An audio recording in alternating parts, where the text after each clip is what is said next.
Are we here? Are we alive? Are you here? Am I here? Are we actually here? Is Elden Ring here? Let's get some game audio. Oh, just wait for it. It'll, build up to the epic music in a moment. But before then, hello, everybody. Good morning, afternoon, evening, wherever you're on the world. Hi, Lumi here, and welcome back to, let's just wait for it, drum roll, Elden Ring. Oh, Elden Ring. Last time we finally got around to Caelid. We're exploring Caelid and doing everything in Caelid before heading to Redmane Castle, where there's to be a festival held in order to honor General Radahn. And I'm pretty sure that's when we're gonna fight him. No, I mean, it seems pretty obvious that yes, that is when that is going to occur. Welcome into stream, everyone. It's so lovely to see you all around. Hope you're all having a fantastic morning, afternoon, evening. Hello to my partner, Moon. It's lovely to see you around. And of course, hello to any lurkers, VOD watchers. Hope you're all having a good one as well. I am doing good. However, I will say that my sleep was pretty fragmented, which I hate when that happens. I'm not really in control of when that occurs.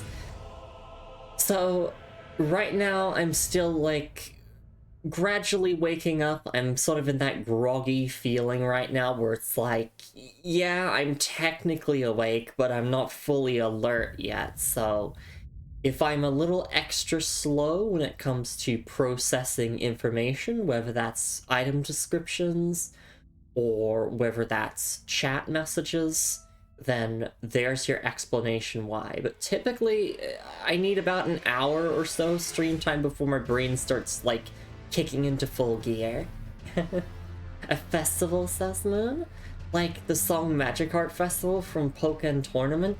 Yeah, exactly. Gosh, please, I need a Pokken Tournament sequel. Please make a sequel on the Switch 2 that has rollback netcode. I would play the ever-loving crap out of that, because I played so much of the original Pokken Tournament. It was a very good time. I was a Pikachu main. Alright, let's boot up our save file and let's continue exploring Caelid.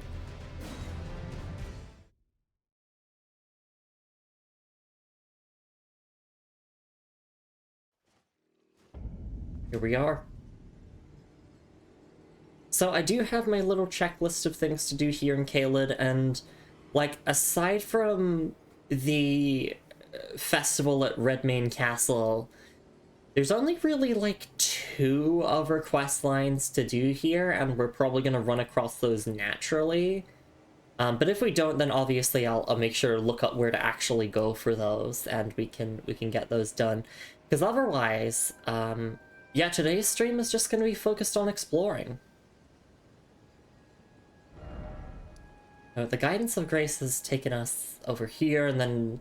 Right, I did say that I wanted to start heading more down south this time. But also, I didn't really explore along this path here, I don't think, or around in this area. There's definitely something around there, so I'm gonna put a marker.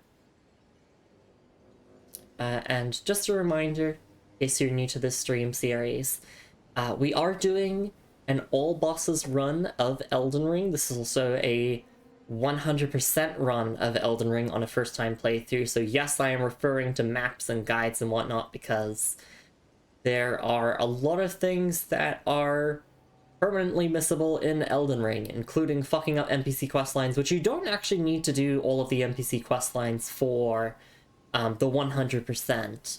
However, I want to get all of the story and all of the lore in a single run, or as much of it as possible that I can get in a single playthrough. So we're doing all that. So while we are naturally exploring right now, it will get to a certain point where I am just going to have to look up where the remaining bosses are for this region, because yes, we have to do them all. We've done all of the bosses in Limgrave, and we've done all of the bosses that we have available to us in Liurnia of the Lakes. So, yeah, this is Region 3. We're doing more of the same. So excited about Wife Me. I'm excited about you too, or exited. It's very fun doing that typo.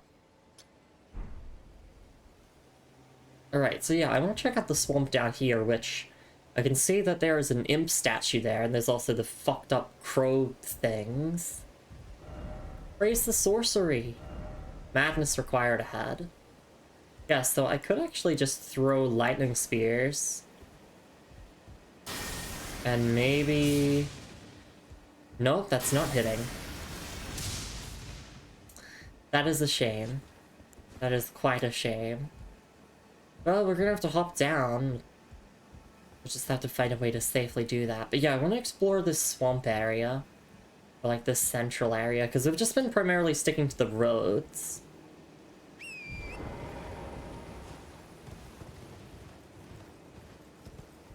Just gotta find a way to safely get down here.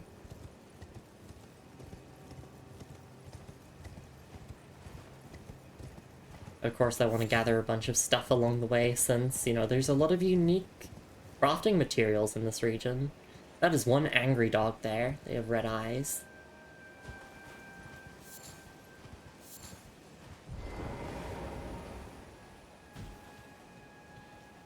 But let's see how they fare against Lightning Spear.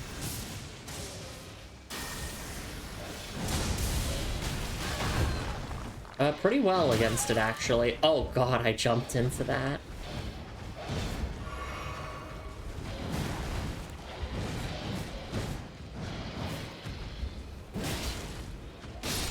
There we go. Regret ahead. No. Oh. No, that's the body of another doggo. And it's been, like, all fucked up. And, like, melded into the rot here.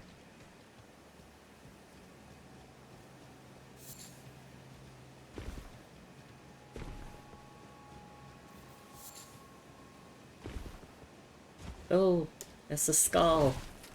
Get some golden runes from those. It's not much, but like it does add up over time. I do want to check out the ruins over here. I do wonder if these crows would like be pretty susceptible to guard counters. That could be a good way of stunning them. Yeah, so we're gonna need a stone sword key for that imp statue. Forsaken Ruins. Okay.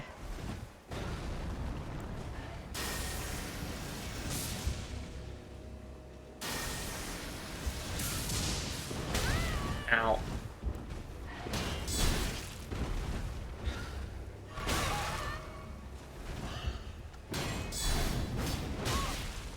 I am fucking up my guard counters.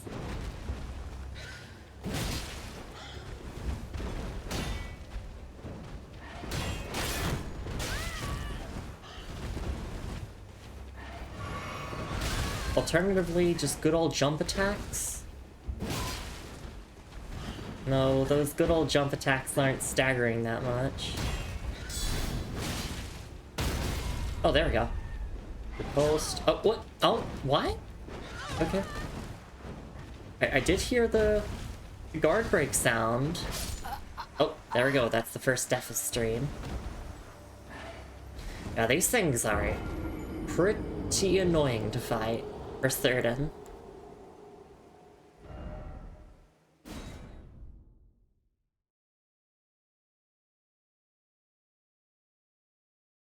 What do you mean I can't just, like, spam jump attacks to kill them? This is terrible. Because I feel like lightning spear is the way.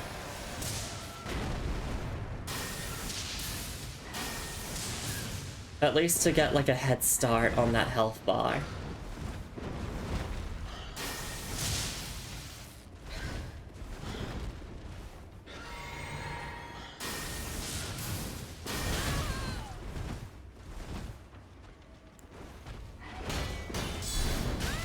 Okay, nice. That's 3 packs with that. Or it looks like it can be 2.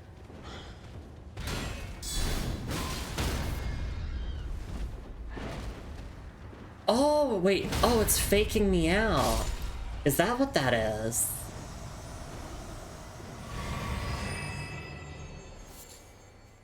That kind of looks like it, where it's like you get the critical hit sound, or like the guard break sound, but it's just faking you out in order to lure you in to grab you.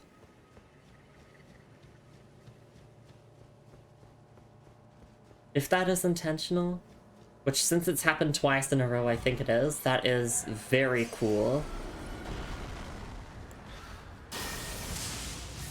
But also that's annoying for me.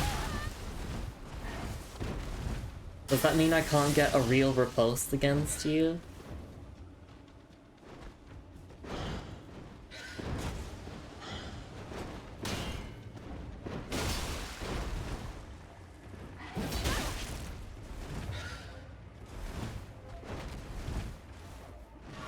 Okay, that looks like a good attack to get some swings in when they stick their beak in the ground.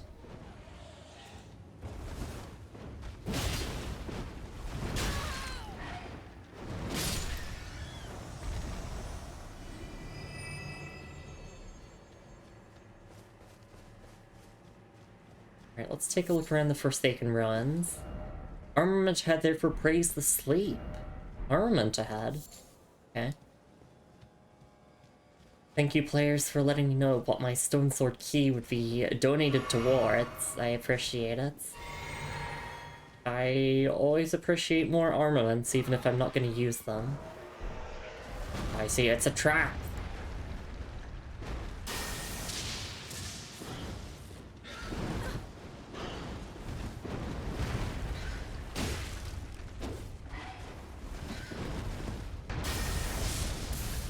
Thank goodness for Lightning Spear. Where would I be without Lightning Spear?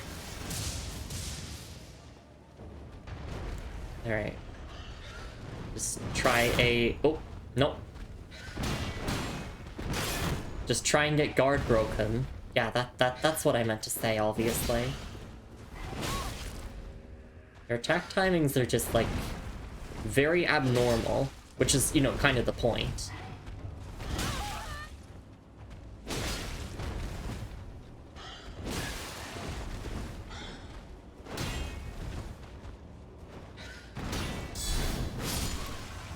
There we go. Oh, I can feel a sneeze coming on. It's there. Oh, do I need to mute? No, the sneeze is fading away. Nope, I'm gonna sneeze.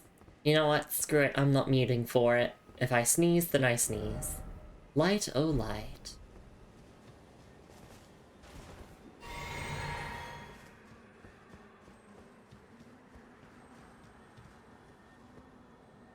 I hear a scarab. Is that one that's actually beneficial to me, or...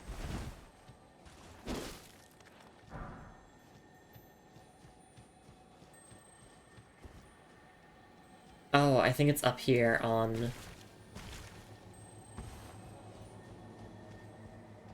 Or am I... No? Where is the scarab? Maybe I should look at the player messages. Maybe they'll give me some insight. Time for up and short precious item. Up! So how is Brazil? I mean, Caelid. It's good, thank you. Welcome in, Creeper Kev. It's lovely to see you around. But where's the scarab? I feel blind.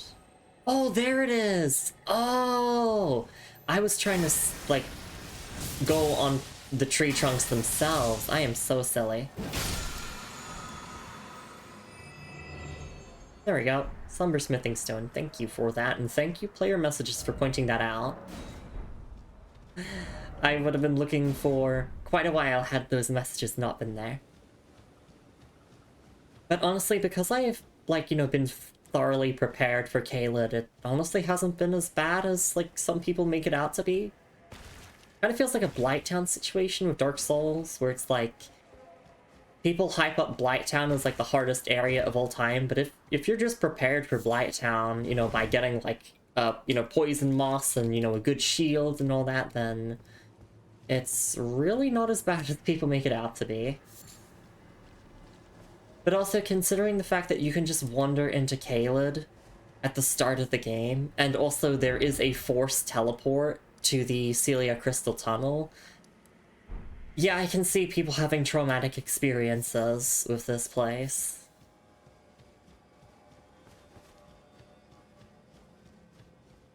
I just want to get all of the Trina's lilies. And yeah, I'll use a stone sword key for this.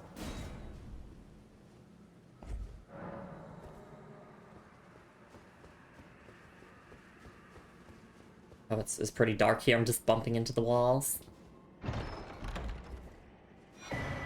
Sword of Saint Trina. That is our first new item of the stream. Let's take a look at it. Silver sword silver sword carried by clerics of Saint Trina. Inflicts sleep ailment upon foes. Saint Trina is an enigmatic figure. Some say she is a comely young girl, others are sure he is a boy. The only certainty is that their appearance was as sudden as their disappearance. And then the unique skill is Mists of Slumber. Releases a faint purple mist that spreads across a wide frontwards area. This mist inflicts the sleep ailment upon foes, and I got a glimpse, and yes, I cannot use this. It needs 14 intelligence. I do not have the requirements for that. But there we go. There's some extra lore on Saint Trina. Yes, I did just wake up, like, you know, less than 30 minutes, or about 30 minutes or so ago, so my brain is still booting up, so yes, apologies for misreading the text a little bit there. But yeah, there's some interesting lore about Saint Trina. Interesting.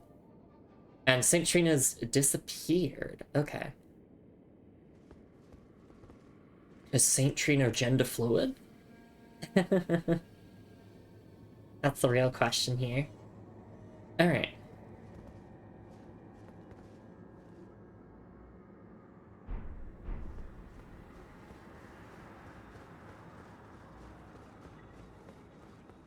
Being teleported to Caelid was foul. Sure that there was no mimics, but I lost trust in all chests in Statgo Unga. So true. Except we're not leveling it. We are still at our base intelligence of 9. I am not leveling it at all. Alright. I'm glad that I found this.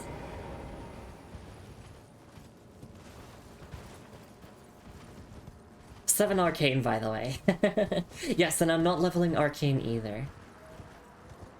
I've leveled enough dexterity and faith to use all of the stuff that I want to use, so we're just primarily leveling strength at this point.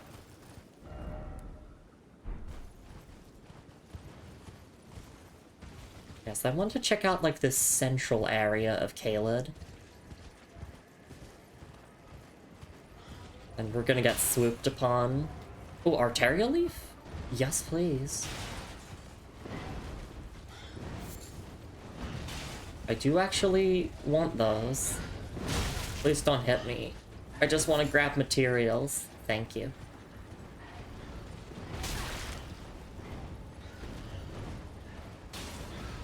Alright, yeah, let's just keep traveling around, see what we can find.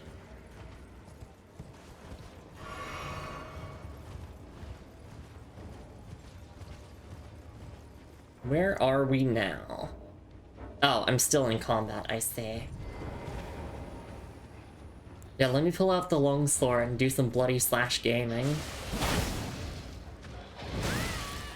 Okay, basically a 2-shot, which is still, like, really good.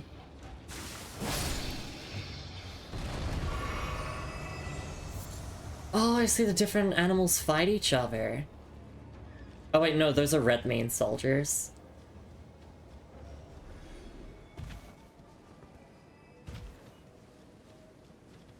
Okay, let me pull up my map.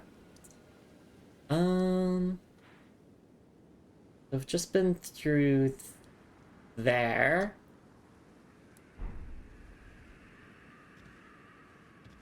Actually, no, I don't think... Have we been over that way? I mean, we have, like, we've been to Fort Gale, but is there anything, like, in this center part here?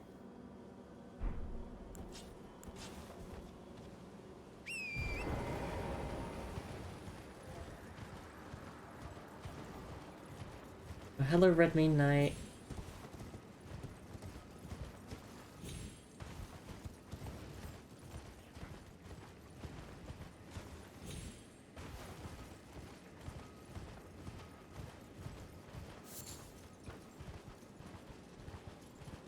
I don't really want to disturb the doggos or anything.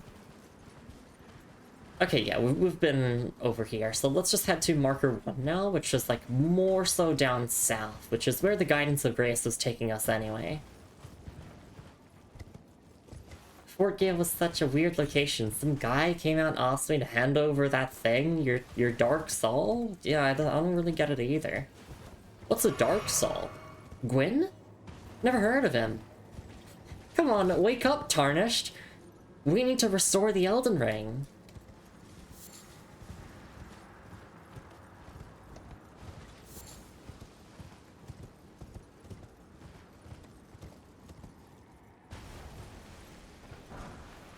Nice, we do appreciate more upgrade materials.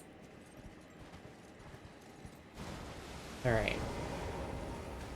Look carefully ahead and then... Huzzah! Take that.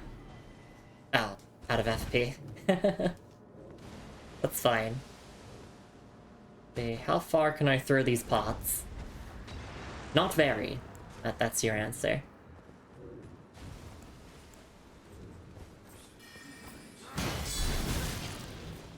Thanks for interrupting my guard counter. Praise the revenge.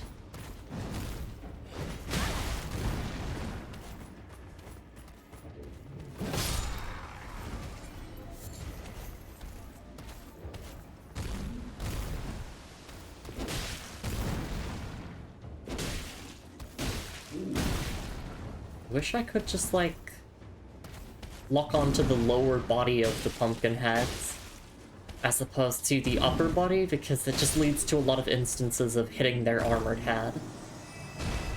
Nice drops, though. Another aristocrat garb. Oh, is that Ross? Oh, that's a Miquella's Lily, or Miquella. I believe that's how you say it, Miquella. Time for look carefully. Right, yeah, because Fort Gale is over there.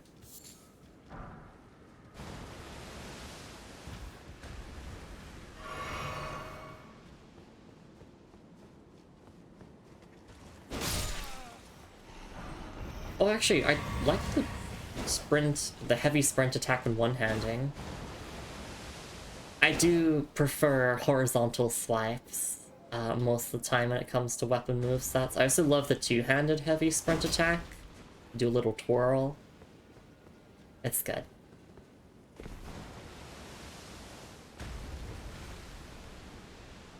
We probably don't want to go down there. Although if we do decide to go down there, we can just hop on Torrent and we'll probably be okay. Let's see.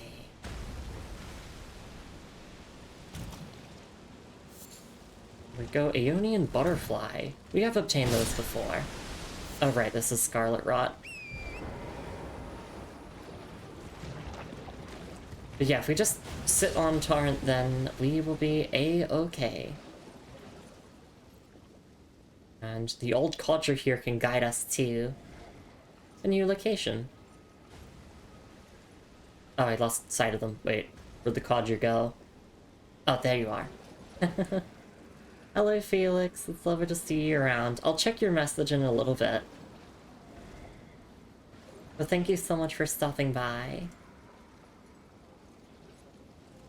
I think this ghost here is going to lead us to a dungeon, which will be the perfect spot to, like, sit down and have a little chat. There is no pause button, after all.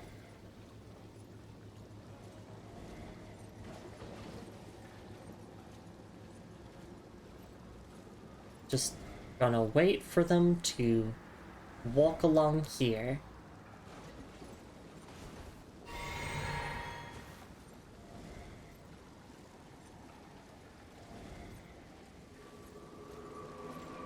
Oh no. Let's see if I can quickly take this out. Even with fire damage, that's not much. Oh wait. Yeah, no, it'll be dead in a little bit. Hang on, and then Flame Sling, and it's dead. There we go. Okay. Now I don't have to worry about it bothering me.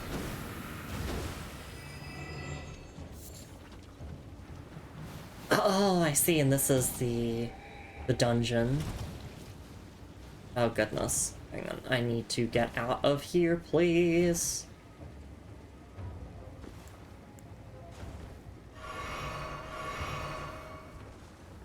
Alright. Can I read this message? Cave ahead. Alright. Use a stone sword key. Hello, dragons fly. Please don't hit me.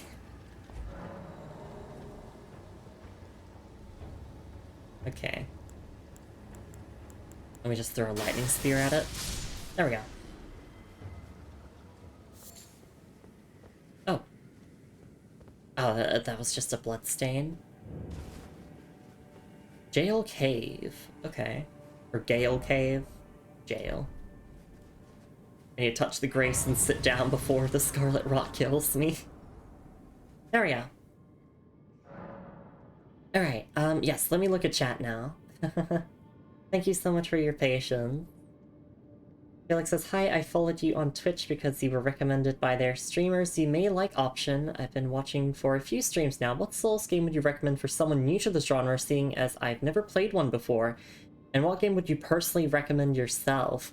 Yeah, Moon is giving her own input there, saying that she would recommend Demon Souls or Dark Souls 1. She has similar recommendations, talked about in call with her a few times. Dark Souls Remastered goes on sale occasionally. Demon Souls PS3 can be emulated. If you can't play the PS5 version, that is true as well. Felix saying, thank you for your input. It's very valuable since Steam has a sale going on right now. Yeah. Right, yes, there is the Steam sale. I don't know if any, like, FromSoft Souls games are part of the sale, because those tend to go on sale, like, at random times throughout the year. Moon says that Dark Souls 3 and both Elden Ring games, this and Night Rain, are very fast and aggressive, so they're hard to start with. I think one's comfy start due to the slower pace and simpler combat. One is Lumi's personal favorite. Yes, yes. That is true. This game looks really stunning. From time to time, I like it a lot. I've never watched Dark Souls 1 before. I know a lot of people like it, which makes sense given it stood the test of time from what little I do know. And Moon saying, for sure, some people say it's dated. I disagree with them. People also dislike the second half due to development issues, but I personally still love the second half. It grew on me after a few playthroughs. Yeah, like, I think it's just a case of, like, the first half of Dark Souls 1 is just so good that it's like everything that comes after feels as if it can't live up to that promise. But the DLC is so good of Dark Souls 1. Yeah, I've been thinking about, like, that question for quite a while. Like, what would I recommend as someone's first Souls-like? I do feel like Demon Souls or Dark Souls Remastered is a pretty safe bet, because, as Moon said, they're slower paced, they have simpler combat and, like, simpler enemies. And also, like, Demon Souls is its own separate thing, so it can just be enjoyed on its own. If you care about the lore and story of, like, these games, then obviously you would want to start with the first Dark Souls so that you can follow the story of the trilogy. I know that it's pretty popular to recommend Elden Ring and Dark Souls 3 as first Souls-likes, which I can see the appeal of that. Dark Souls 3 is very, very, very, very linear. It's, like, very hard to not, like, know where to go in that game. And of course, Elden Ring has that open world structure, which means, you know, like, oh, if you're struggling, you can go and, like, do areas out of order if you want to, but you can do areas out of order as well in the original Dark Souls as well. So, in a lot of ways, the first Dark Souls feels almost like a prototype for Elden Ring in a way, in regards to testing sort of that larger open world type play. Although I would say that the first Dark Souls is more like a Metroidvania than open world, but similar general ideas. Honestly, I would just say go with the one that you think looks the coolest if you don't care about story and lore. Um, if you care about like following the Dark Souls trilogy as like a story, then obviously you would start with the first one. But yeah, honestly, just like go for what looks coolest to you. And also know that each Souls game has its own distinct playstyle that it requires from the player. So they're all the same genre, but each of the games sort of have their own distinct style that they lean towards. So for instance, I would say that Elden Ring and Dark Souls 3 and Bloodborne, those three games, are very fast-paced and aggressive. They want the player to be using all of their offensive tools in their arsenal in order to gain the upper hand, because the enemies are very powerful and very fast. Whereas something like Dark Souls 1 or Demon Souls is very slow and deliberate, where you're kind of taking turns with the enemy, where you'll dodge an attack from the enemy and then you get in a few swings, and then you dodge again and you get in a few swings. Dark Souls 2 is a phenomenal game. Don't listen to people who say that it's bad. It is really, really good. But Dark Souls 2 is an incredibly slow game. It is by far the slowest Souls game. It is very, like, deliberate and slow-paced and kind of requires you to play very, very keenly and thoroughly in order to enjoy everything it has to offer and not get your butt kicked. A lot of people tend to just run past enemies in Souls games. In Dark Souls 2, you can't really do that. You need to take down the enemies one by one and slowly push through the areas and stay careful and, all of that. So yeah, like, all of the games have their own distinct play styles. Just to recap what I said, Demon Souls and Dark Souls 1 are pretty solid. You can do areas in whatever order you want in those games for the most part. They are slower paced, so they're a lot more beginner friendly.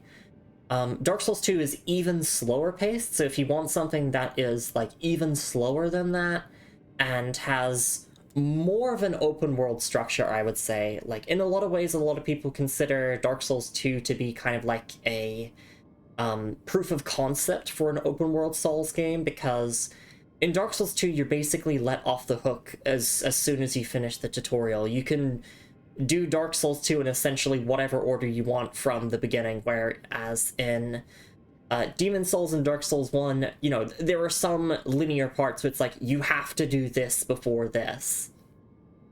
And all of that. And then Bloodborne and Dark Souls 3 and Elden Ring, very fast-paced games, very aggressive. So if you're coming from, like, more action games, you know, if you're, like, a big fan of, like, I don't know, like Devil May Cry or whatever, those kinds of action games, you might feel a bit more at home in the more modern style that's a lot more fast. But yeah, as I said, like, ultimately, it comes down to what looks cool to you. I'm gonna put my personal bets on Dark Souls 1, or specifically Dark Souls Remastered. I think that it's really, really good, and it was my first From Software Souls-like, so I can, like, safely recommend it in that regard. Moon says, my personal favorite Souls game is Dark Souls 2. It's a bit controversial entry due to being so different from 1, having mechanics and game feel people either dislike or love. Had a different director and developers, focuses more on high fantasy and vibrant environments than the others. Yes. Dark Souls 2 is such a unique game. It is very much considered to be the black sheep of the trilogy, but it is my second favorite.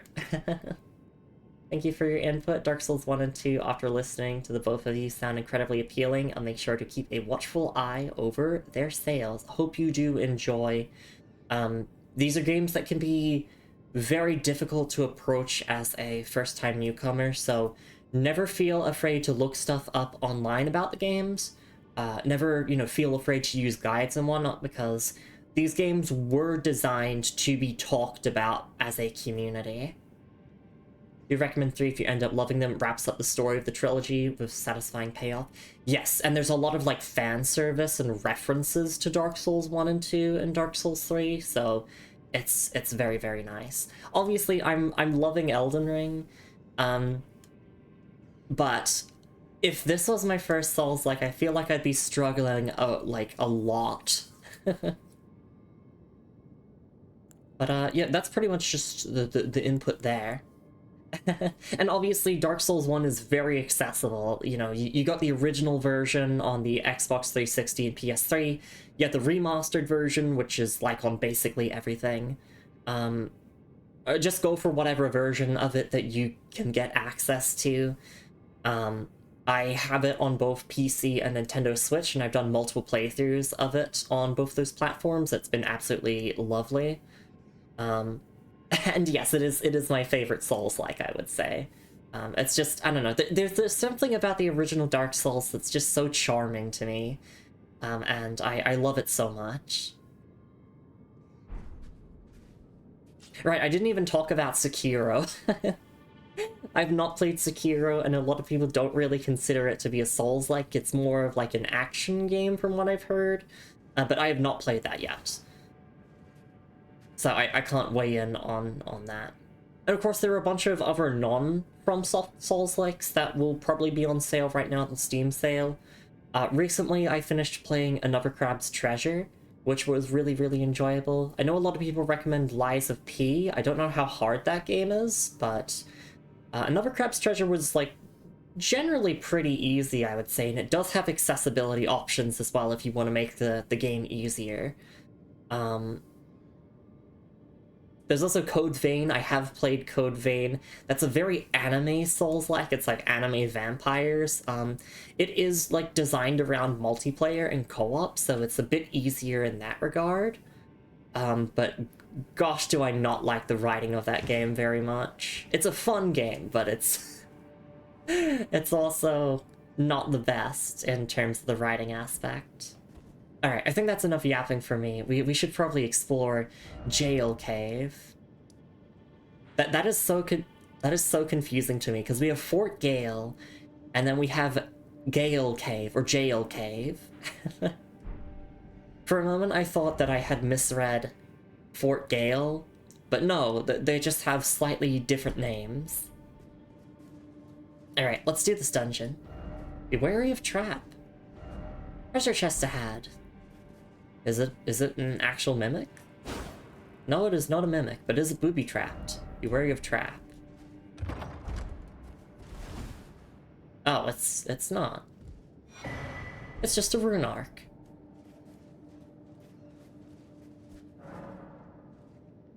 Alright, let's do this dungeon, and then after this dungeon we'll take a stretch and hydrate break.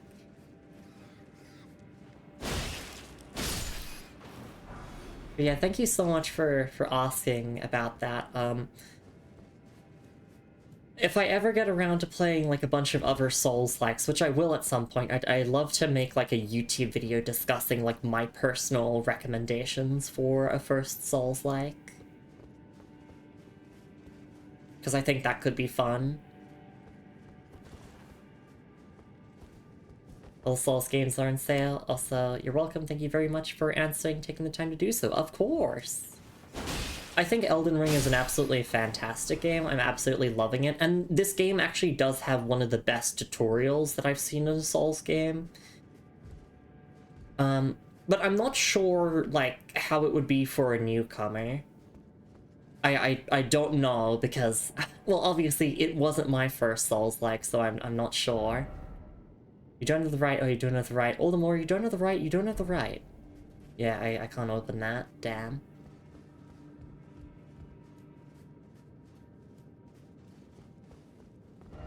Good sword ahead. Okay. Does that mean, like, a friendly NPC is here? Oh, no! That scared me. Tunnel! Could this be a dog? Still no coffin. Can I hit them? Yes, I can.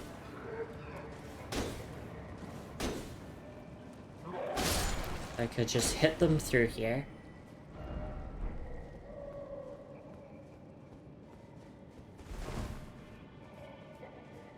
Now, sudden falls like that scare me. Why is it always suffering?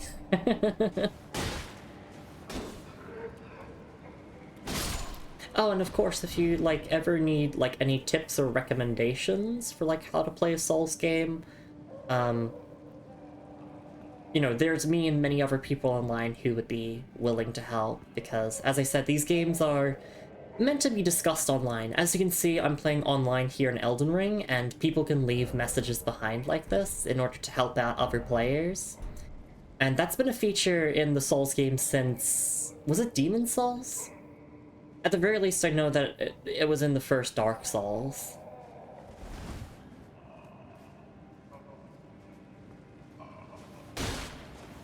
I do wonder how I'm gonna get around to the other side of these bars.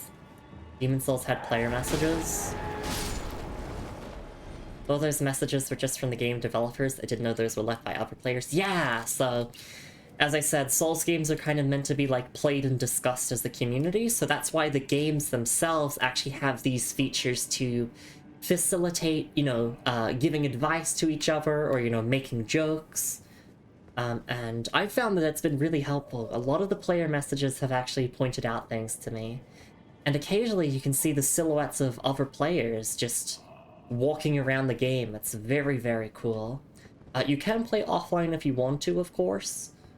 But I definitely recommend trying the online experience at the very least.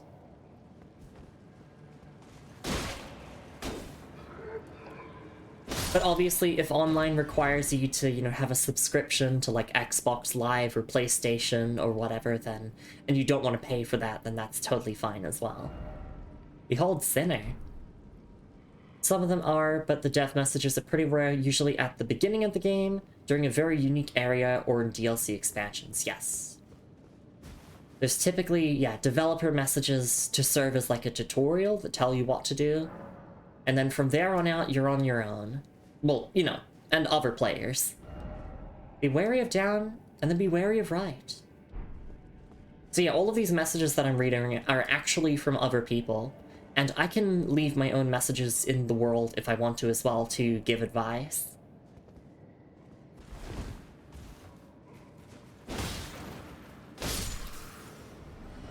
Mimicry ahead. Not here. Oh, goodness. Play on PC, don't want to pay for consoles. I don't have much long-term value, except for my Nintendo Switch.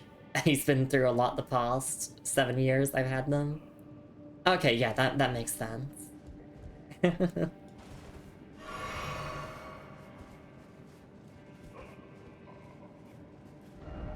Behold pathetic sort. I wonder if I can get into these gates. It feels like you could. This dungeon is gonna confuse the heck out of me because it is a maze. I guess you could say it's amazing. Yeah, I can't open the doors and I can't hit them to open them.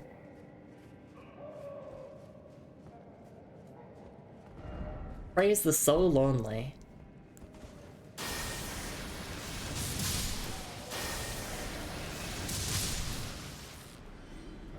Behold checkpoint. I can't get through there though.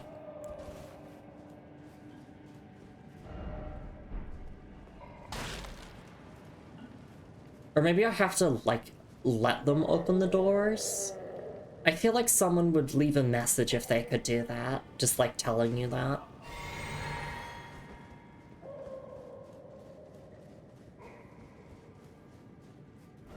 Clever head, but be wary of ambush. So yeah, there's an example of, like, a player, you know, providing some helpful insights. So there's a lever that we want to look for, but there's also going to be an enemy ambush, so I'm holding up my shield just so I'll be okay. Be wary of rats. Oh no, here they are. That's a big rat. How about this?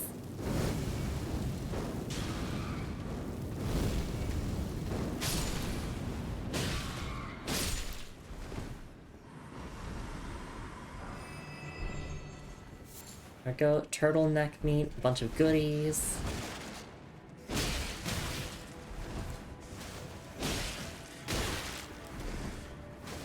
Even these rats are giving me a rough time.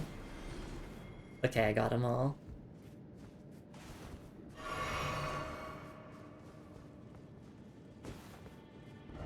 Be wary of toxic. Okay. Oh, yep. Okay. Thankfully, I have items to immediately cure poison. There we go.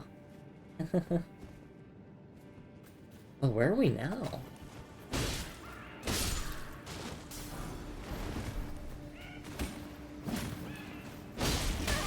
Hey, Ocean. It's nice to see you around. It's me, Lumi Ring.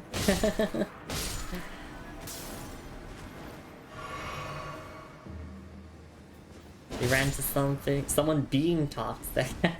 No, it's just a toxic trap. Hope you're doing alright.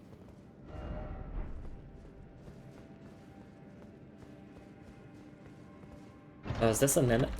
For a moment, I thought that would be a mimic because I saw a chain there. But thankfully it was not.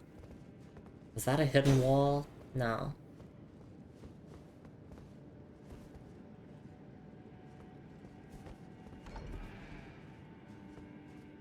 Okay.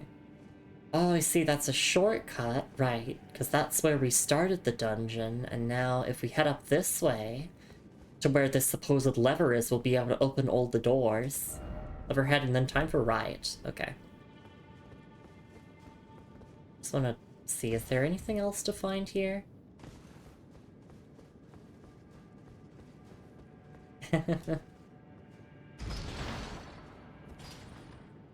Right, so that should open... Yep, all the doors are open. Oh boy. That means that all the enemies are gonna come jumping out.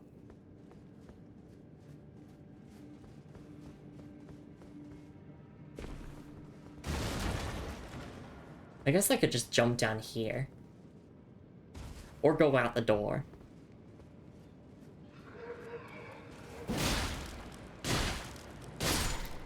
These are tanky enemies, but they do detonate. They do walk up to you and then explode if you let them. Oh, oops, I missed. They opened almost as fast as my legs, and I see. Aww. Thank you, Moon.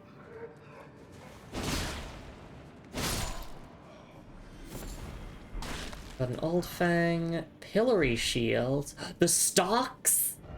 Hidden path ahead? Is that for real? No, no it's not. Alright, let's take a look at our loot. Pillory shield. Pillory made to punish serious felons, used as a shield. Though made of good, sturdy wood, it is only a makeshift tool and performs as such. Perhaps due to its use as a device with which the guilty were made to endure prolonged suffering, it raises vitality, and has no skill. Yeah, I'd invest in stocks ones I can put my wife into, made to punish knights. So true.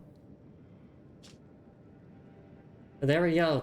You can have the stocks as a shield. I'm not using it though. But it's cool that that's there.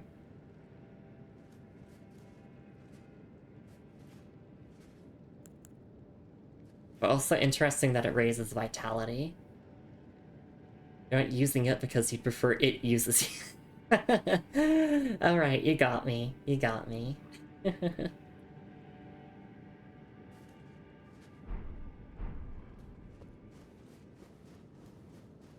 Alright, sorry, I wanted to look at the description one more time. Just because, like, I'm reading words, but my brain isn't processing them right now, just because I'm feeling a little bit tired.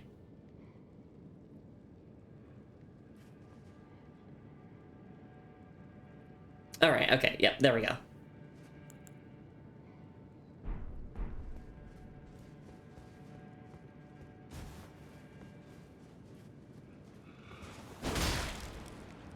Yeah, as soon as we're done with this dungeon, I'm gonna take a stretch and hydrate break, just because, like, I can feel that I definitely need it.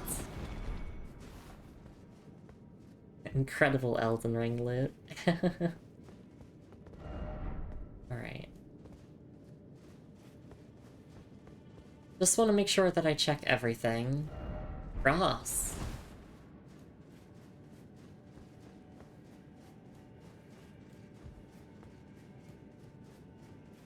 It's like I did sleep well, it's just my sleep was fragmented, which is no fun.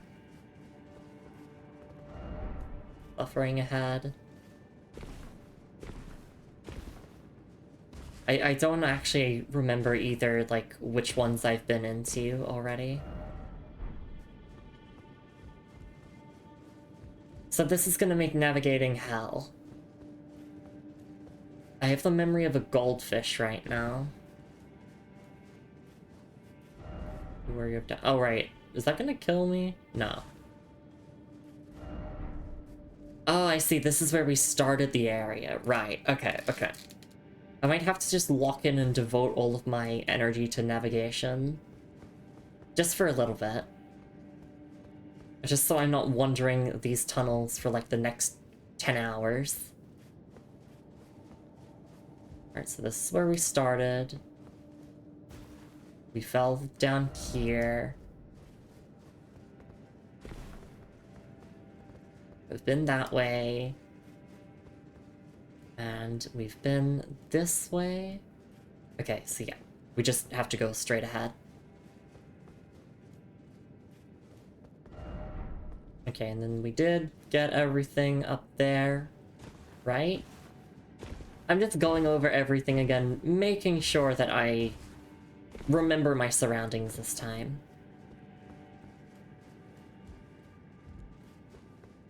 As we fought a bunch of rats here, and then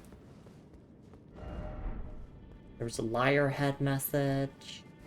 Be wary of liar. Oh, is this new? No. Visions of liar. Hidden path ahead. Yeah, they were lying. Liar ahead. Cave ahead. I mean, they're not lying. It's true, we are in a cave. Oh, there's a grace there. Oh, so this, okay, this is the path ahead. Like, to progress. Or, wait, no, is this where we started the dungeon? I don't even remember at this point, and that's scary. It's only old codger. Yeah, this is where we started. Okay.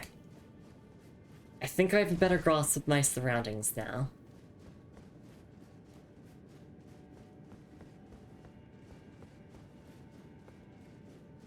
Alright, so we just head down here.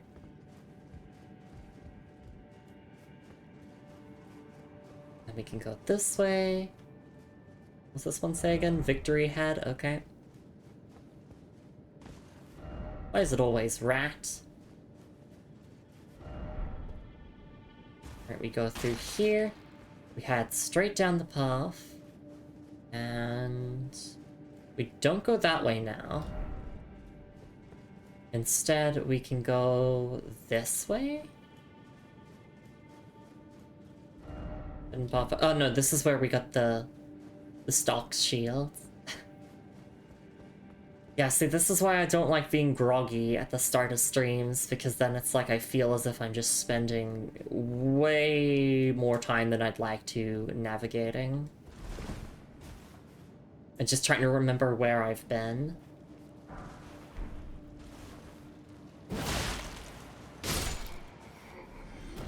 Hidden path ahead. No, there's not a hidden path ahead. People keep saying there's a hidden path ahead, but there's not, and I keep believing them.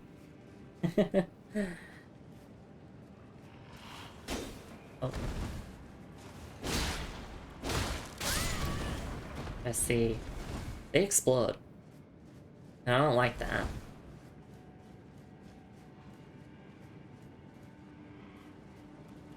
Oh my goodness. That's a lot of them. Maybe I should just let them all explode.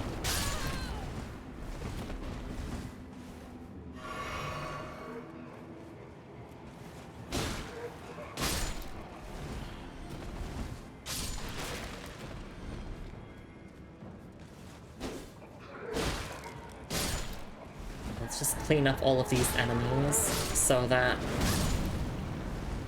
I can navigate in peace. We can play Stock's Life if you clean the dishes before I get home. Okay, mommy. Anything for you. Necessary item ahead, they say. Likely samurai. Wakizashi. Golden rune.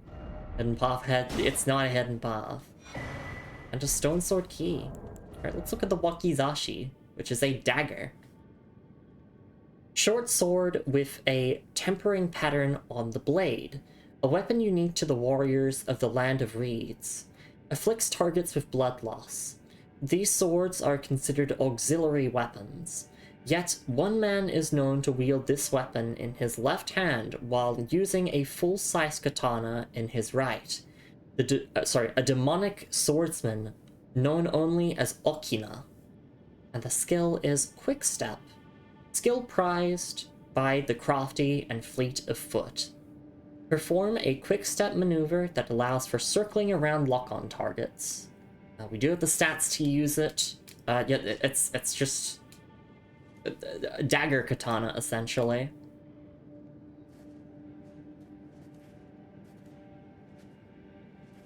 Alright.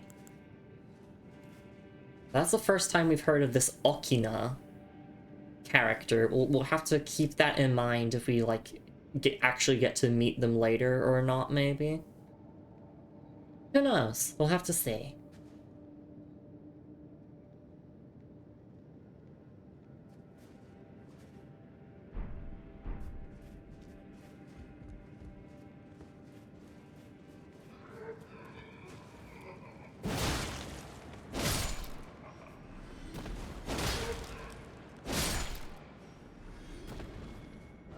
Behold checkpoint. Oh, yes, because now it's open, so I see. Would this be a ritual?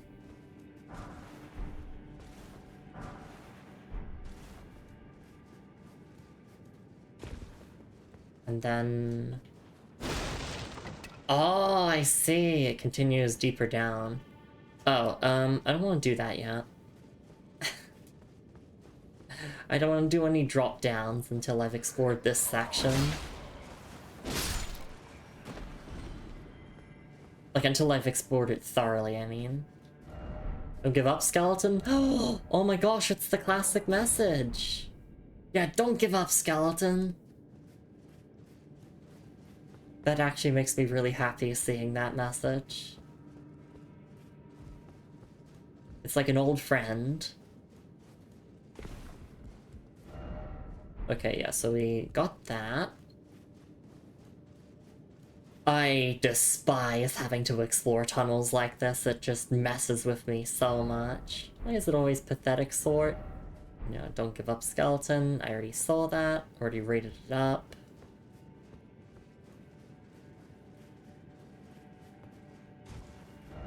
Oh my god, I keep running in circles. I feel so silly. Yes, and then, of course, yeah, stop running in circles, Lumi. Maybe I do need to just drop down the hall. Yeah, it looks like it. Because this just leads to the lever, which we pulled, and then... Okay. So the reason why I'm being so thorough is just because of that, like, anxiety of missing out on something. But obviously, if I do miss out on something, I can just look it up and backtrack here whenever. It's not like this area is gonna blow up as soon as I leave, and I can never come here again. Although that would be pretty funny. Alright, well, in that case, I know where to go, so... Or at least I think I know where to go. Let's go and drop down that hall. If I stop running in circles. Lumi, please stop running in circles. Lumi, you're better than this. Stop running in circles.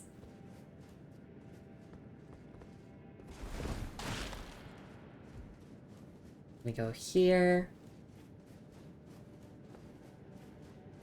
This stretch and hydrate break cannot come any sooner.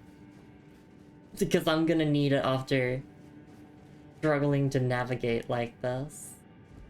Is that the skeleton message? Yes, it is. Okay. I can also, like, use the messages as, like, ways to remember where I've been. Yeah, like, I've been that way already. My problem with these tunnels is just, like, everything looks the same to me. It messes with me so much. But yeah, I think... this is the way. Stealth ahead. Alright. Let's go. Ow. Well, I see a boss there. But that's unfortunate. I, did not expect to fall all the way down there. I'm a little bit silly. Alright, so this is our boss run back then.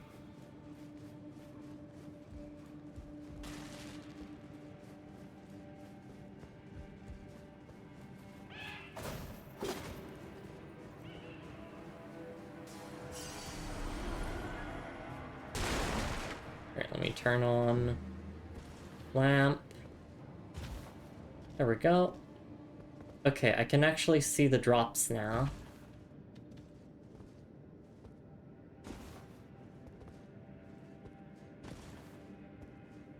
There we go. Frenzied Duelist. Oh, let's do it.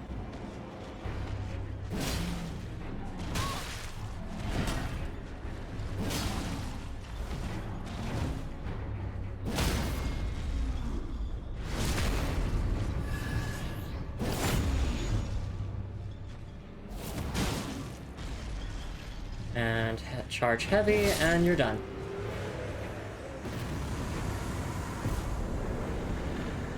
Enemy felled. Putrid corpse ashes. Looks like there's more ahead, though. Something incredible ahead. Seek clear sky, armament ahead. Precious item ahead. Or armament ahead. Oh, we're back in Limgrave. Huh. Regalia of Chide. Huh. Alright, let's take a look at our loot. I do not know how to pronounce that. Aeolchide? Or Aeolchide? I'll just say Aeolchide. Oh, hello, Frenium Dude and Melissa. It's lovely to see you around. Hope you're doing alright. Thank you for the self-care. Yes, I did say that I was going to have a break after that dungeon, but I want to quickly look at these item descriptions, and then we will have that break. Miyazaki doing the Urkel right now. Deely do that. Welcome, Freedom. Thank you for loot tag suggestions earlier. Aw. Yeah, thank you for helping Moon out. I really do appreciate that. And yes, hello again, Melissa. Love to see you around. Could be wrong, I'm doing alright, on leave from my day job. That's awesome. Hope you can rest well. Ocean saying before, the toxic post left on the timeline there to jump scare me. And thankfully non-mimic, exactly. Alright. Let's look at these item descriptions before my little break. Regalia of Aeolchide. Yeah, we'll just say Aeolchide. Or Aeolchide. Regalia of Aeolchide. Treasured Sword of Aeolchide, a lesser, long-vanished domain. The copper coloration is not to be confused for rust, but is a conduit for its wielder to move it by their will alone. Swords of Aeolchide dance through the skies, and the unique skill is Aeolchide's Dancing Blade. Infuse the sword with energy, then firing it forwards in a corkscrew attack. The sword continuously deals damage while violently spinning. Charge the attack to increase the reach and duration of the spin. Oh, and it needs 15 arcanes, so we can't even use it. And then Putrid Corpse Ashes. Ashen remains in which spirits yet dwell, used to summon the spirits of 4 putrid corpses. These spirits appear some distance from the summoner. Though their movements are dull and confused, their low moans make them effective at drawing the attention of enemies. True death does not come easily for them. Okay. I'm just thinking about it, but potentially there's a connection to the Bell-Bearing Hunter with this weapon, because this is what the Bell-Bearing Hunter does with... or the Bell-Bearing Hunters do with their swords. They fling them through the air in a corkscrew motion. So, just thinking about that.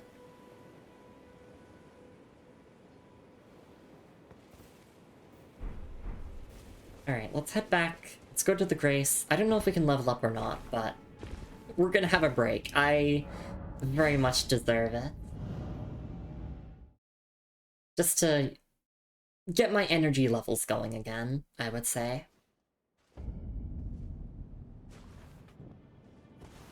Yeah, can I just head down here and sit at this Grace? We could definitely get a level, actually. Which I think I'm just gonna throw that into Vigor as a safe bet. Yeah, so the only stats that were I mean, I did say that I wanted to level Endurance to 30 next, but Vigor's pretty nice. You can check if you're able to level up in the start menu under status. Yes! It's just I was eyeballing it, trying to remember how many runes I needed, and I saw that, yes, I do have enough. So how many runes I need for the next level? Yeah! William's saying, I'll be lurky, I've got to get ahead on comms before I go away. I see, I see. Best of luck with that, and thank you so much for the lurky. You know, I'll stick to what I said I would do, and we're gonna get endurance to 30, and then... I guess that'll be that. Alright. Let me mute the game real quick, and I will go for a quick stretch and hydrate break. Oh, right, yes, Melissa already redeemed that. I'm so silly. I will see you all in a couple minutes for some more Elden Ring. We're going to continue exploring Caelid, seeing what else we can find. Hopefully getting the rest of the dungeons in the area done, and yeah, that'll be that. Thank you. Have a good stream, ladies. I will. Alright. I'll see you all in a couple minutes. Please take care of yourselves, everyone. Thank you so much for being here, and we'll be back. We'll be back with some more Elden Ring in a little bit. I'll see you all then.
Alright, and I am back. Thank you so much for your patience, everyone. I really do appreciate it.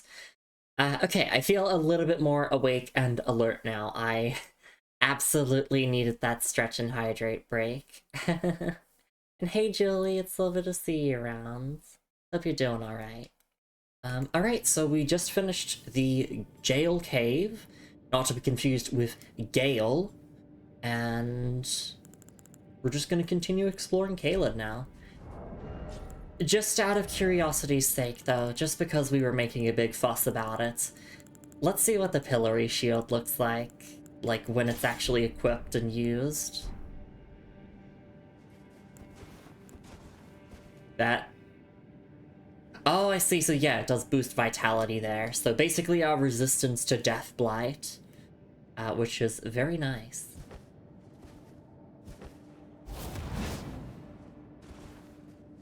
Would fit you perfectly. Thank you, man. Thank you. I appreciate the kind words. Sincerely. Yeah, so it wasn't lying when it said, yeah, it raises vitality there.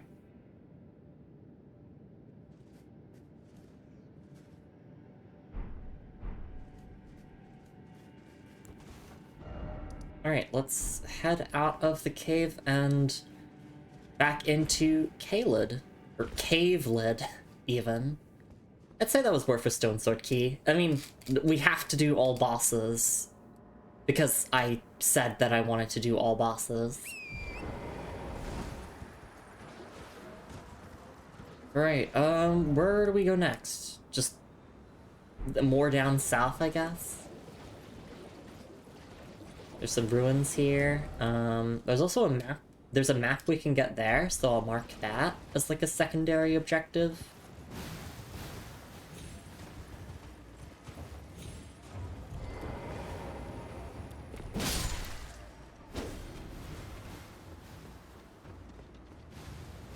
Very interesting seeing these enemies infested by the Scarlet Rot.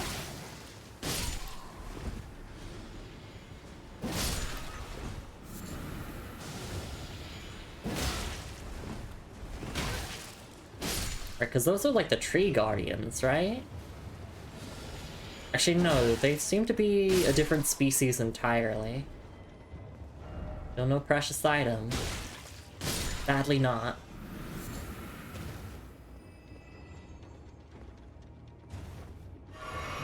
I'm thinking maybe I should equip, Flame Cleanse Me, the incantation, because that can just automatically cure poison and other effects. Apparently I'm still considered to be in combat, so that's something.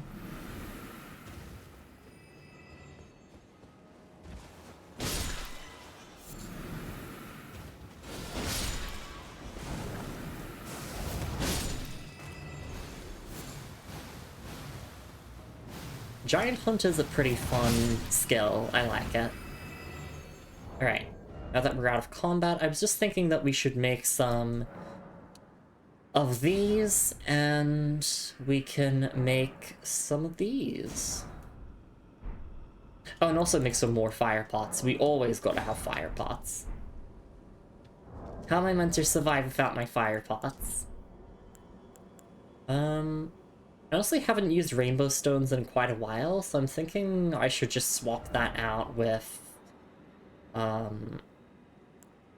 the preserving boluses, or boluses, however you want to say it. There we go.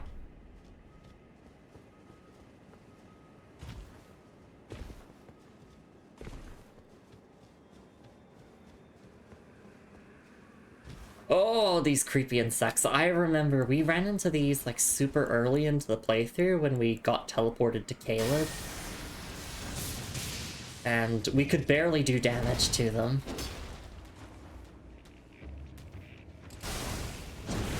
And they basically like, not one-shot us, but did a ridiculous amount of damage. Be wary of group.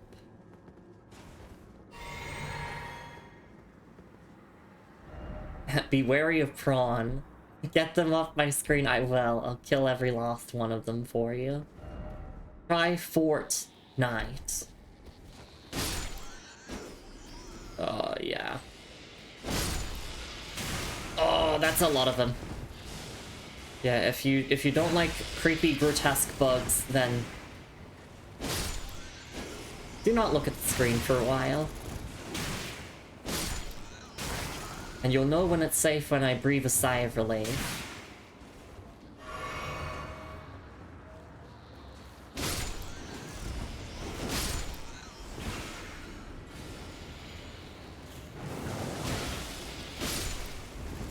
There are so many of them.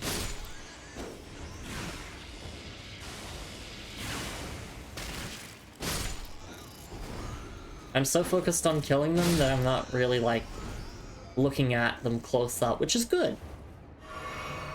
Because I don't want to look at them. Didn't pop ahead, for real? No. Alright, there we go, they're all dead. Ah, there's my sigh of relief.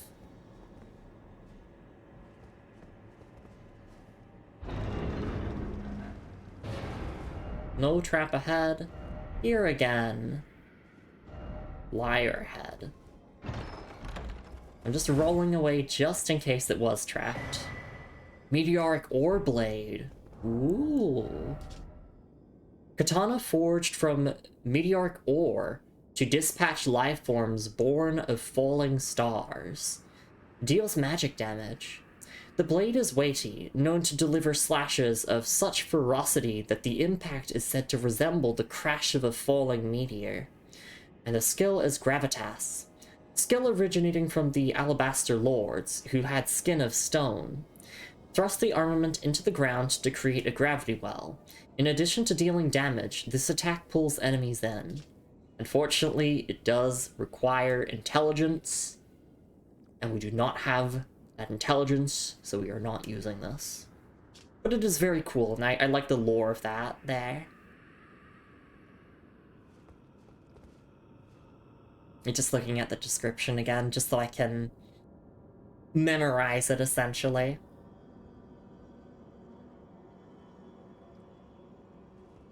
Okay. That's a falling meteor. Okay.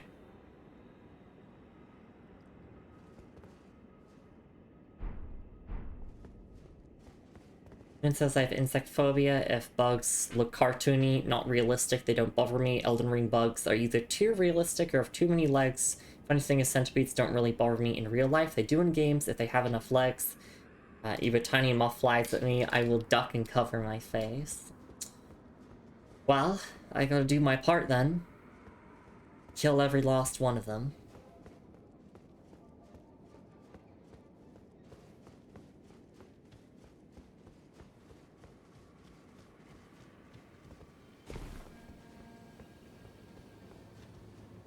Actually, wait, did that say creatures born of falling stars?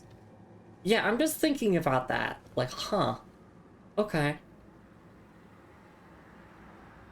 That could just potentially give us some insight into why Radon challenged the stars.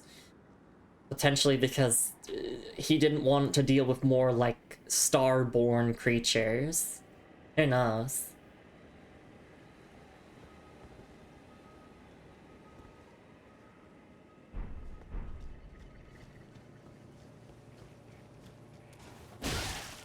Alright, there are a couple more of these insects around the area.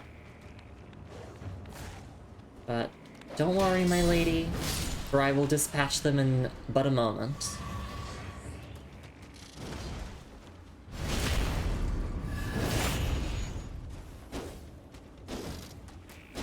Right, you can't hit things while they're on the ground.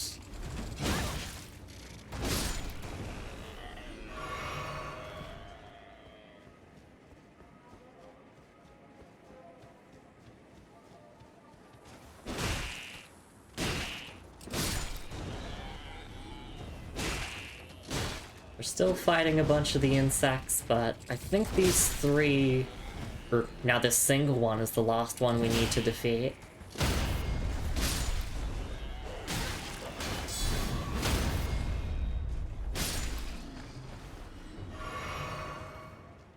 Oh no, maybe there's more. Rot grease. Ooh, okay.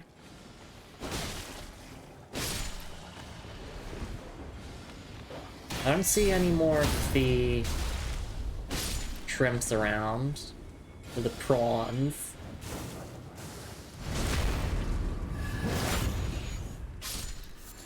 Great dragonfly head. Alright, yep. Seems like they're all gone. Oh, I lied. There's another one. But not for long.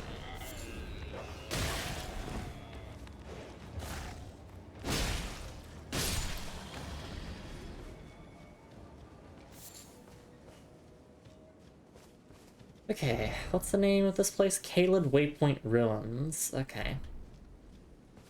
I'm wondering if there's going to be a boss here, potentially.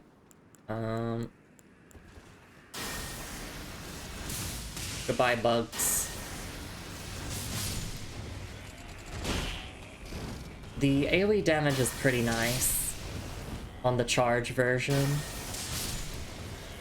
when they're all grouped up together.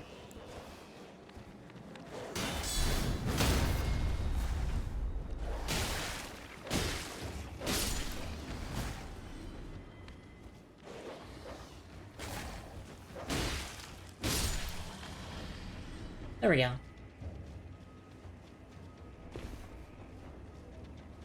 Precious item ahead. Okay. Oh goodness, another one. How many of these are there?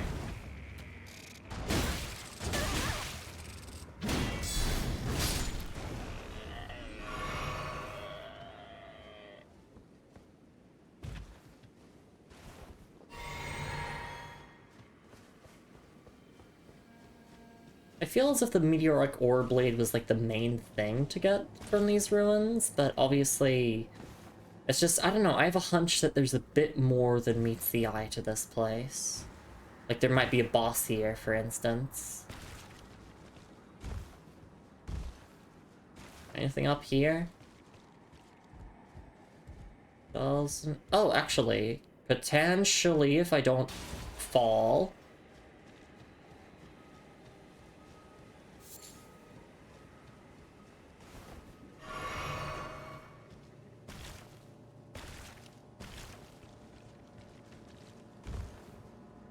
If I just do a bunch of kind of awkward platforming, then...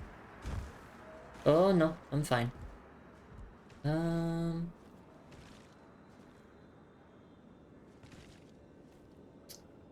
I don't really think there's much up here. Maybe all the way up there, I'm not sure.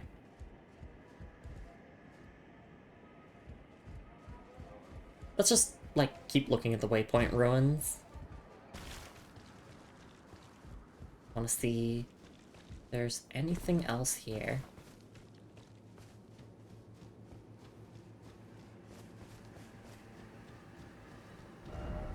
Head. Oh, is it because this person has no... Wait, no. I don't know why they're saying head. Oh, because Great Dragonfly head, that's what we picked up there. Let's look at the rot grease. Solidified grease made from a mixture of rotten materials. Craftable item. Coats armament inflicting scarlet rot. The effect lasts only for a short time. Alright. I feel like we've done everything here. Oh, I know, there's stuff over here, it looks like. There's doorways, armament, beware your prawn. No, we already did that. That's okay, so we entered from here. Let me just get on Torrent. I have to remember that Torrent does exist. I need to use my trusty spectral steed to navigate a lot quicker.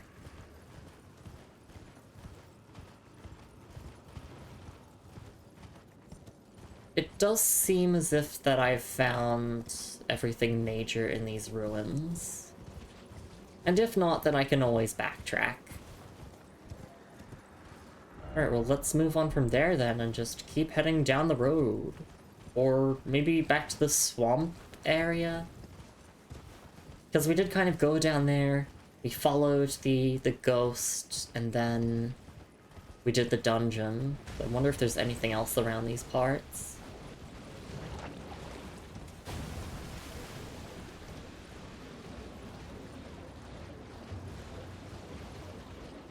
Though I'm pretty certain we've seen everything.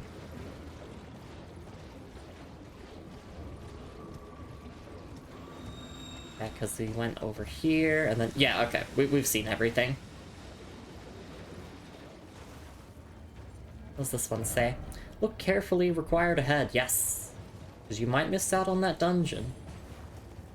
But thankfully, there's those ghosts that guide people to dungeons, which I really appreciate those. They make exploring a lot easier.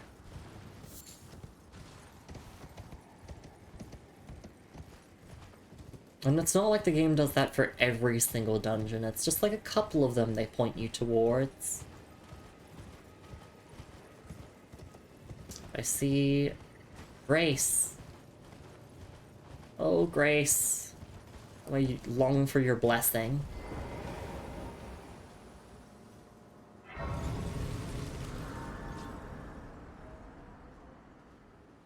Okay. Caelid Highway South. Yet again, Guidance of Grace is still pointing us down south. Okay, we want to get the map. We obviously want to check out the central area here. Also check out that northern area. Oh, that's the Bestial, yeah, Bestial Sanctum. That's where we've been talking to Gurunk, who's currently rampaging. We might be strong enough to calm him down from his rampage now. But let's just save that until we naturally head up north.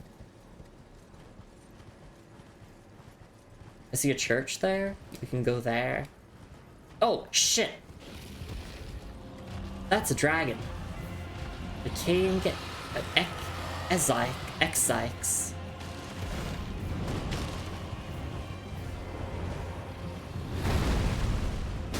Let's see, how much damage do we do? We do damage, alright. Oh, but you use Scarlet Rot. No!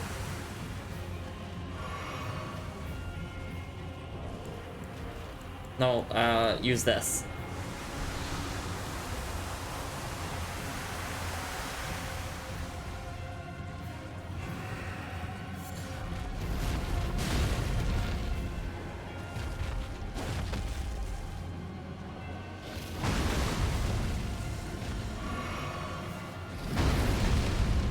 Need to hit the head a whole bunch until we get a stagger or something.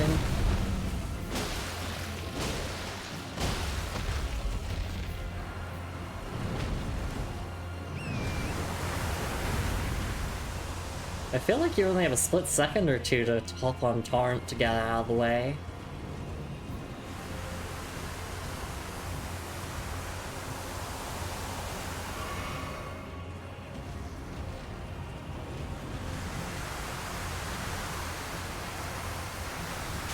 Oh, no, no! Oh my goodness, I just got absolutely comboed there.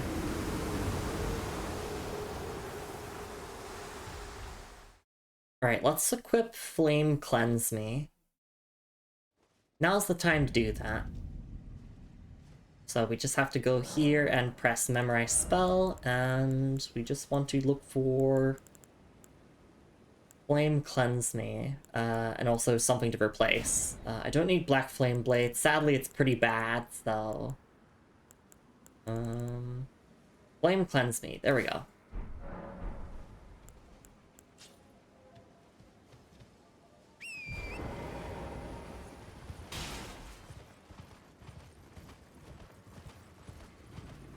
Alright, let's run that back.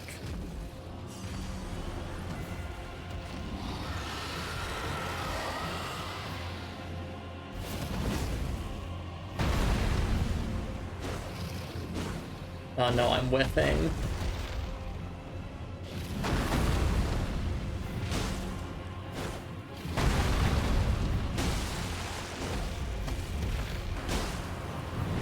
And then I need to get on Torrent now.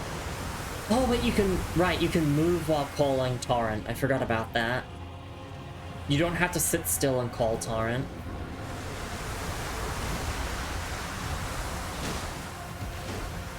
Right, and I can be a little bit more aggressive. Just a little bit, not too much, just a little bit more aggressive.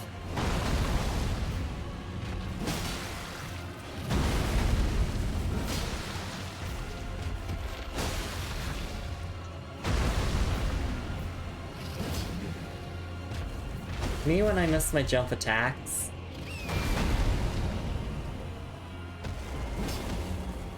It hurts. Stop missing. Yeah, ideally we just want them to keep spamming those stomp attacks. It's so janky trying to go for the head, but they do take extra damage with headshots, so I could try throwing lightning spears at the head as well. That would probably be easier. Oh, okay, they're moving. Yeah.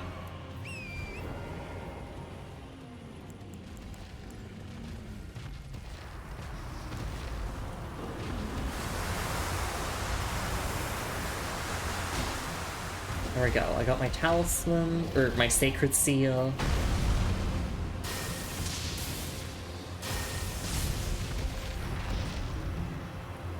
What's that move? Oh, just coating the ground, I see. Oh shit, I did not think that would hit me from here. I'm just dead.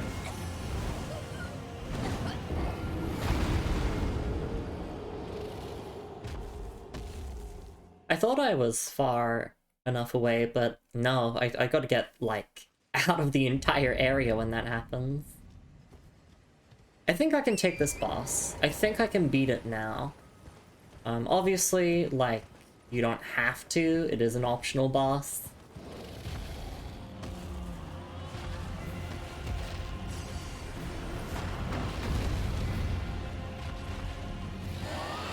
But I think I'm capable of doing it with my character right now. I just need to not miss these punish windows. That was the problem. That's why I died before, is I was not getting good punishes.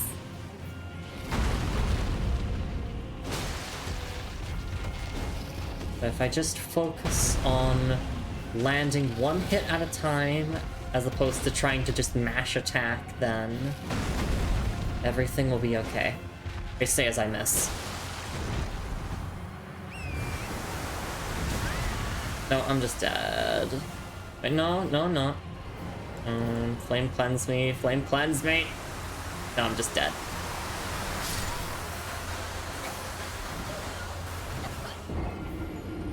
I tried to surge sprint away for a second, and I'm like, wait, no, I would have to get back on Torrent. Ah, alright. Lumi, you sure you want to brute force this a bit more? Yes, I do. Okay, screw the lightning spears. It's too much of a pain to, like, scroll over to them. I'm just gonna have Flame Cleanse me ready at all times for when I need it. I could also try to kill it by attacking the legs if I really wanted to. But the head will make it so much faster, trust me. I'm just dead now. Oh, no, I'm alive.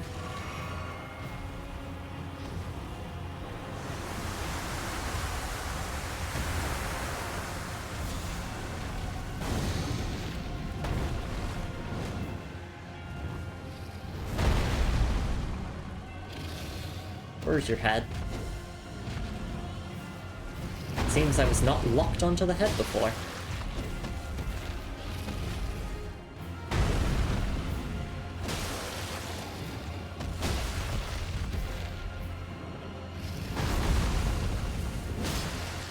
Alright, my weapon skill might also be able to hit. Yes, because that's what this weapon skill is intended for. I can't get the riposte here. That sucks. Just because, like, geometry won't let me.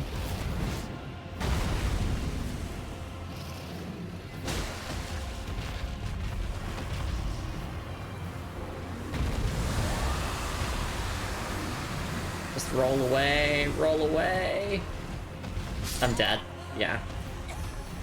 I needed to get on Torrent. Alright, let's give this a couple more goes before we move on to something else. I really want to brute force it, but also I really don't want to inflate the death counter.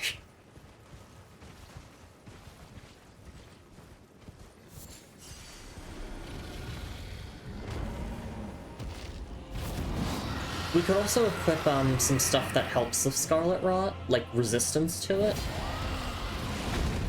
Because I realize I have not done that.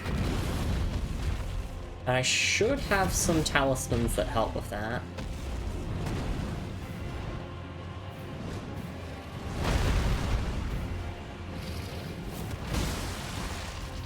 I also just want to stick to, like, the road here because... oh, for fuck's sake.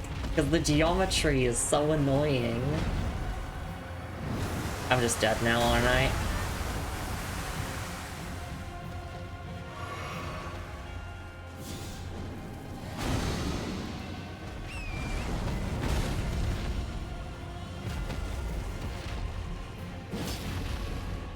I just cannot get a hit in to save my life.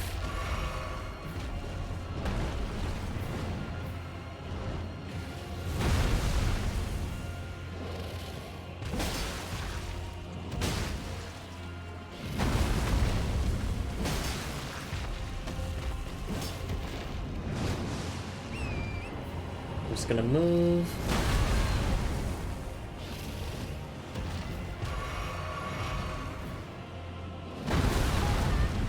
Like, yes, please just stick to doing these melee attacks. And I'm dead now.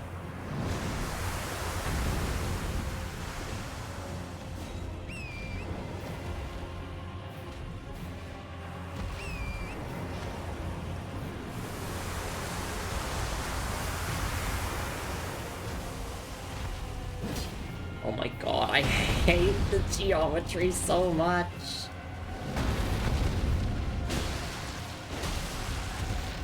This is what it feels like playing Monster Hunter sometimes as Sword and Shield. I'm like, I am trying to hit your head.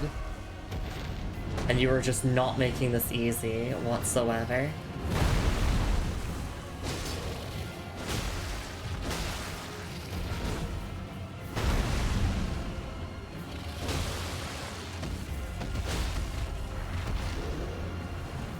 Okay, get on Torrent, get on Torrent. Right.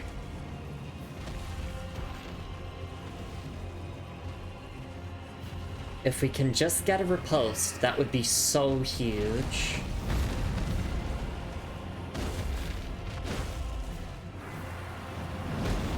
No. So as soon as the dragon goes into the air, I should be calling Torrent, it looks like.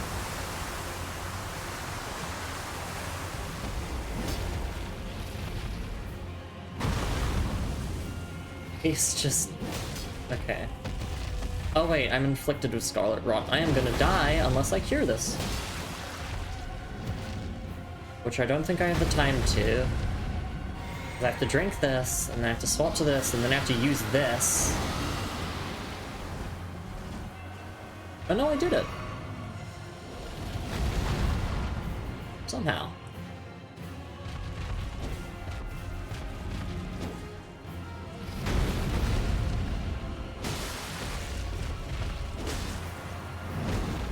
Am I just dead now, though? Yep. It feels like you're basically guaranteed to get hit by the spray, which is just frustrating me, but there has to be a way of dodging it, right? Otherwise, like, talismans might be the go-to. Yeah, where's our resistance stuff? Immunity, there we go.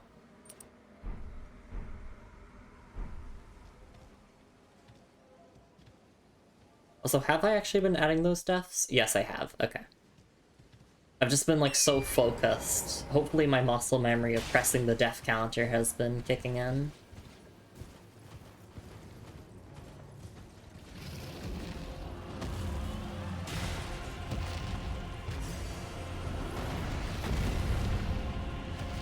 Maybe I just need to do the entire battle on horseback. That's also potentially something I might have to do.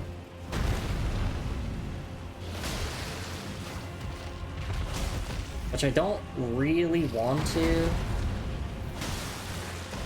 But this is feeling a bit easier. Like, easier to hit the head.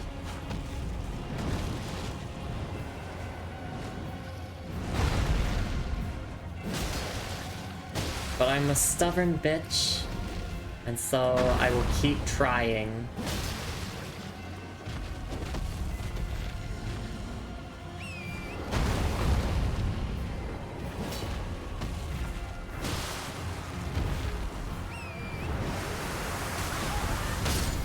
Oh. Okay, well, Torrent's dead, but thankfully we can... Ow. Then I'm going to die now.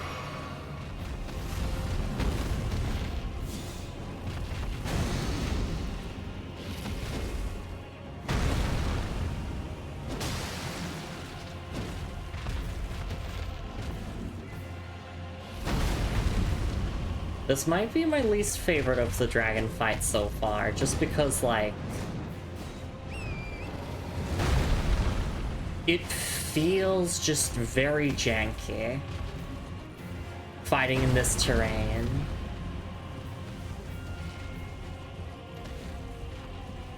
But also, like, skill issue, I know.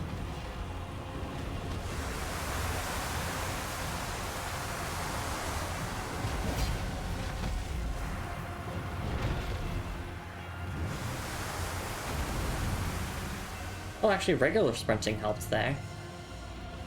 That's not always going to be the best course of action, but... it could help.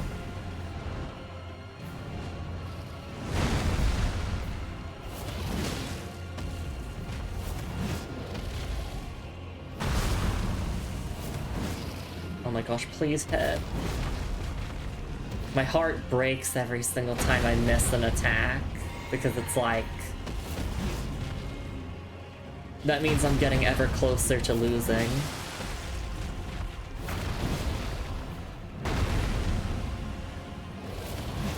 Oh my gosh, please!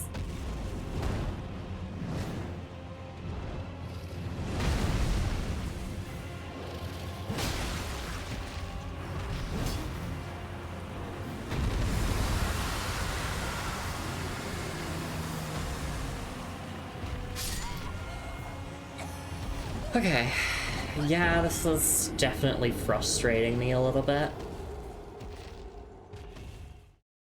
I think we should move on to something different.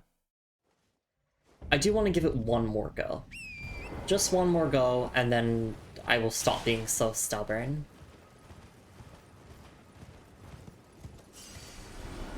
Is there a tip here? Try haul? Thanks. Real helpful tip.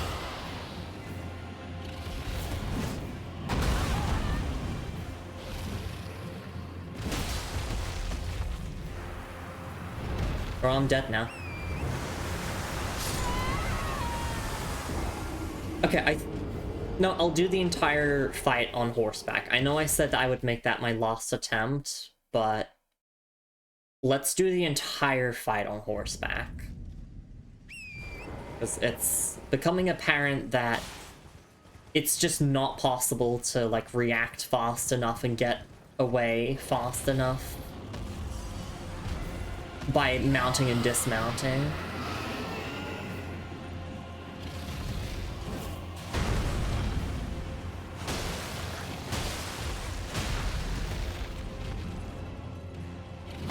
Only problem is some of these attacks I don't know how to dodge on horseback.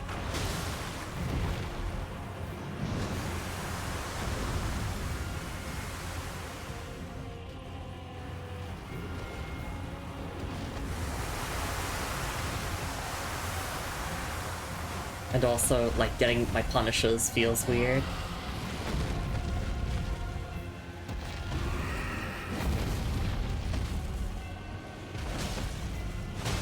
I'd be best to just swing for whatever I can get a hit on. But... okay, if I go in a circular motion like that, then that seems to work. See, Lumi, this is what happens when you stop being so stubborn and try to embrace different strategies. See, this is going so much better, because I can actually dodge things now. I didn't dodge that, though. Oh, shoot. I am getting hit by this. Or maybe not. Okay, my advice for this fight is do not try to do it on foot. The other dragons you can do on foot, because, like, it's pretty easy to just mount and dismount whenever you need to, but not this one.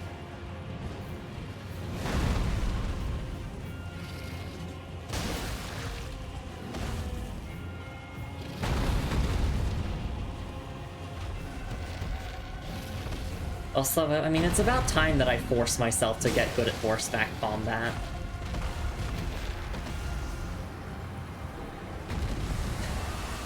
Thank you so much for the raid, Azura. I really do appreciate it. We are women of the sea. Mecha Fox Girl Magus raid. Thank you so much. I really do appreciate it. We are in the middle of a fight at the moment, but get you the shoutouts you deserve in a little bit. Thank you so much for raiding in. Hope you had a wonderful time with your stream. If you got a raid and run, totally understandable. But please do check out Azura if you're not following her already. And yes, we'll get shoutouts, we'll get all that done in a moment. But for now, we got a dragon to kill. Please feel free to raid and run, you know, take care of yourselves. No need to stick around. Thank you so much for being here anyway.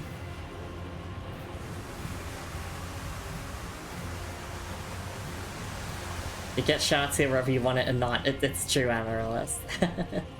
Yeah, welcome in all the raiders. I see Volo. I see Mr. Oddity, a whole bunch of people. Thank you so much for being here. Can this dragon please come over here?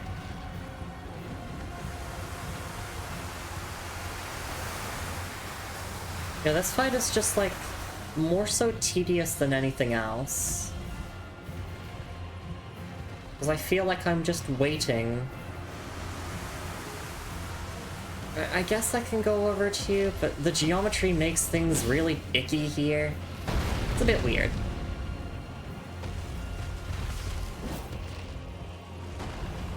I tried to do the entire, or I tried to do a bit of mounting and dismounting for this fight, but then I realized, like, no. They basically expect you to do this entire fight on horseback. And unfortunately, I'm not very good at horseback combat in Elden Ring. Speaking of myself, who am I? A quick intro here while we're waiting for this dragon to fucking behave itself. Hi, I'm Lumi. I'm a Hot Lady Night VTuber. I do playthroughs of RPGs and story-driven games. I like to dabble in a bunch of other genres as well, and we are here with a first-time playthrough of Elden Ring, where it's also been a 100% playthrough of Elden Ring as well at the same time. And yeah, this boss kind of sucks. I'm not gonna lie. Actually, what if I ran away and came back, would it, like, relocate? It's just the geometry that kind of screws over this entire fight. Yeah, so if I move... oh my goodness. Thank you. Also, the fact that they want you to do this entire fight on horseback, because a lot of the deaths this stream have just been me trying to do a mixture of mounting and dismounting, but no, they want you to be mounted the entire time this fight. You cannot react to the breath attacks fast enough by mounting Torrent. Or at least I couldn't.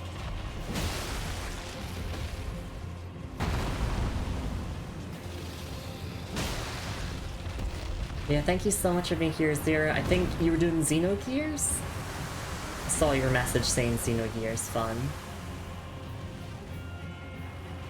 All my other moderators are busy at the moment. But that's okay. Hopefully the raid buff works. Typically it does. But I'm not good at horseback combat in Elden Ring because this is the first time From Software have really attempted this sort of mechanic. Oh my goodness, please. No.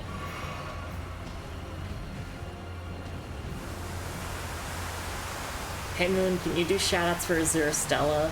She just raided in. And I'm trying to do this tedious ass dragon fight.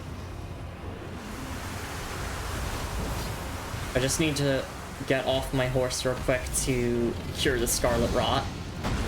Alright, there we go.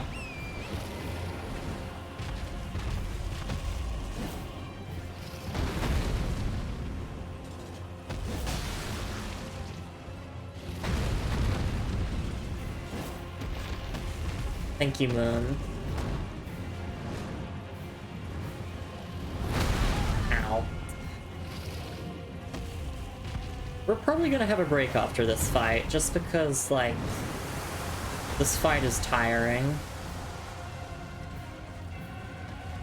And what, Rebel can't do the big girl shoutout? Okay. I'll get to it once either I die or we're done with this fight. I also saw Alex Speedling coming in. Yeah, witness the peak of From Software dragon fights. I'm being sarcastic. This is probably the first time I have not enjoyed a boss fight in this game, which is pretty impressive considering that we played nearly 70 hours. And yes, Volo, I have beaten the Lake Dragon, if you're referring to the one in Limgrave, but also I have done the one in Liurnia as well, and they were really easy and not tedious. Because with those ones at least, like, it was possible for me to constantly mount and dismount in order to get my damage in.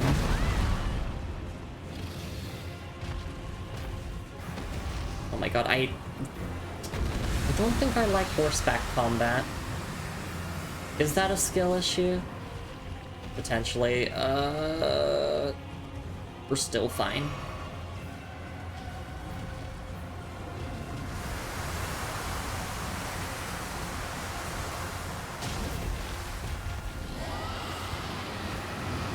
Right, yeah, that scream is secretly a Scarlet Rot Breath attack. I guess I could just hit the legs and stuff, but, you know, critical damage to the head. Would really love to get a riposte.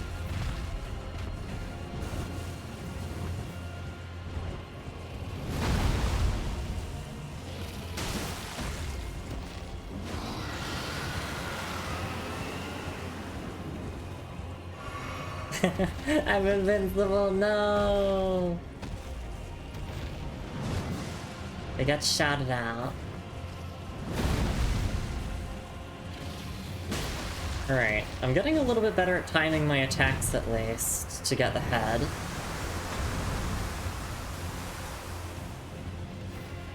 It's just, I think it's just the arena.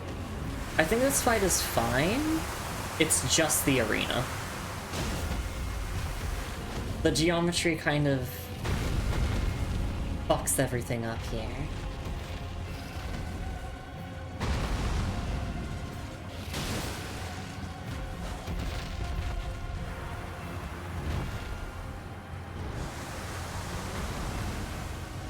I don't know if I'm gonna, like, run into a rock and then get stuck on that and then die.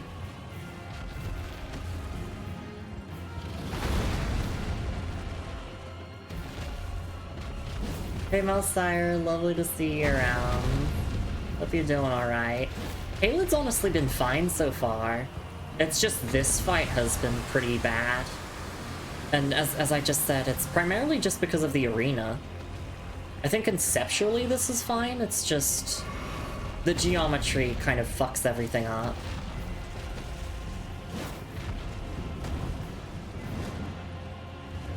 What level am I at? Last time I checked 73 or 72.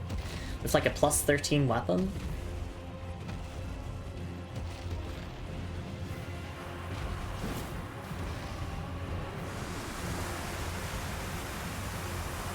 It's just this fight is, you know, hit and run tactics, so I'm not really getting to build up much stagger.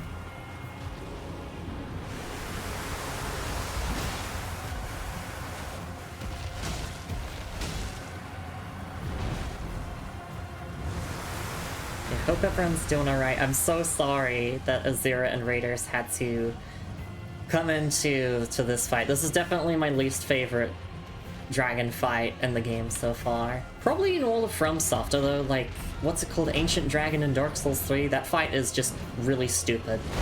Because it treats the player like an idiot and it's a gimmick fight. Which I don't hate gimmick fights, it's just having a gimmick fight plus the game treating you like an idiot. Which Dark Souls 3 often does. I do like Dark Souls 3 though, but there were definitely moments where I'm like, come on.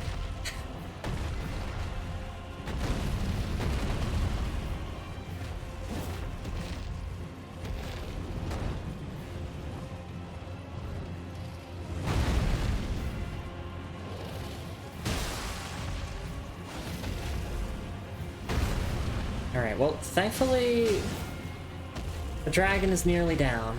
And I cannot wait for this to be over.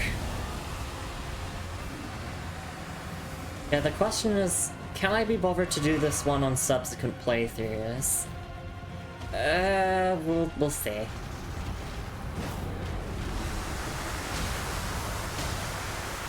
Okay, there we go. Stupid dragon.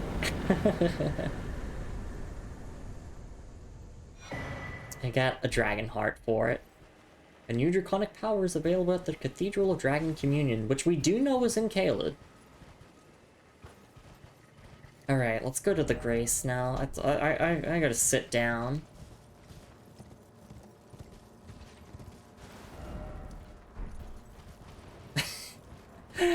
I gotta sit down. Oh, that gave me a lot of runes, so I can definitely get some levels from this.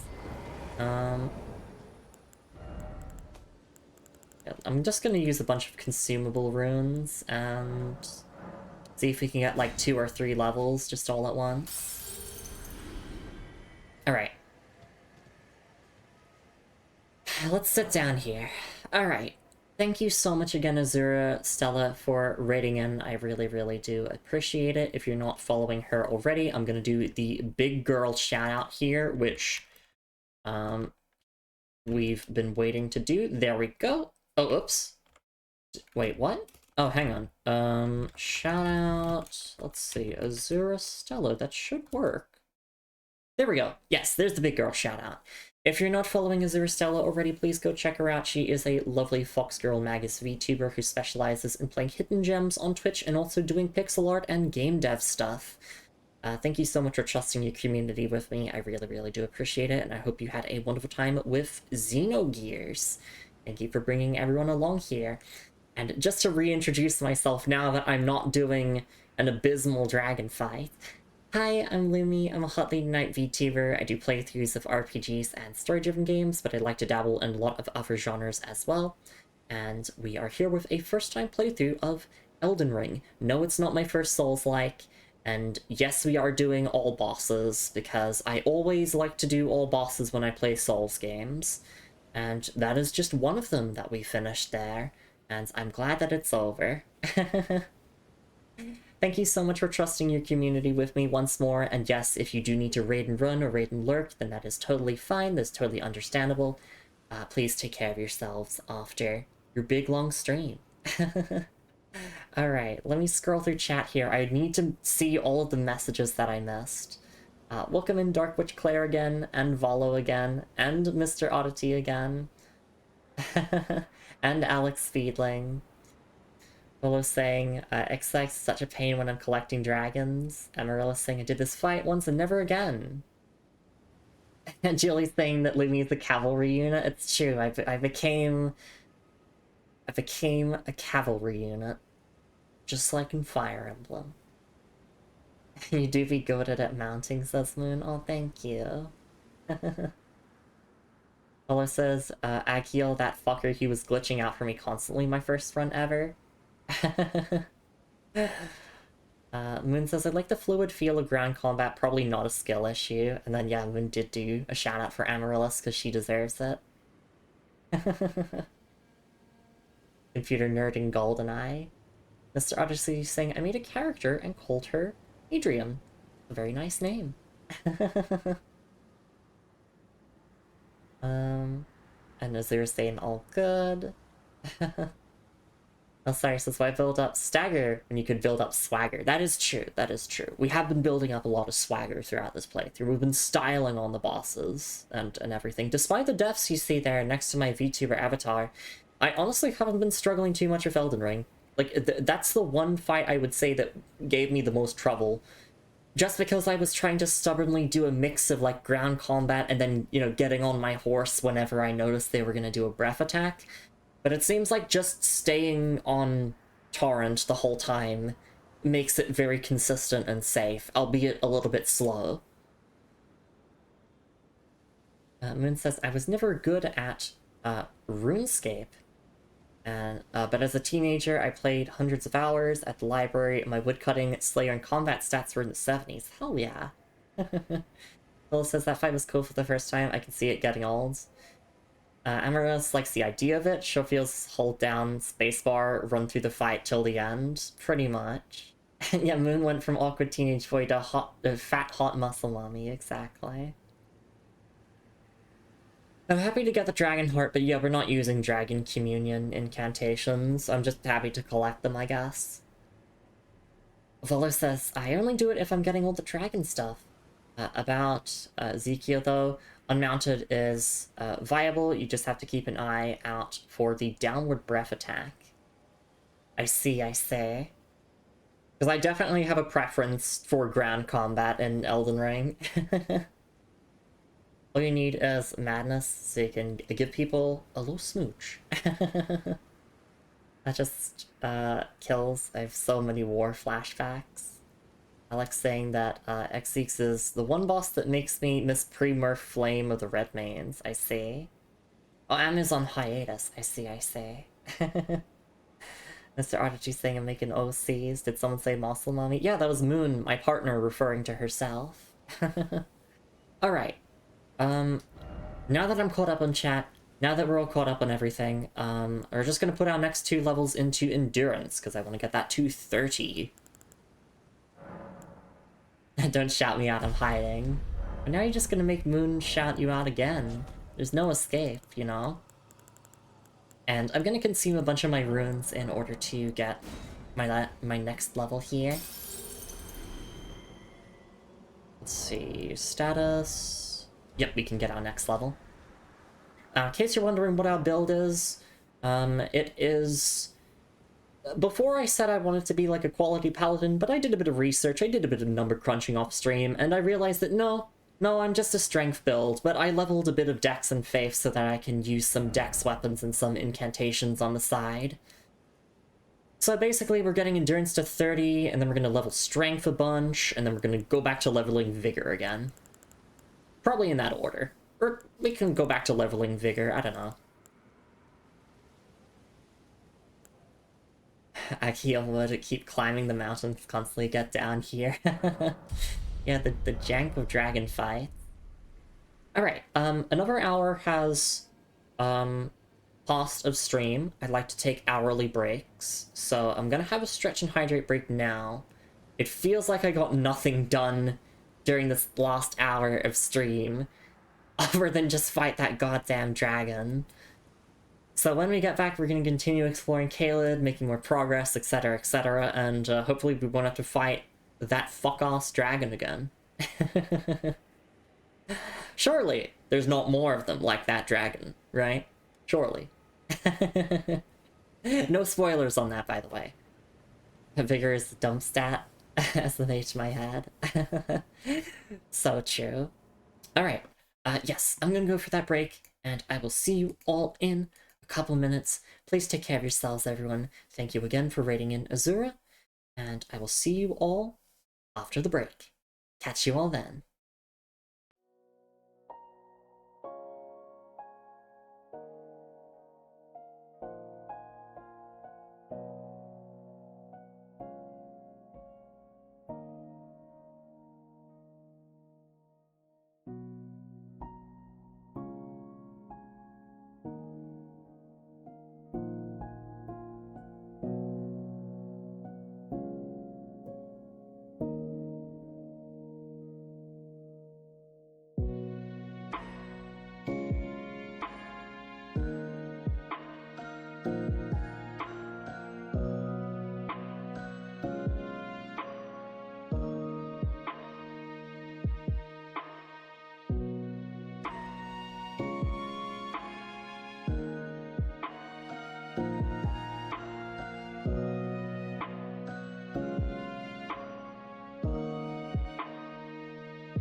Alright, and I am back. Thank you so much for your patience, everyone. I really do appreciate it. Annie's saying also, don't listen to me. I went into Erdtree at New Game Plus, teehee. That's a commendable feat worth shouting out again. Thank you, Moon. Thank you. And thank you, everyone, for being here. It's so lovely to have you all around.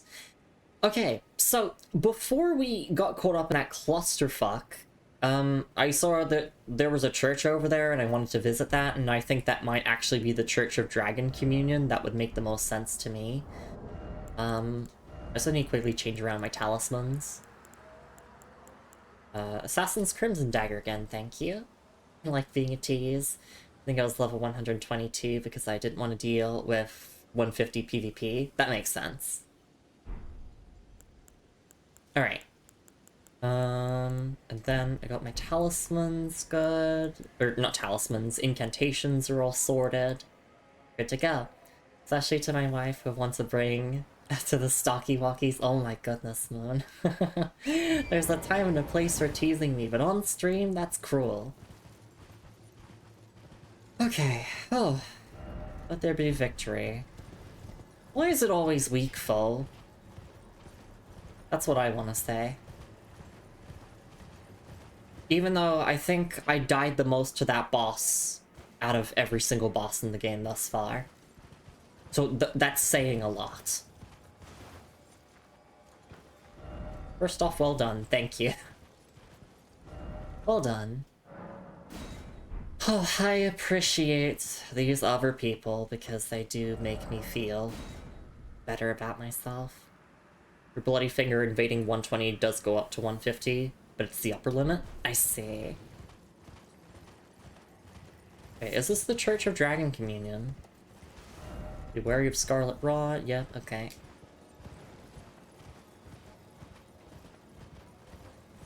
Yep, this looks to be the church.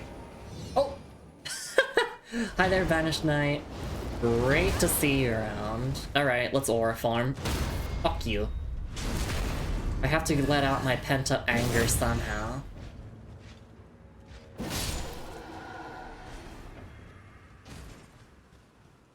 Is there another one? Nope.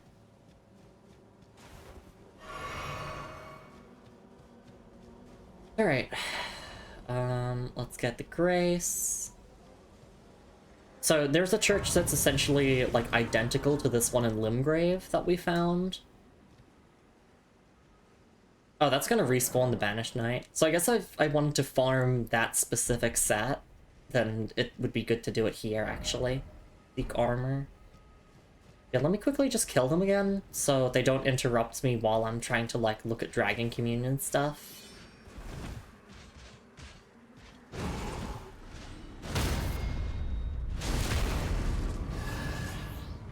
I think I was lower. Oh, it was 125, I see. Alright, there we go. Now that that is dispatched, I'm assuming that there's a dragon heart from this dragon here. Or, no, from this body here. No, it's not. It is a person who's giving me the Ancient Dragon Apostles Cookbook. A record of crafting techniques taught by the capital's ancient dragon cult. Details techniques that harness lightning, the weapon of the ancient dragons. Acquire the knowledge to craft the following. Dragon wound grease. I see that could have helped with fighting that dragon.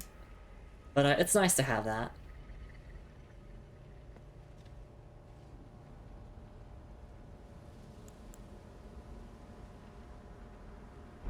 Alright. And then, yes, we spend dragon hearts here in order to get new incantations. Which, I don't have the stats to use any of these, and I'm not intending to level my arcane, so...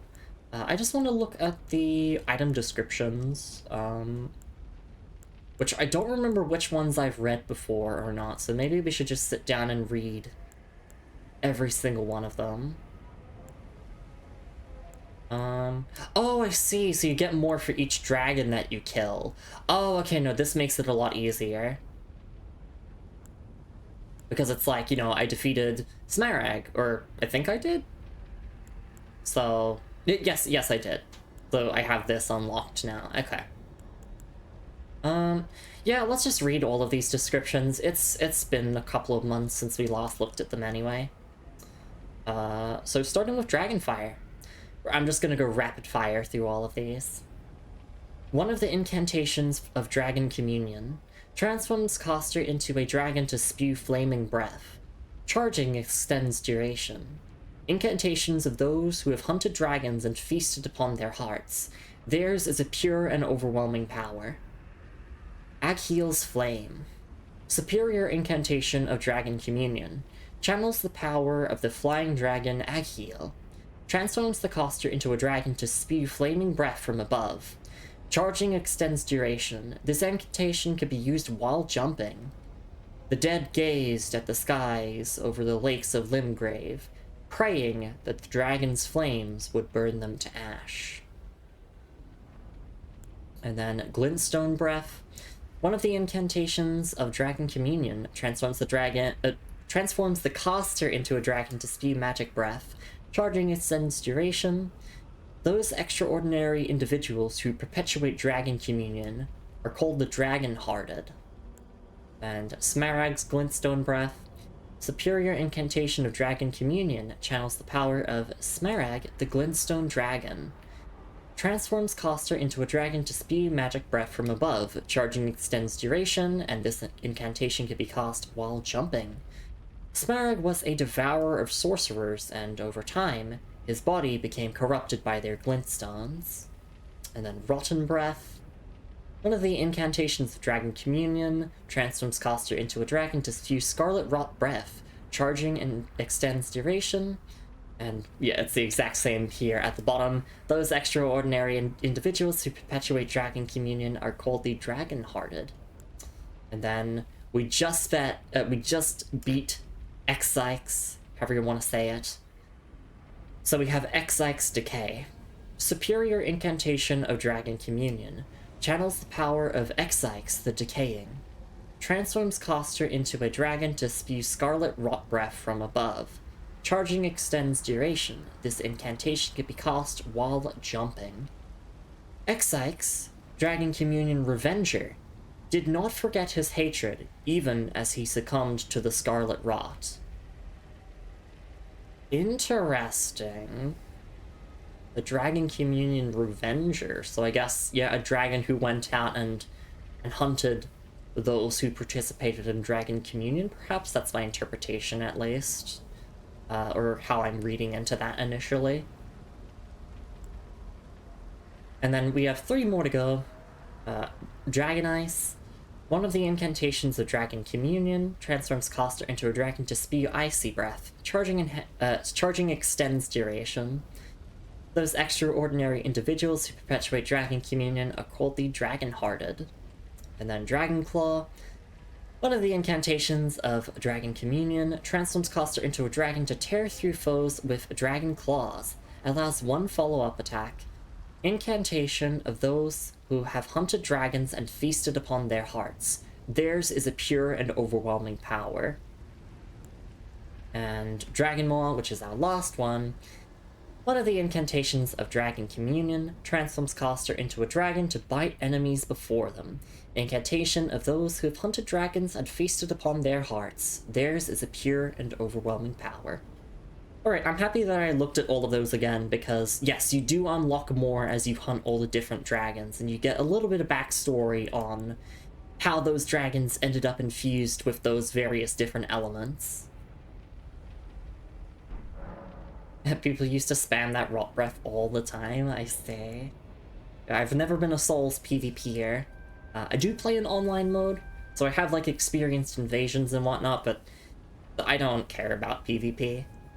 Also because I'm Australian, and, like, it seems as if most people are just in the US, so my ping is always abysmal, online in Souls games, so it's not even worth.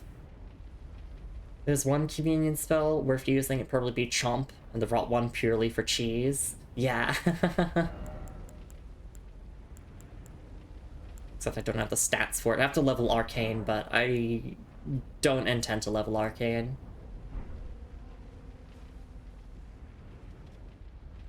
Is to play with an Australian girl? We did have a bit of struggle. Yeah, so Souls PvP has never been for me. I do enjoy, like, playing through a Souls game for the first time and, like, you know, being human or being embered and then, like, having that, like, moment of panic when someone invades me. Because it sort of leads to, like, a cat and mouse situation. It's fun, but it's not something that I can see myself, like, committing to seriously. I play these games primarily just for, like, the world, the characters, and the lore. So PvP isn't really something that interests me. But there we go, we found the Cathedral of Dragon Communion. We've been, you know, hoping to find that for a while. Let's head over and get the map there now. Play Night Rain with an Australian girl? What a coincidence! I play Night Rain with an American girl. What a coincidence. Ah, tarnished.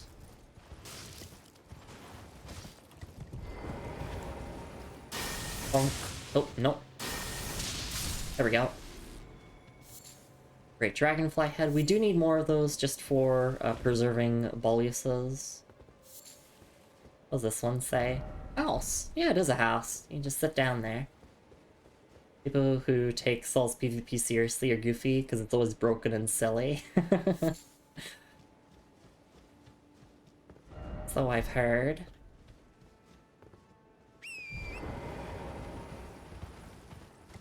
I mean, Saul's PvP has also always been about cheesing others from day one. And, like, coming up with the most degenerate strategies. And then people come up with degenerate strategies to counter those.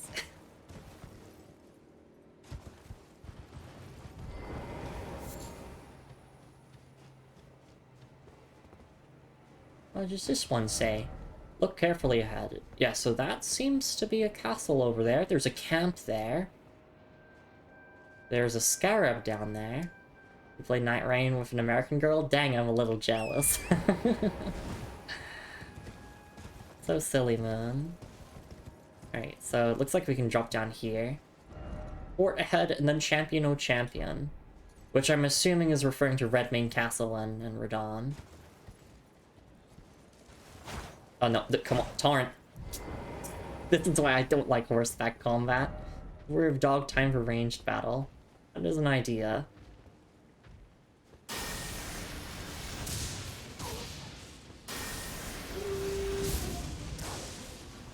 Yeah, we can just sit here and chuck lightning spears. But yeah, I did a bit of research and I saw that there aren't really any other incantations that I want to use, so I'm happy with just leaving my faith at 20, which I believe is one of the soft caps for the stat anyway, so a good point to stop leveling it. Oh my god, look at that, it's going zoomies.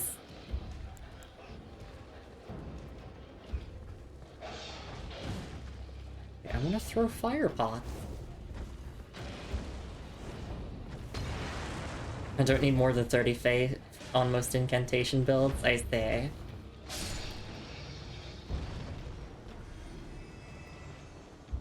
Alright, I feel like I could drop down. Actually, no. I want to take down at least one more of these dogs. Bless the fire pots.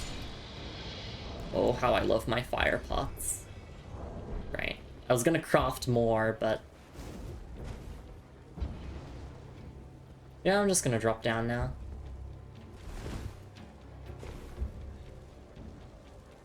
Can I hit you with a fire pot? No. I thought to try, though. Oh shit, there's another dog. Or no, that's one of the crows, right? Yeah, they're right there.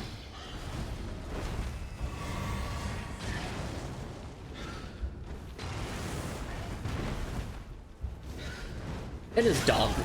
Everything is a dog in this game. If you think hard enough. Tarnished human dog. Oh my goodness. Please. Just let me heal. There we go. Right.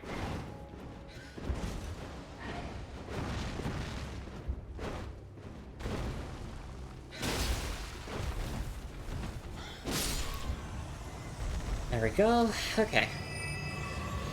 Yeah, dog. Flying dog. A few cool spells higher up, I see.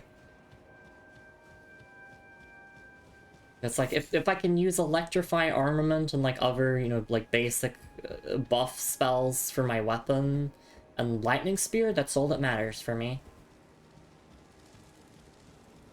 Oh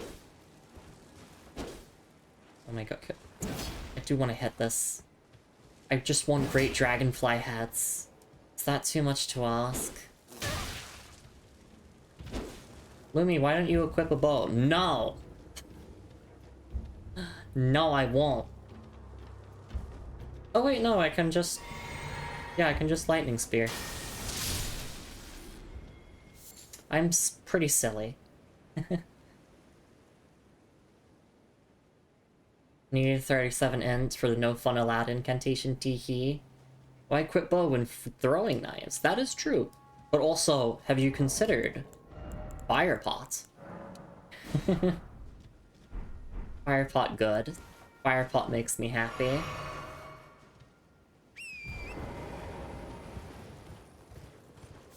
Okay. Yeah, we still gotta get that map. Oh, that's a golden seed over here. Oh, and it's Knight's Cavalry. You fucker, how many times are you gonna show up in this game? Alright, well, I do like to fight them on foot, so...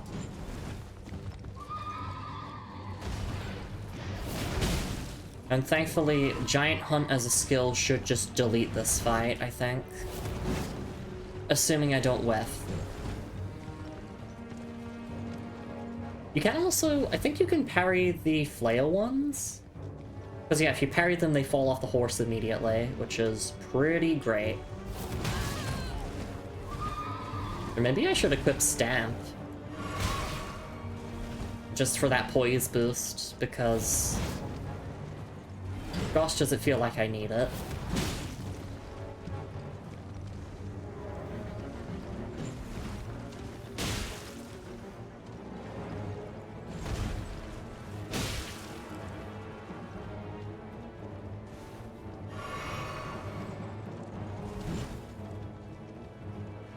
Come over here, silly.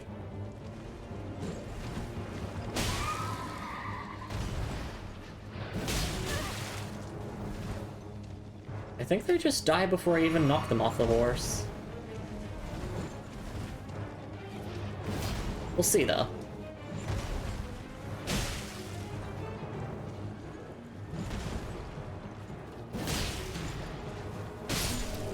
Yeah. The horse lived. That's funny. Alright, Poison Moth Flight. Nice. And we'll take that golden seed. Something incredible had it. Yes, exactly. Right, and then let's get the map over here. And we'll take a look at Poison Moth Flight in a moment. I do know what it does, because I played Night Rain. But I do want to look at the description anyway. Oh, there's a merchant, actually. Perfect time to take a little rest break here. Here! Be wary of Cavalier, therefore time for night. So yeah, we got that. Hey Zero, lovely to see you around. Can't believe leaving me wants the horse to dead. No, I just wanted to knock the rider off it. Hey, I hope you're doing alright. Welcome into some more Elden Ring.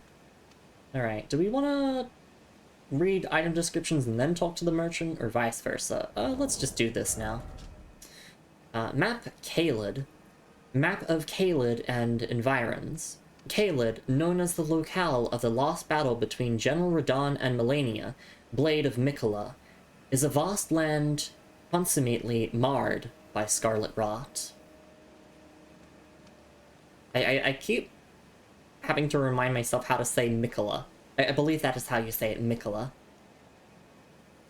Yeah, so apparently their fight, like, led to the land being completely covered in scarlet rot.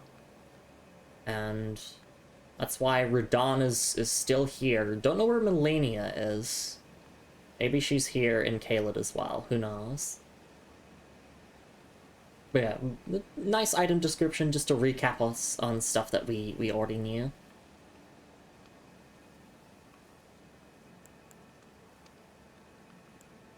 And then we have Ash of War, Poison Moth Flight. This Ash of War grants an armament the Poison Affinity and the following skill. Poison Moth Flight. Slash with a poison-infused blade. If the follow-up strike lands on a poison foe, it will deal significant damage, usable on small and medium swords with twin blades accepted. She's probably kissing girls somewhere. Good for her. Good for her. Alright.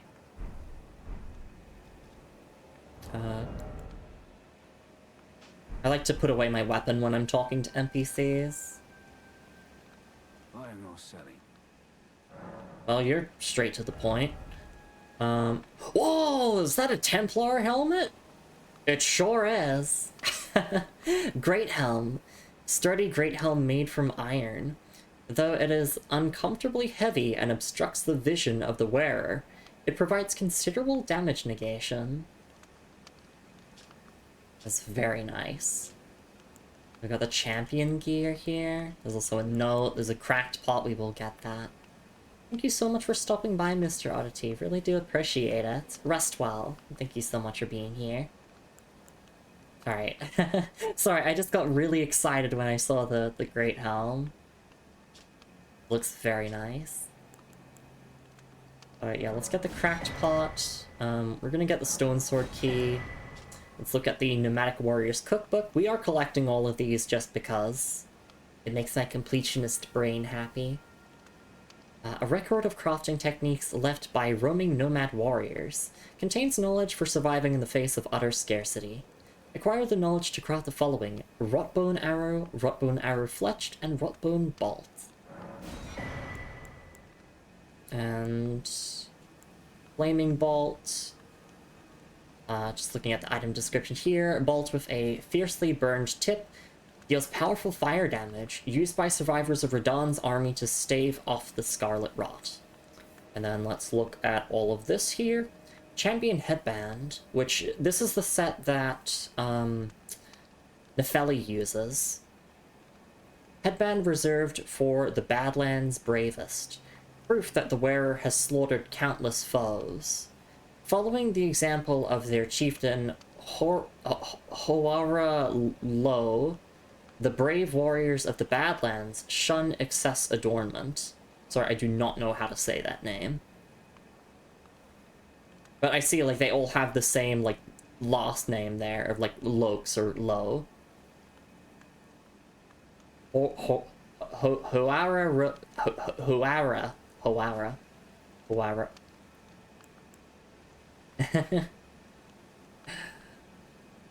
Alright. And then, yes, we read the Great Helm description already. Champion Pauldron, which, yeah, this is the set that Nefeli uses. She uses the whole champion set. Pauldron reserved for the Badlands Bravest. Proof that the wearer has slaughtered countless foes. Following an example of their chieftain Hoara Lo, the brave warriors of the Badlands shun excess adornment. Alright, so it's just the same description for everything, other than the gaiters, which just notes that it is gaiters formed only with leather scraps, common wear in the Badlands. Alright. It's like Horalo, if I remember right. Okay, Horalo. So then, in that case, following the example of their chieftain Horalo Lo, the brave warriors of the Badlands shun... Or is it just... Oh wait, no, Horalo... Oh wait, no, that's just how you say the full name, I say. My silly brain was going Horala Lo again. Or like, Horalo Lo. Okay, I see. Yeah, we did hear about the Badlands, like, very early into the Elden Ring playthrough. So it's good to, like, get some more lore about the Badlands. Alright, and then, yes, let's get this note here. Note Gravity's Advantage. Note sold by a nomadic merchant contains information about advantageous use of gravity. Further details are available only to paying customers. One of my favorite things about these notes is that there's like a little feather attached to the bottom of them, and that's how you can tell which merchant you got it from, because it matches their clothing. I do actually want to sell some stuff, although it might be a bit hard, because I'm just selling dupes of things that I already have. Yeah, I'm gonna have to look quite a bit. Oh, we have a lot of aristocrat garbs.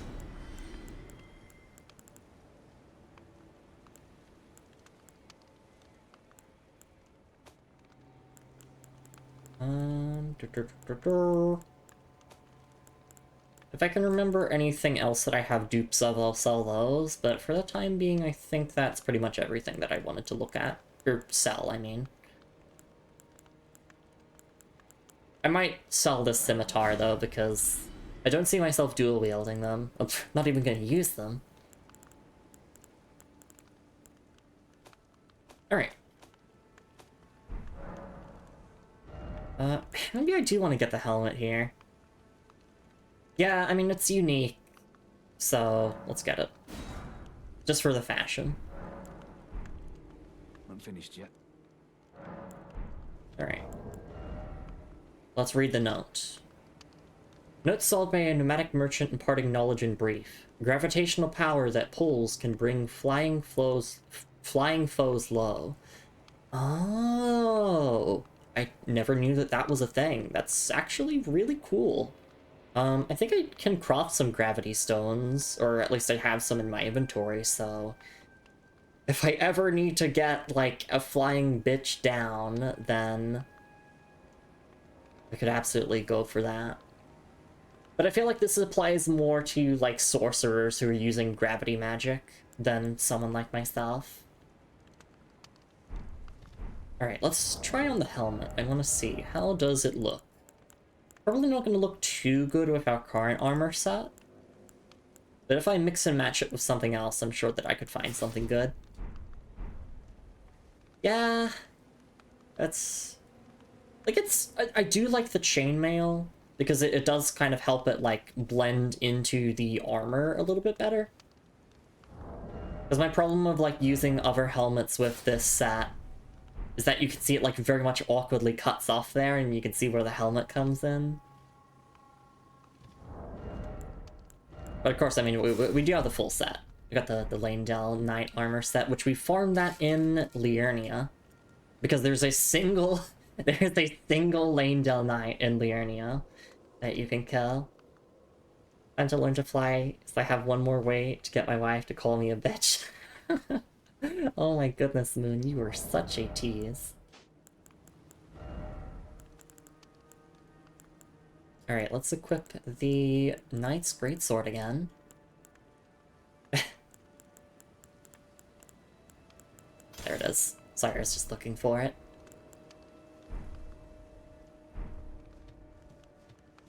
Oh, there's a death bird over there. Cool, let's go and fight that.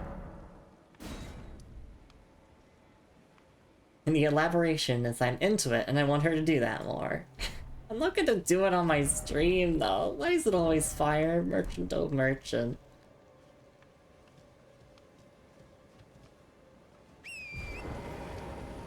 Save that for us time. You don't have the right. Oh, you don't have the right. Therefore, no attacking ahead. Okay. Hey V, lovely to see you around. New fit looking swell high. Thank you. I'm quite happy with it as well. Alright, let's go fight that death bird. Oh, actually. No, no, go back. Go back, go back. I should probably swap out my Ash of War for Sacred Blade.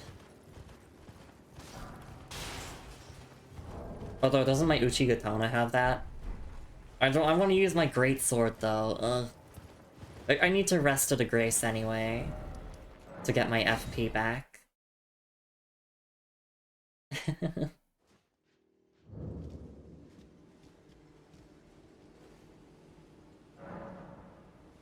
Although I do actually want to change my Ash of War and my Greatsword anyway. I was thinking of just doing, like, Stamp. Oh, what's the default one? How do I remove it again? How do I remove it again? There we go. If I just go to undo enhancement. Oh, it's Stamp Upward Cut, I see. Do I have Stamp Upward Cut? Can I infuse it with an Ash of War that it already has? We could try Lion's Claw. I have a bunch of these that would be fun to try. Flame of the Redmanes could be fun.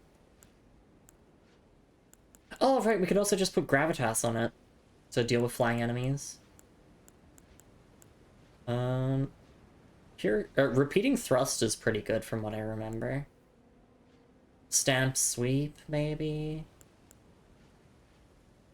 No, let's just go with Giant Hunt again. So we're gonna make that heavy infusion.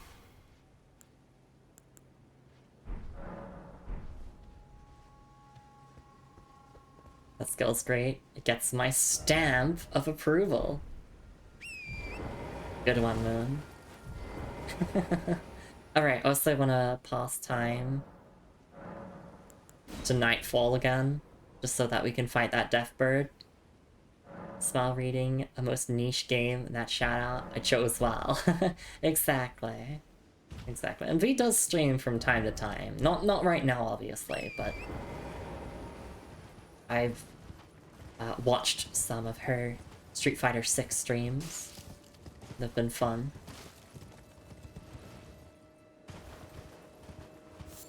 Moon, now's not the time to be down bad, oh my goodness. I mean, I will, yes, but my goodness. Moon says I like being degraded and called things like a bitch and a slut. Feels validating. You deserve it, and I will provide that to you, but not on my stream.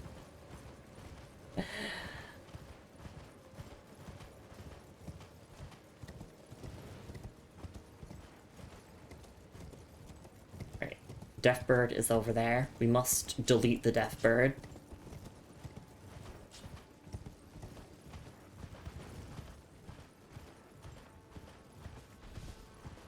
That's Deaf Right Bird, I believe. Yep. It's the cooler Deaf Bird. Sorry. There we go.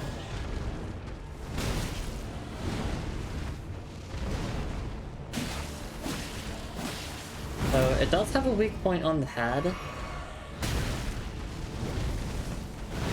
But obviously it's a lot easier to just... I hate that attack.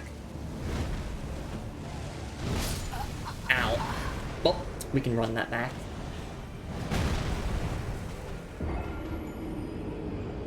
Just be standing around at night, it doesn't phase in like the others do. I can't believe Moon is out here, vulnerable, no one here to propose to her, SMH my head. So true. I like being watched, says Moon. You do, that's true, that's true. He says, not in like a year now, I would need a lot more voice work to accept listening to myself for streaming purposes first. That makes sense. Do you mean voice training, V? If a playlist for that, I can offer help. Yeah. Moon is really good with that stuff. I can't help anyone with voice stuff because, I've never done voice training. I just kind of found the voice that I was happy with really quickly, and then just stuck to it. So I didn't even do any I didn't even look up any videos. You know what I did train for, though? I trained to fight this Deaf Right Bird by playing Elden Ring Night Rain. Second time's the charm, right? We'll have to see. Oh wait, it's daytime. Fuck.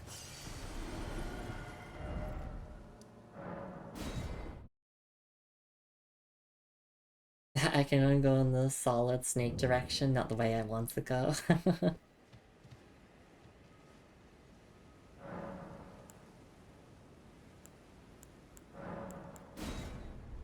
Yeah, Moon has a big playlist that she uses. And great problem of actively pursuing a nighttime boss, exactly. Pursuing? Like the Pursuer? Like Dark Souls 2? Oh my goodness. Spoiler alert, the Pursuer's gonna show up and say, I am the Pursuer. Get pursued. Fuck you. Also, I just realized that that is a big head over there. Is that potentially part of Godwin's body? Like Deathroot? I don't know. Maybe we do get a Deathroot for killing the Deaf Right Bird. We'll have to see. I genuinely don't know.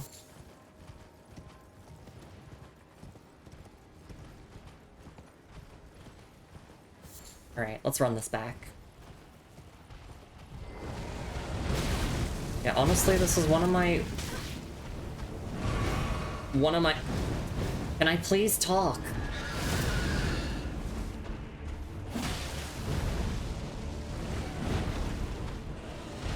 Just a moment, please.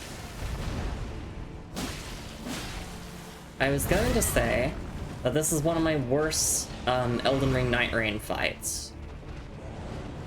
I tend to fuck up on this boss quite often, and I don't know why.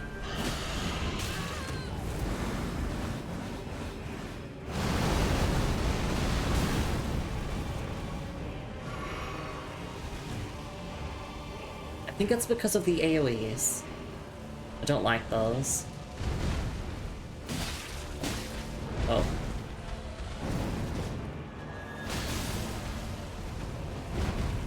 But we got Sacred Blade, so. But yeah, this attack, this fucking attack, I hate it so much because I always, like, end up rolling into the follow-up explosions. Or, like, the follow-up trail. But I didn't this time. And that's the fight done.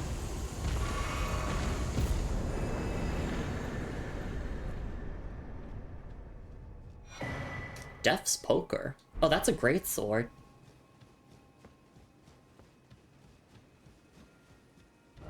Praise the Tarnished. Thank you.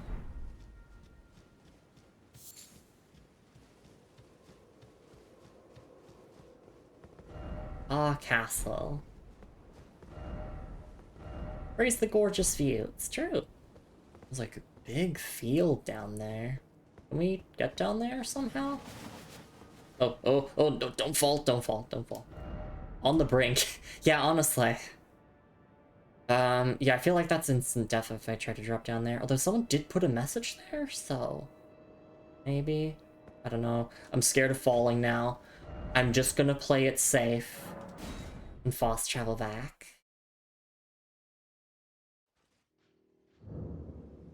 Alright. Let's take a look at the Death's Poker. Which we need 11 intelligence for, which we don't need. So, let's just look at it anyway. Barbed rod carried by death birds. The birds are graveyard firekeepers. It is said they rake out the ashen remains of the dead from their kilns. And the unique skill is Ghost Flame Ignition. Thrust out the barbed rod and set its tip alight with Ghost Flame. Follow it with a normal attack to set the ground ablaze with Ghost Flame, or a strong attack to trigger a massive explosion. 11 intelligence, blasphemy. So I'm not touching that intelligence stat, it is staying at 9. It insists you need to pump int just for the sake of the weapon skill. It works fine as a quality weapon. Okay. I kind of got jump scared when I read the words Fire Keepers, because I'm like, oh, Dark Souls! Oh my god, Dark Souls! But no, no. Calm down, Lumi. It's okay. It's okay. This isn't Dark Souls. Me with one, me with int, a T-posing to ruin other people's buffs. Oh, right, the Golden Order totality thing. Ignition, best Monster Hunter Greatsword mentioned. So true. Alright.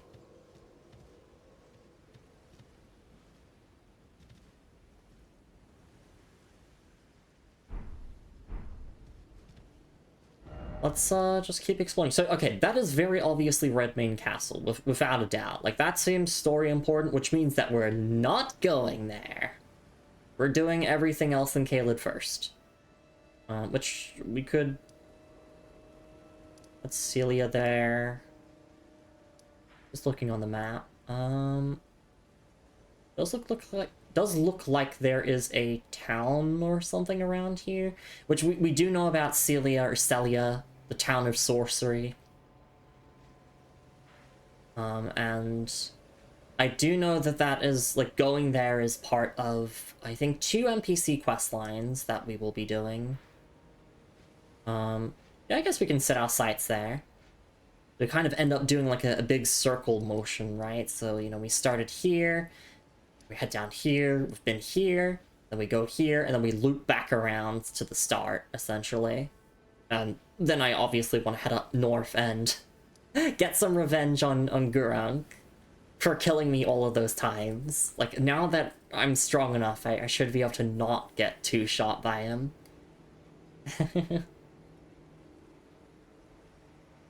Because Deathrite Bird is annoying. So true, so true. V registered the playlist, and thank you, Moon, for posting the playlist. Amarilla says, I love DS2, which means Demon's Souls 2, which is Dark Souls 1. You mean Death Stranding 2? Thank you, I've seen a few of these. Moon says, pick anything on there that looks interesting. I've watched and trained along all the videos. Not fully happy with my progress, but I've made it far from a big, burly, deep voice guy. He says, my voice training has been too on and off for a bit. I have a lot to sift through on the whole gender front too. It's complicated. I appreciate it though. That bird is just annoying, GG. Thank you. But yeah, gender stuff is very difficult. It's true. Gender stuff's tough, but titties soft. It's true. It says I was on and off for a long time till I finally fell into a routine. Bet there was a Death Stranding too. Yeah, it came out this year. It might be a Game of the Year nominee. Probably. But we all know that, like, either Silksong or Clair Obscur Expedition 33 will win Game of the Year. Because, you know, the Game Awards is just a popularity contest. Not saying those games are bad, I haven't played either of them. But those two are probably, like, the most popular games of the year. Let's go, France 33. Alright. Let's make our way down the road and see what else we can find. Just down the road. Who wants some boss weapons? Sorry, I'm thinking about Happy Souls.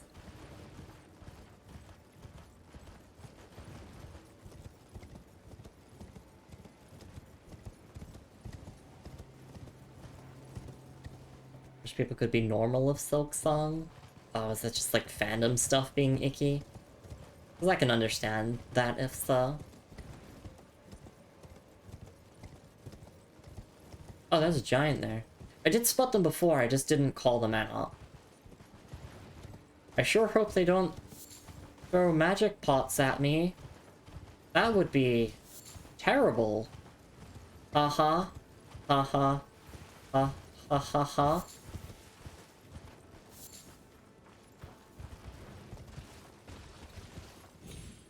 I do really want to climb this. I don't think I'm getting up, though.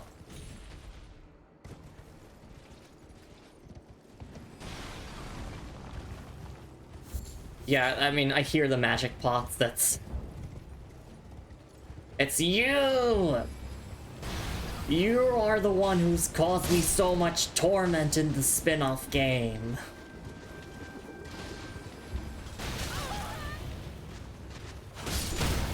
Oh, shit.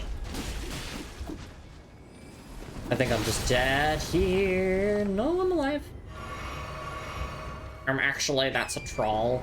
Thank you for the correction. I also realized my mistake with calling them trolls. Or, sorry, giants. Earlier. Like, I think yesterday, or the day before, off stream, I was thinking to myself, I'm like, wait, no. They're trolls, not giants. Because giants are different things in the Elden Ring universe. The heftiest pot, exactly. The OG. We'll pick up all the goodies around here. Would love if I could get up there from the skull, but I'm not gonna brute force it. It's gonna be one of those things where it's like, here's an enemy that is threatening you, you can go and deal with it later, but not now. Over in Souls, because that's what they are. Meanwhile, I have been doing my best to refer to everything with the Elden Ring terminology, just because, like, I don't know, it's fun to call them something different after doing 3 playthroughs of the, you know, the Dark Souls trilogy. It's nice to just have a little change. A little something different. There we go. We can just sit at this grace for a moment, clean the blood off ourselves. He says in popularity contest, Claire Obscure is likely to take it home, but I'm on Team Silksong. I'm in favor of indie games getting recognition. Exactly. I mean, Balatro had a nomination last year, so... anything's possible. I'm very, very glad I found that grace. Oh. Southern Aeonia Swamp Bank. Oh, that's a swamp, I see. I do believe we need to go to that swamp for questline stuff, so we won't do it just yet. We'll just focus on getting to the town of sorcery. Swamp.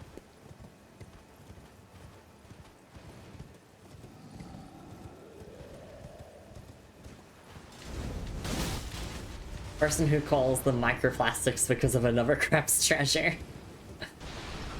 What are the Souls called in Code Vein? Because Code Vein was my first Souls-like, ashamedly. They're called... right, they're called Haze. Imagine if I just called, like, runes Haze instead. That would have been so funny.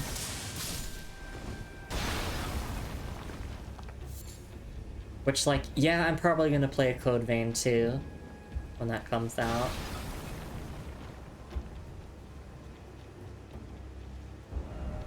Stop by the shack. Alright, well, that is a developer message, but specifically from an NPC. Alright, I'm considered to be in combat, you know? That's why I like Night Rain, because you can pull up the map even though you're in combat. You joke about the swamp that's spoilery. When Yakumo calls all the women in the party sheep. Yeah, like, Code Vein is... it's slop. It's anime slop. It's fun, though. It's like a junk food Souls game. Because, like, it is really misogynistic. And not enjoyable in that regard. And also, Cathedral of Sacred Blood is one of the worst Souls areas I've had the displeasure of playing through. Holy fuck, that area sucks. But okay, stop by the shack. Oh, I'm out of combat now? Okay. I'm guessing that's the shack.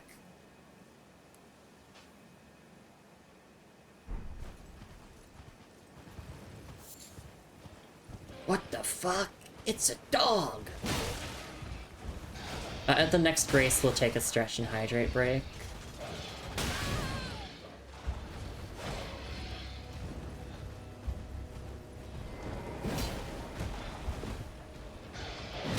Code Vein bad. Why no Code Vein 2? Wait. I will play Code Vein 2 when that comes out next year. It's like in January, I think, which is my birth month, so... It's also when I started streaming. January 2022, I believe. There we go. Happy birthday. It's not my birthday! That's the only dog to have the breath attack. Oh, more you know. Oh no, this is the shack, I see. I thought it was like all the way over there or something. Right. Yeah, there's an NPC here, so... oh, can I equip my Uchigatana again? Thank you. Alright. Let's go and say hi.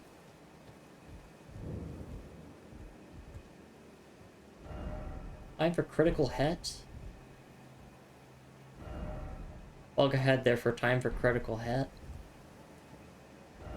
Time for rushing in. Alright, let's talk to you. Oh, a pleasure to see you. A pleasure indeed. I am Gari, a great sage. In my day, anyway. I'd hoped to ask a favor when one of your ilk came along. A strapping young tarnished, able to cross the scarlet swamp of Aeonia. Don't fret, I'll provide fine recompense. Should you accept, I will teach you the secret of Celia, the town you see there. Ah, then you are willing to lend a hand, are you? I need your help to heal a certain young girl. Her name is Millicent. You will find her beyond Celia, resting at the church atop the cliff, stricken by the rotting sickness. The rotting sickness that afflicts Millicent has no cure. When the Erd Tree flourished, even the demigods could not stave off its effects, despite their nigh godhood. But Millicent's suffering can be ameliorated. For this, you are to find a certain needle. Seek the deep, scarlet swamp of Aeonia outside Celia's bounds. The needle, made from unalloyed gold, is lost somewhere there. First, you must find the unalloyed gold needle.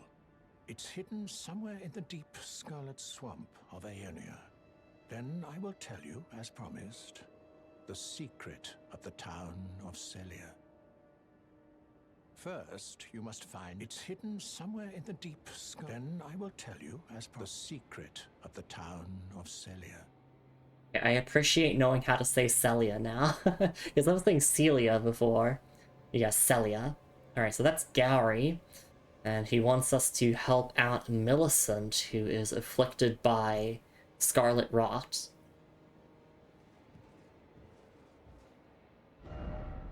Alright. Yeah, a lot of people just are saying to attack this guy, but I'm doing the questline as my questline guide reads. First, you must... It's hidden somewhere in the deep scarlet swamp. Then I will tell you, as promised, the secret of the... Happy birthday, dear. Thank you for coming into my life. It's not my birthday! Stop saying that! No! Save it for my actual birthday. Silly moon. Silly Annie. Silly Annie. First, it's hidden somewhere in the deep scarlet... Then I will tell you, as promised, the secret of the... It's in 3 months for it. Wait, 3. Yeah, the January. Time flies. I know, I know. First, you must find the unalloyed First. gold needle. It's hidden somewhere in the deep scarlet swamp of Aeonia. Yes, you must find the needle. I will tell you, as promised, the Sorry, I don't know why I'm repeating his dialogue over and over. It's just I like listening to his voice, I think. First, you must find the unalloyed... It's hidden somewhere in the deep scarlet swamp of... Then I will tell you the secret. Alright. Let me equip my Knight's Greatsword again, and I want to see if I can find a Grace that's near here. I mean, I guess we could just go to the Grace at the Southern Aeonia Swamp Bank. And yeah, I guess we'll get started on this quest line.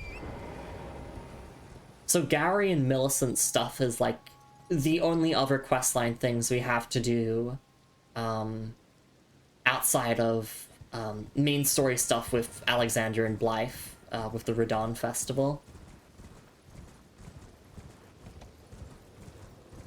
10 plus 3 equals 1. I'm good at math. Today's the 2nd. Your birthday is on the 2nd. Close enough. True enough. Alex says, not sure what critical hit referring to unless it's somehow possible to backstab him.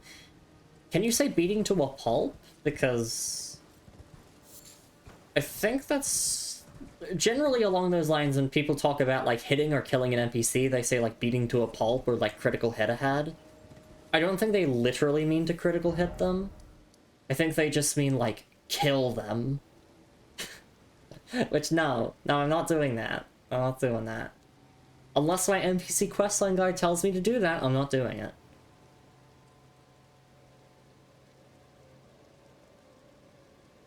Amaryllis says, I'll forget because my memory's bad, so I'm saying it now. Little details like that make me smile. Or just, you're just saying Millicent. Sorry. Oh, wait, no. Oh, the birthday thing. I see. Well, thank you for wishing me a happy birthday months in advance. I do appreciate it. Today's the 2nd. Your birthday. Oh, wait, no, sorry. I already read that message. Okay. I'm gonna go have a break. I clearly need it. My brain is being afflicted by scarlet rot at this point.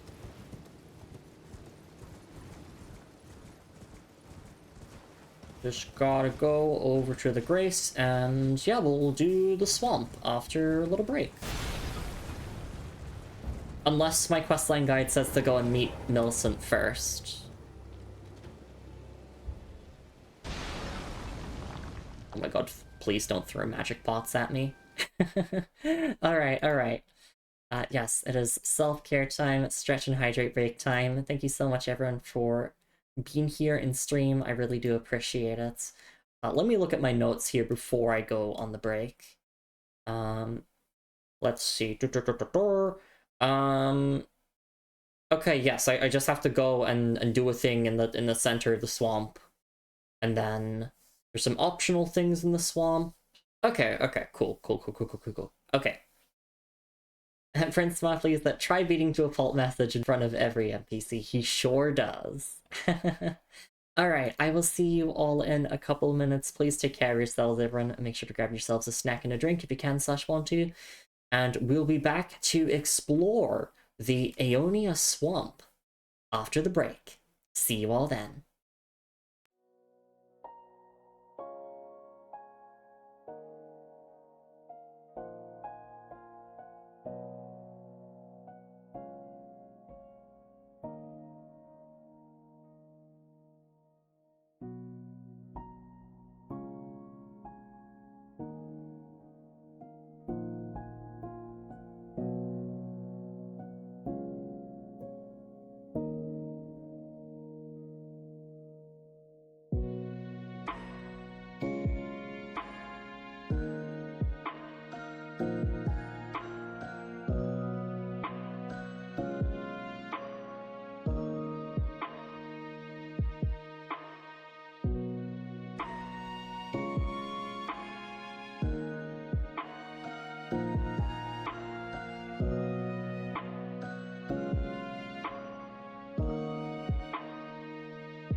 Alright, and I am back. Thank you so much for your patience, everyone. Once more, I always appreciate it. Alright, let's do the swamp now. And I did scroll up in chat and I saw that I did miss a message from Moon saying that, yeah, an artist that I recommended that, like, she commissioned, doesn't have slots open right now, but they will in November. So, that'll be very nice. Alright. It's swamp time. You've heard of poison swamps. Now get ready for Scarlet Rot Swamp.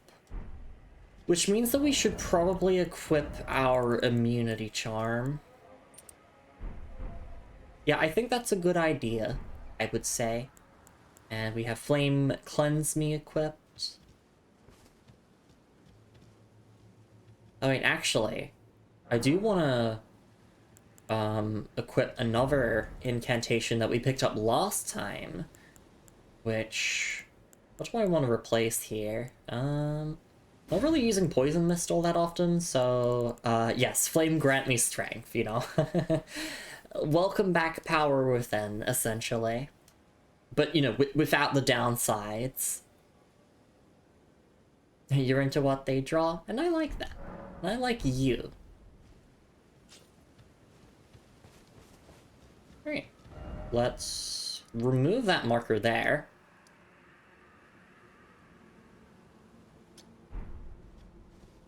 Very nice of Gowry to just guide us to him.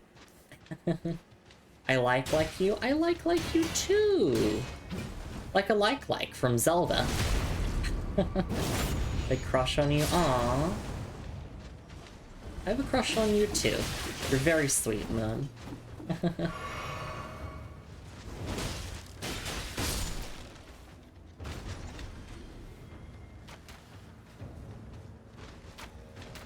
What's also sweet is destroying these soldiers.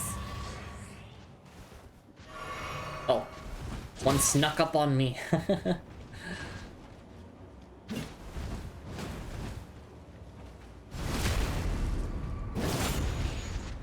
Oh right, I was wondering why I wasn't getting heals. Because I don't have my Crimson Dagger talisman equipped. Rune Arc, Sacramental Bud, Smithing Stone. Where's their battle music? Beautiful. That's not beautiful though. Oh wait, these things blow up when exposed to poison, right? Or though it might be different because this is Scarlet Rot. Damn it, I shouldn't have gotten rid of Poison Mist. Oh well.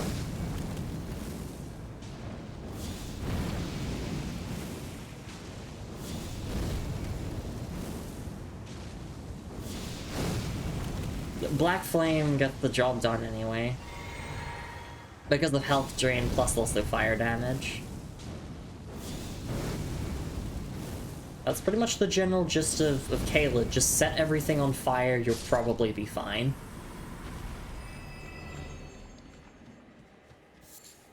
So your big gray foreskin that eats my shields? I mean, I'd still love you. Yay! Thank you.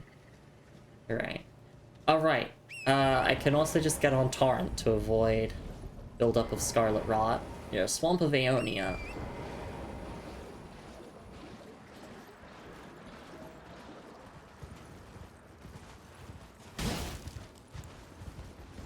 I'm just gonna make sure that I have Flame Cleanse Me equipped, just in case. So yeah, what we're looking for will be here in this swamp. We're just gonna spend the next while looking around for everything.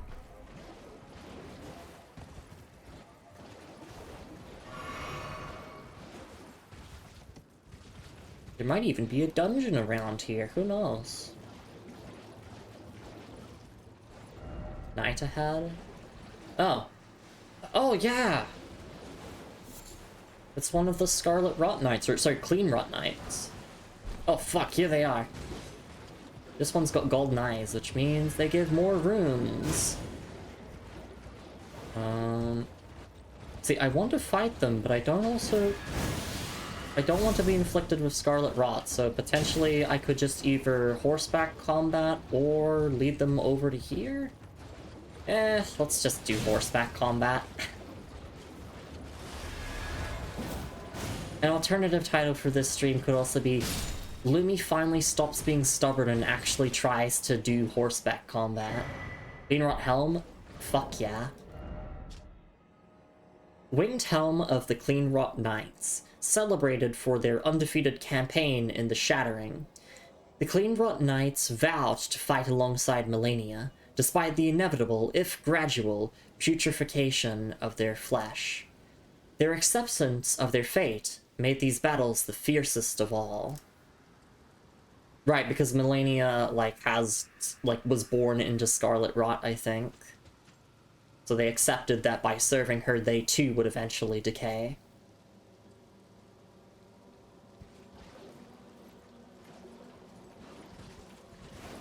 Alright.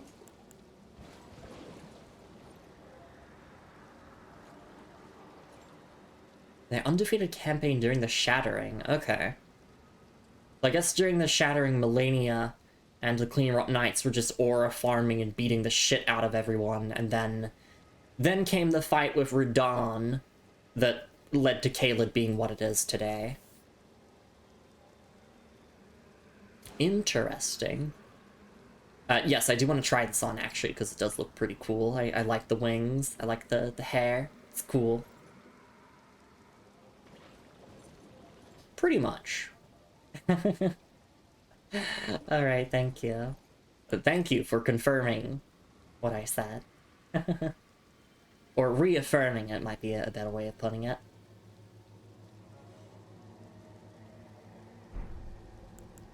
Alright, let's try it on. Where is it?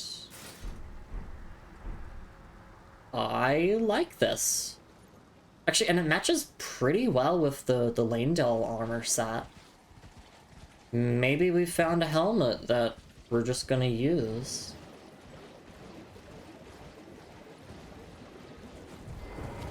Just want to get a look at it now that we're here.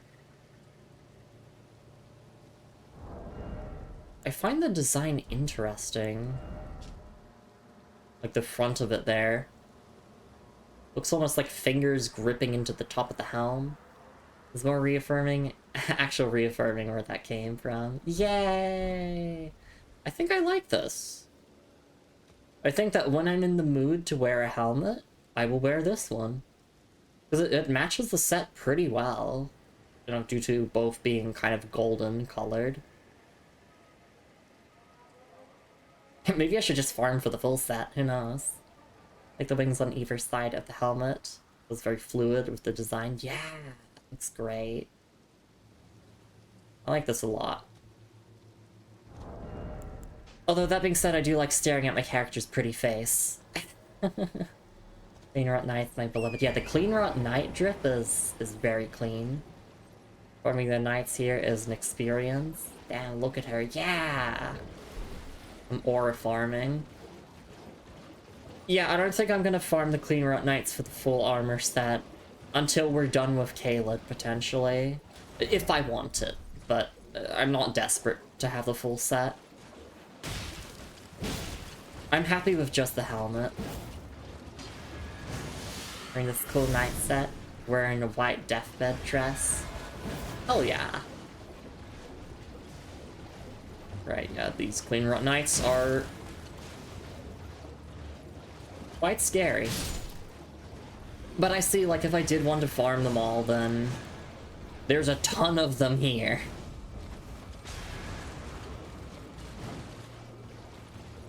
See, I thought hitting them with fire would potentially help, considering that they are fated to be afflicted by Scarlet Rot, and considering that they're in the swamp of Scarlet Rot, you would think that fire would be extra effective. I guess not. Yeah, I guess torrent combat does make fighting them a lot easier. I want to fight them on foot, but, like, I don't want to be afflicted by Scarlet Rot. Actually, no, my bar is, I mean, it's pretty long with the immunity charm, but it's still not preferred, I would say. I do have the Halo Scythe that, that one is using. But I wonder if I can get, the sword that they use as a drop. Probably.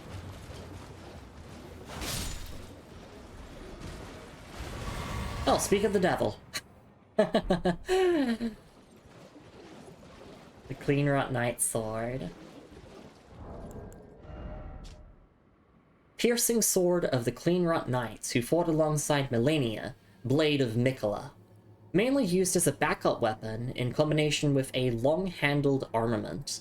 And the skill is Impaling Thrust. Which is pretty nice. That's just a basic straight sword. I don't know if I love the design.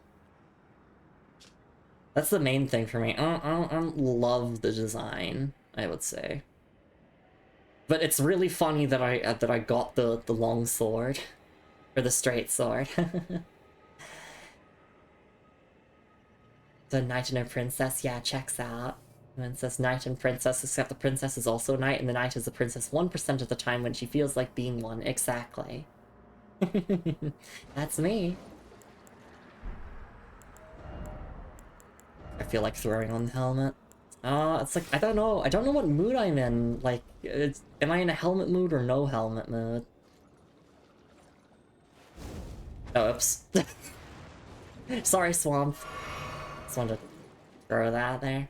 It's really about the spear in the other hand. Yeah, it does. I could see myself doing like a playthrough sort of themed around the Cleanrot Knights.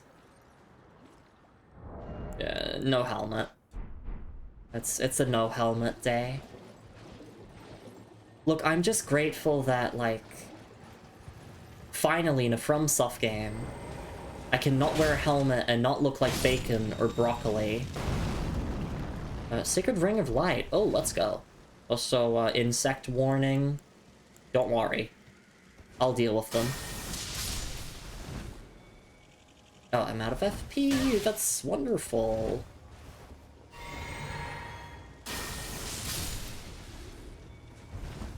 It's hot if the helmet stays on while you ride. Oh my gosh, Moon. It is, though. It is. It's true.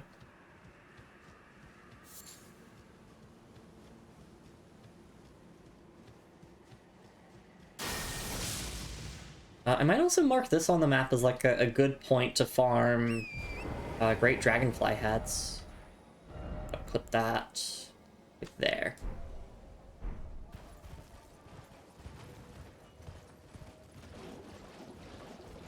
Any more Cleanrot Knights want to show up? Yep, there's more. Enemy. Okay, so I want to try and jinx myself here. It would be so bad if I got the rest of the set just by killing these knights. That would be terrible. That would be so bad. I would really hate it if I got the rest of the set. Hopefully that works. Alright. I've never cerulean flask for that. We will check the item description and function of the Ash of War that we got soon enough. But I mean, from what the picture and the name of it implied, it just seemed as if it was essentially the skill that the Halo Scythe has. In fact, these knights are even using it.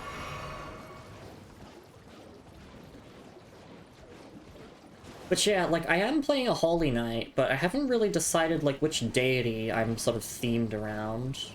I guess, like, the Golden Lineage? Because, like, you could be a Holy Knight and be focused around, like, the Cleanrot Knights, or the Carrion Enchanted Knights.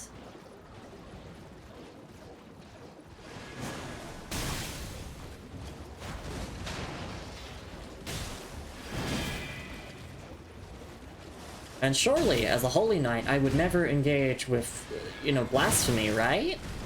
Right? Surely not.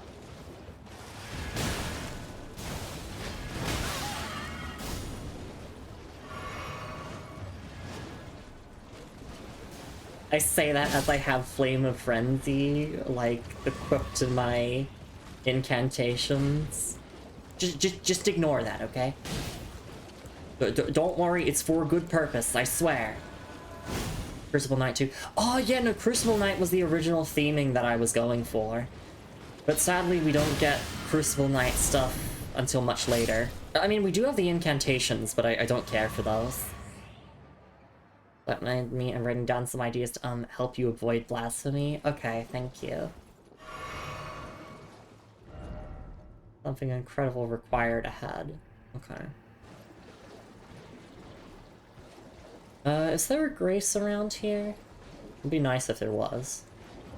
I do want to take a look at this item description now. Ash of War, Sacred Ring of Light. This Ash of War grants an armament the Sacred Affinity and the following skill. Nope, I hear an enemy. Oh no, I'm fine. Okay. Hang on. Let me just calm down. Crouch here, and we can read in peace. Let's try that again.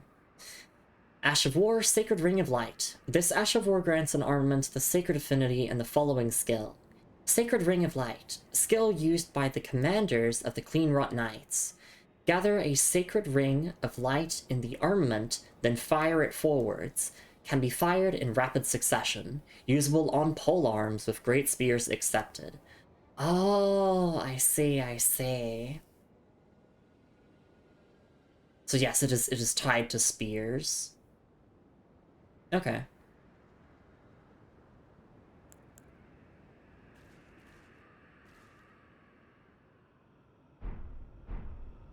Being pure Golden Order Knight is very strict in this world. Blasphemy is hard to avoid, exactly. I mean, like, Muriel, the pastor of Vows, even talks about that. How that heresy is not native to this world, and, you know, things are contrived but can be conjoined together and whatnot.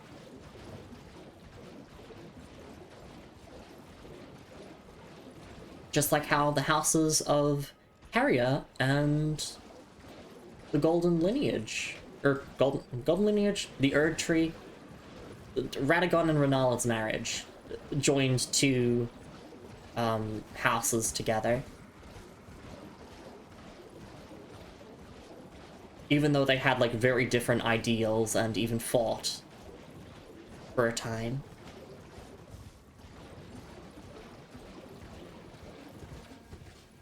But also, like, if I just kill people with the Flame of Frenzy and then say that it's in the name of Marika, then it's fine. You know, that excuses the war crimes. It's just for Marika, I swear. I wonder if there's a theme there. Oh, FromSoft games having themes? No, no way. Surely not.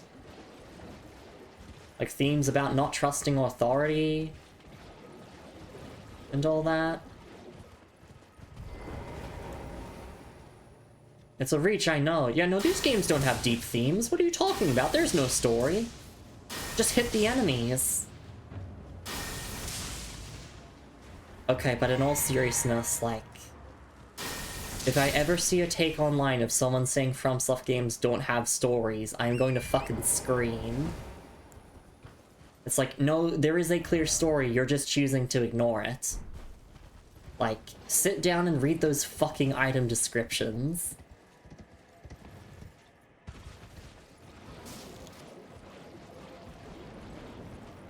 Alright, I don't really feel like fighting all of these, I'm just gonna go past them. I'm just looking for a grace and also just searching the perimeter of the swamp to see if there's like a dungeon, potentially. Oh, there's a ghost there. Oh, and there's a grace. See? I found what I was looking for. Can I get a level? Let's see. Yes, if I use some runes.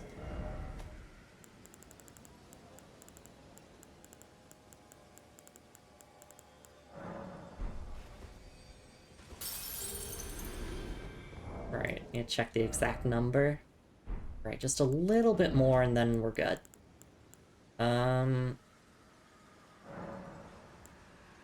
Just use all of these ones. It's a little extra than we actually need, I think, but... Oh, no, it's not. It's actually still under. I'm trying to calculate the exact amount of runes. There we go, I'm fine with going over a little bit.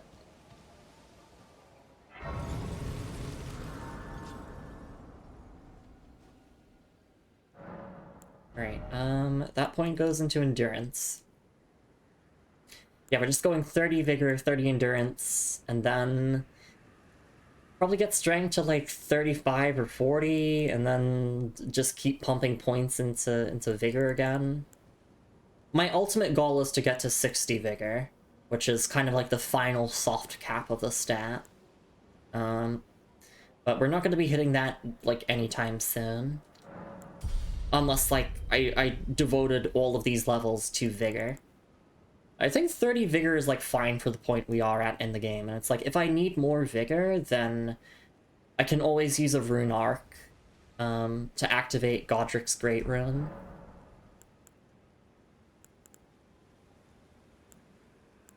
Speaking of Great Runes, no, we don't have any more.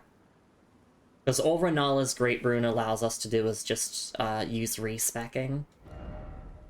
I was thinking that I should probably equip Poison Mist, so goodbye Flame of Frenzy, for now.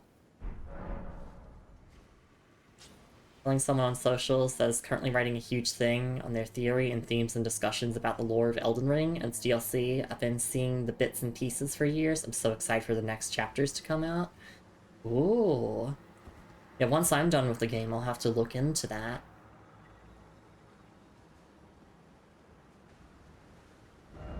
Because I'm a big lore head. I absolutely love delving into the lore of these games. Enemy ahead, praise the horse. Alright. Well, I want to go and actually talk to the ghost. Why is it always bog?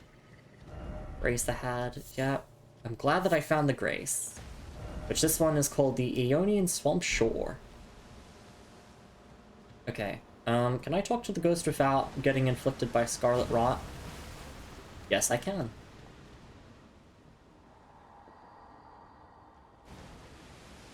Let me see it, if only one last time. Your splendid blade, dancing amongst the scarlet rot. Alright, that's all. I have a feeling that is referring to Melania, because Melania has been consistently referred to as fighting with a blade and also being the Blade of Miquella.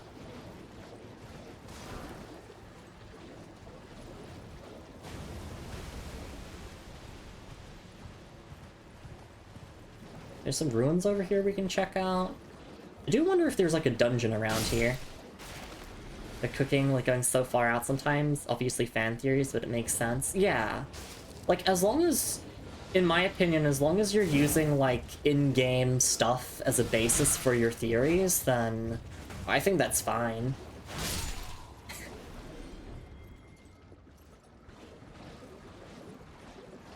Or, like, developer interviews, like, there are only 3 sources that I trust for lore when it comes to Souls games. In-game item descriptions, dialogue from NPCs, actually no, 4 things. Item descriptions, dialogue from NPCs and bosses, developer interviews, like with Miyazaki, and also like the physical environment of the world, like stuff that you can visually see. A lot of theories that are not all rooted in evidence. Exactly. Yeah, that is a huge problem, Alex. And I've been on a rant about that multiple times with Moon, and just like other people in general, is that people just make things up sometimes and claim it to be canon, which is why I never recommend you watch lore videos for like Souls games, because sometimes there's a lot of misinfo in them that's just like not true at all. That's why I can't watch lore videos, because I get pissed off whenever they get something wrong. Watched a 10-hour Dark Souls video. The Havel fanfiction disguised as canon was crazy. Yeah, people just make up shit, and then they just say it's canon, and it's like, okay, where's your source? Like, where did they say that in the game?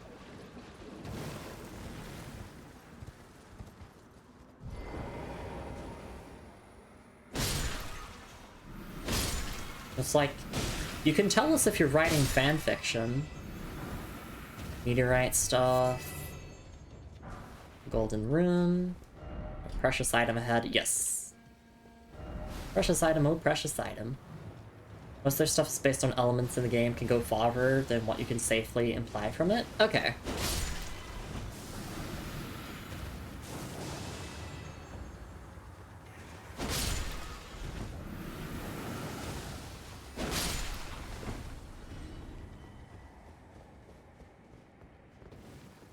I can't wait until I'm done with Elden Ring, and then, like, I'll be able to see all of the, the fan fiction online that's, like, not true at all. Or, like, people misinterpreting the characters.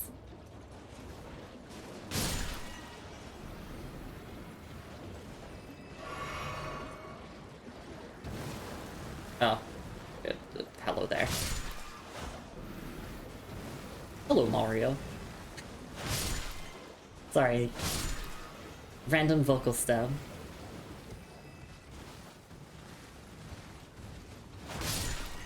We'll take a look at the meteorite stuff in a moment. I'm assuming it's going to be something along the lines of powering up gravitational sorceries, and there'll probably be some extra lore about either Dawn or, like, meteorites or a whole bunch of different things.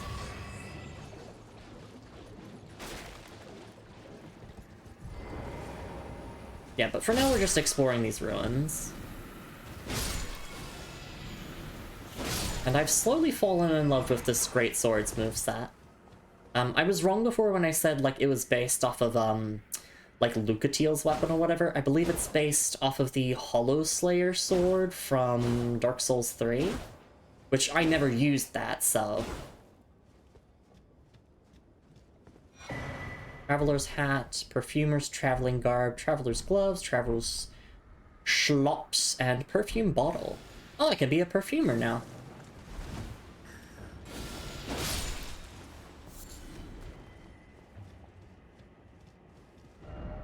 There'd be bravery. Precious item ahead. There's a lot of good stuff here. This is just called this, yeah, the Streets of Sage's Ruins.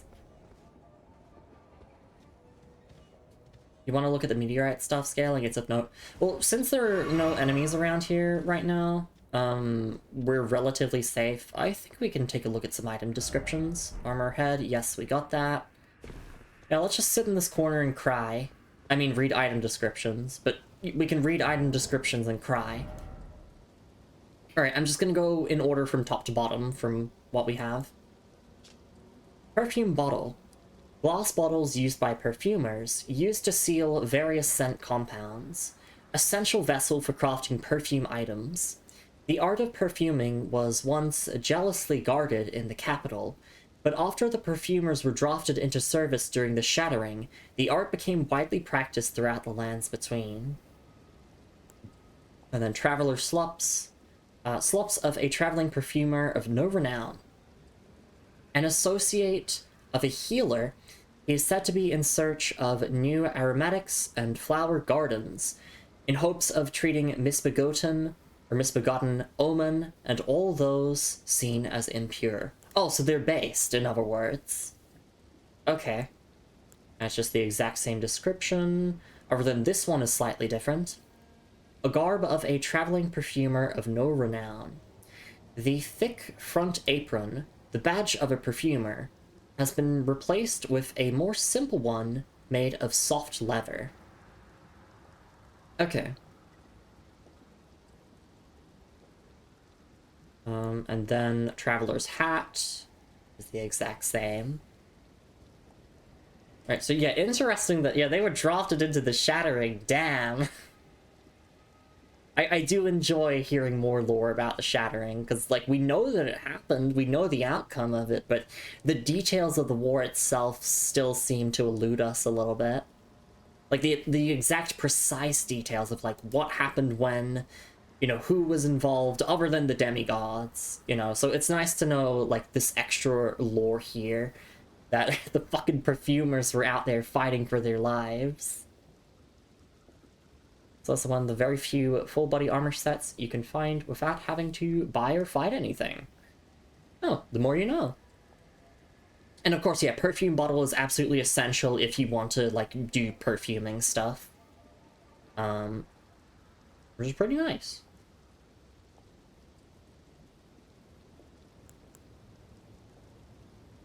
Okay. And then, yes, let's look at the meteorite staff. Staff embedded with a dark purple glintstone, said to be the fragment of a meteorite, boasts high sorcery scaling and boosts gravity sorceries as well. However, this staff cannot be strengthened in any way, and it has no skill. Strength skill? S scaling in intelligence? Holy shit! So this is the potential staff. Meet potential staff. Doesn't need upgrades, just needs a bucket loads of stats. But this is cool. I like this. And also, yes, I did predict correctly there was lore about meteorites. You know, surprising absolutely no one because it's called meteorite stuff.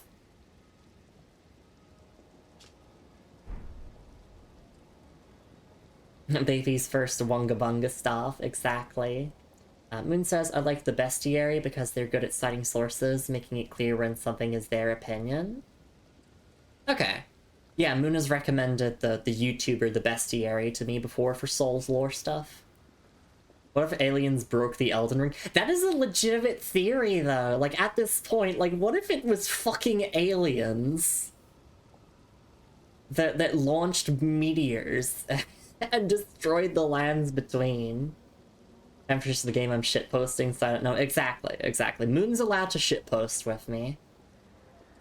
Stuff falls off once you start upgrading, well, any other stuff, but if you want to save on resources, it's pretty damn useful. Yeah, and also, like, if you're using a bunch of gravity sorceries, then it's like, you might as well use it anyway.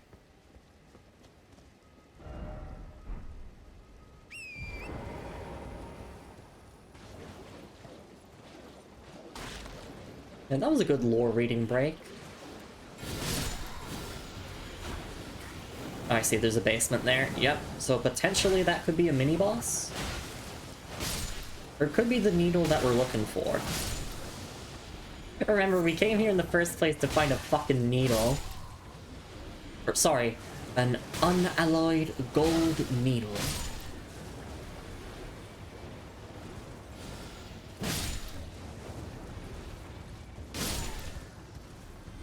Alright. There we go. Sip my flask. Thank you, Torrent, for protecting me. Sorcery head if only had a projectile weapon. No, no! Something incredible ahead. Gold needle in a haystack. Didn't expect bloodstain. In short, praise the suffering? Damn, okay.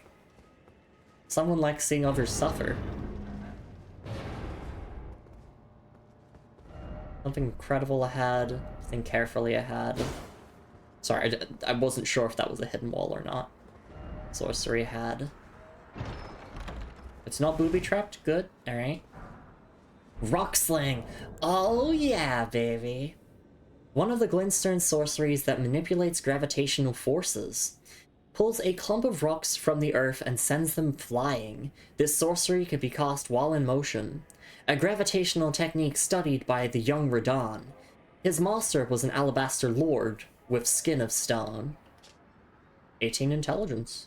Yeah, I mean, if you like gravity magic stuff, then this is your place. Also, it's good to remember that, yes, Radon has studied gravitational magic, which means that he is going to use that during his inevitable boss fight. So not only did we get extra bits of lore by reading the item descriptions, but we also get a bit of a heads up as what to expect.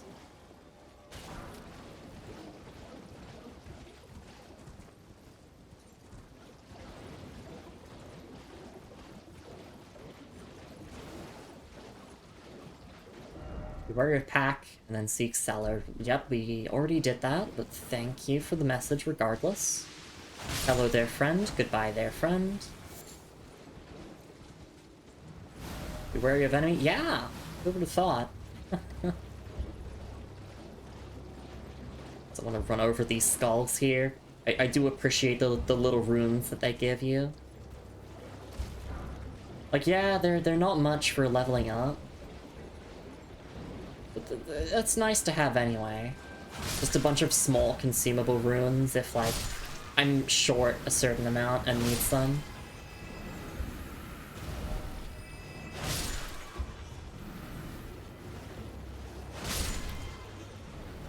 Okay, I'm sorry, Torrent. I think I'm starting to get the hang of horseback combat.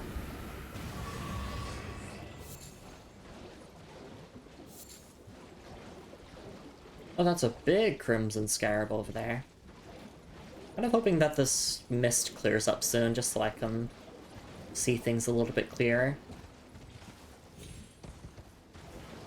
Of course, there's a bunch of these flowers over here. Don't really care. Do care for that item, though. Can I have it, please? Can I have it, please? Thank you. Sacramental Bud. Awesome. Should sleep. Y'all take care. And don't roll around in the spicy swamp too much.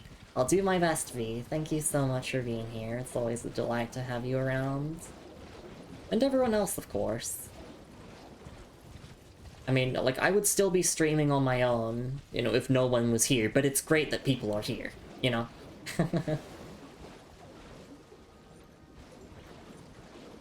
Oh, wait, just... I noticed that there's a bit of light before us there. But it's like we got a flashlight, almost. But I can turn on my lamp. We have some extra light here. Nice little warm glow in the cold and scary swamp. I think that's everything here. It feels like that's everything here. Because we got a sorcery, we got a staff, we got the perfumer stuff. Which honestly, I'm not really interested in, like, perfuming as, like, a mechanic, or, like, as a thing. Sounds like something that could be, like, a fun challenge run or whatever. I'm gonna put that fun in quotations, though, because it could actually be pain and suffering.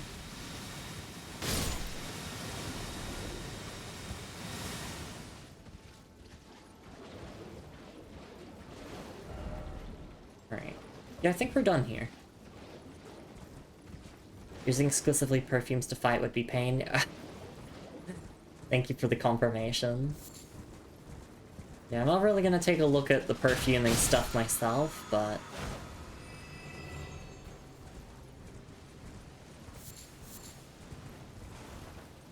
Dragon ahead. Oh, for real? Are you fucking kidding me? Another one.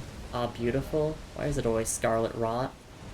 Or were they just making a joke about the Crimson Scarab? Please say there's not another rot-infested dragon.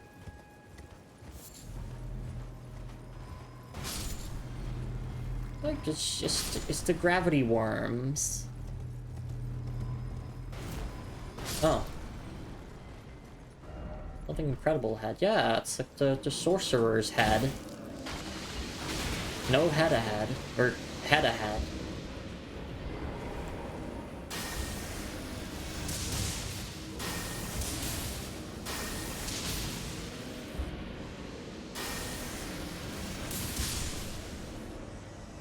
Thank you, Radigan Icon.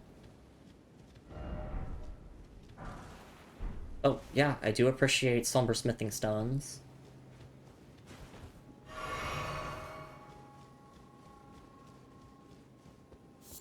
Oh, and fireflies? Hell yeah. I'm jumping ahead there for dung. Yeah, what a waste of time. Yeah, somber smithing stones very, very nice, especially since we are going to be pivoting to Ordovis's greatsword as our primary weapon of choice once we get that. But I believe that is in Lanedell. And, like, yes, I can technically go there now, I think, but I don't want to do that.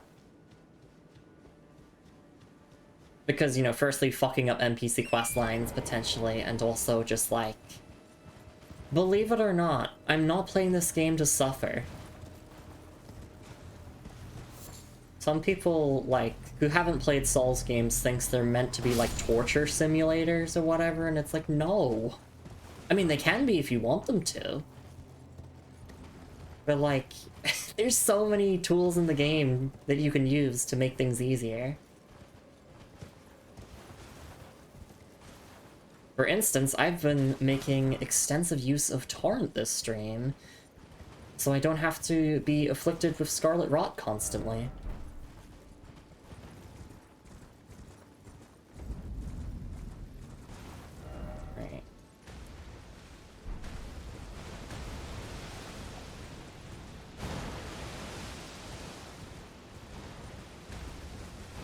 I do want to see if Poison Mist actually works on these, or if it has to be Scarlet Rot instead.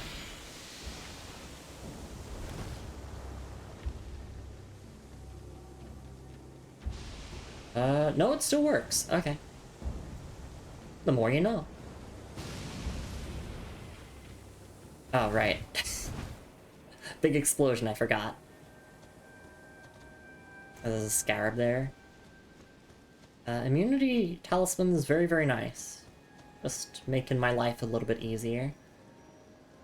I'm guessing all these messages are just helping you with timing the hit. Don't you dare, praise the message. Right here, okay. Sure. Alright, I nearly got it. Shoot, I unequipped Flame of Frenzy. That would have been really handy to have equipped. Although, actually, would Poison Mist count as hitting them? Because that could potentially make things easier if I just put the mist here and just wait a bit. I need to cast it again. Does this actually work? No. Okay. So it needs to be a direct hit. Damn, that would have made things so much easier if I could just put an AoE field here. Can I just sit here and time my attack correctly? I could just do that. Oh, there's a... Wait, I think that was a Marika statue. Damn it, I missed. Is that a statue of Marika over there? No, no it's not. It's just tree trunks. Can you tell that I'm losing my sanity? That's what Caelid does to people, apparently. But, like, my mild take is that Caelid's not actually as bad as people are making it out to be. Aside from that dragon fight, like, fuck X-Sykes. Fuck them. Final boss for my ADHD. I'm thinking, I think I can, like, do a charge attack or something? I don't know. Or maybe just, like, a quick swing.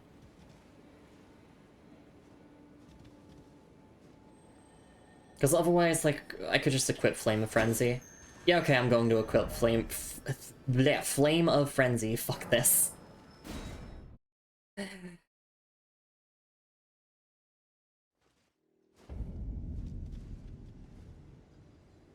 Alright, memorize spell. Where is Flame of Frenzy? Or what should I actually replace? I'm gonna replace Flame Sling.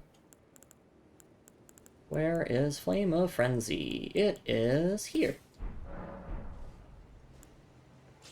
Elden Ring pissed me off, so I drew the Erd Tree getting firebombed.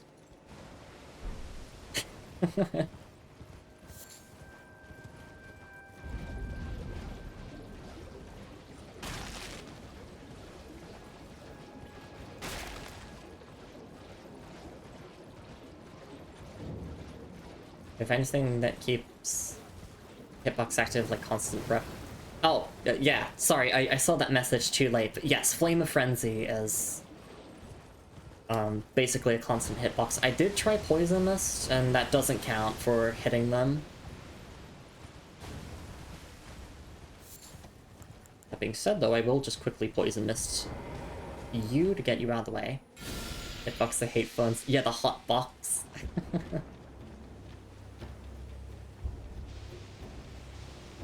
Phone autocorrects absolutely hate game, like, terminologies. You just have to type hitbox enough times until your phone accepts that, yes, that is what you actually mean. Right. Yeah, Flame of Frenzy is, like, a pretty good active hitbox, especially when you charge it. So as soon as I see it coming down from there, I'm gonna start charging. Alright. Yeah, fuck you. Poison armament, absolutely worth it. Incantation of the Servants of Rot. Enchants armament held in the right hand with poison. This incantation can be cast while in motion. Those who dwell within poison know rot all too well. The death that begets life, that comes to all equally. That is to say, it is the cycle of rebirth put into practice. And we have enough faith for it, and unlike Black Flame Blade, I believe this actually lasts like a minute or so it's not complete garbage. So, I can see myself using this. This is like the kind of stuff that I want to use as incantations, just these buff ones.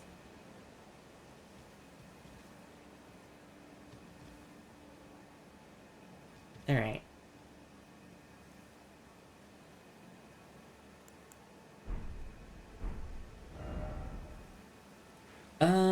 Well, I mean, there's Celia Crystal Tunnel there. But I don't want to do that yet. I think I want to finish our business here in the swamp and then wrap up stream. Lumi confirmed buff. My VTuber, yeah, not in real life.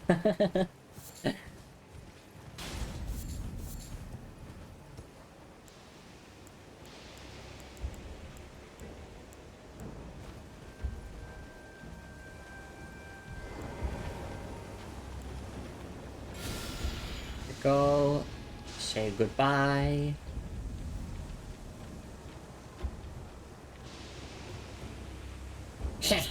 That'll show him.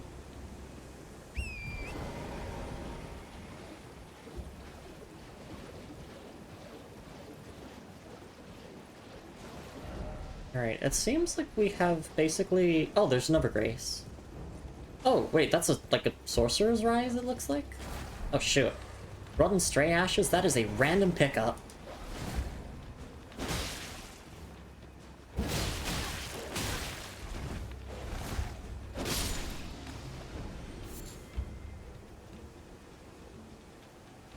Maybe not so random considering that we did just kill a Rotten Stray.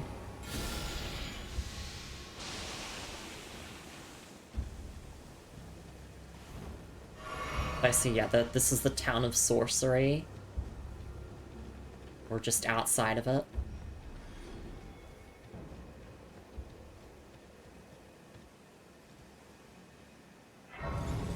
Is stick IRL? I think I'm over twice her weight. Yeah. I got no muscle, no abs, no nothing. But I'm okay. I'm okay like that.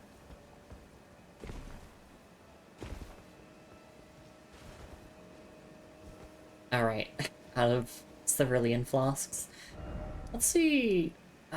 Celia Understar. Do I actually want to go up here just yet? No, I'm gonna save this for later. I just want to quickly... kill that nerd. Only nerds level intelligence. I'm not a nerd, I'm... just dumb. And faithful, for that matter.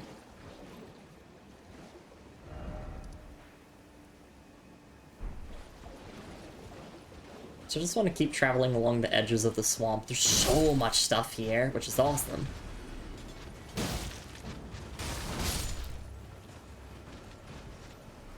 Big scarab.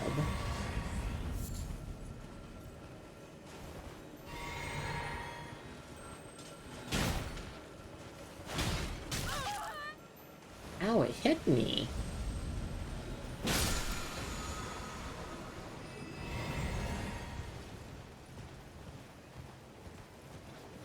Makes sense why those big ones would be here, since, yeah, this definitely seems like an area that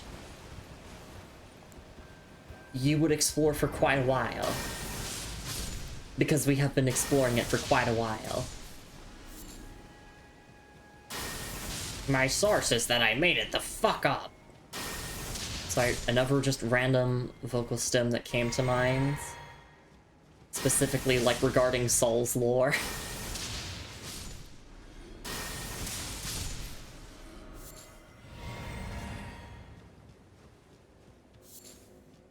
There used to be a theory that Solaire was Gwyn's son. And that is so funny to think about in the year of 2025. You have a bit of a belly I want to give pats and kisses to. Aw, thank you.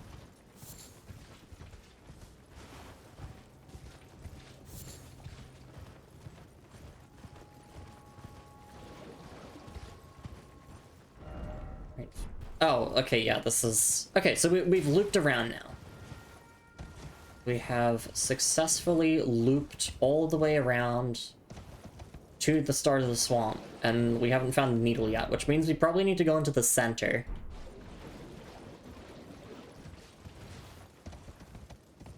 Because I don't think we really did that. Alright, no, they respawned! Oh wait, no, they didn't. I didn't sit at the... Oh no, I did sit at the Grace. Multiple times, in fact. Can I be bothered to kill all of the knights? Probably not.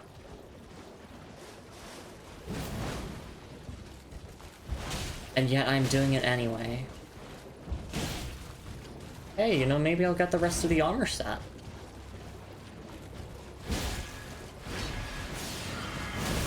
No.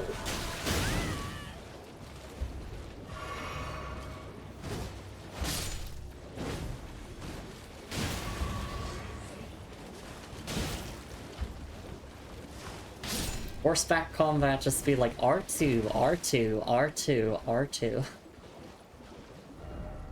Alright. Maybe in like here? We never really looked around here. Yeah, there's a Stake of Marika. There is a summoning pool here. Yep, this looks like where we need to go. Raider ahead. Ill-omened creature?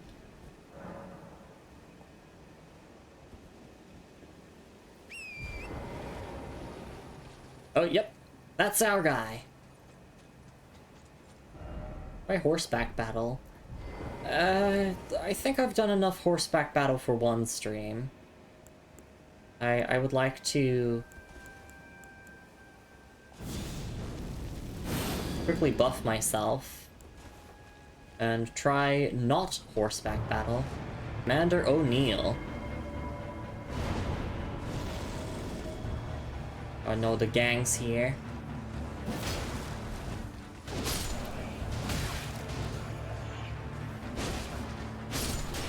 Did someone say gang fight?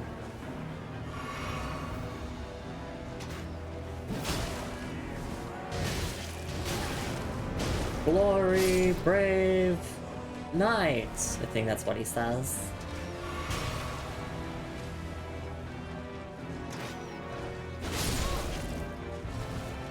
Alright. Yes, I know this guy from Night Rain.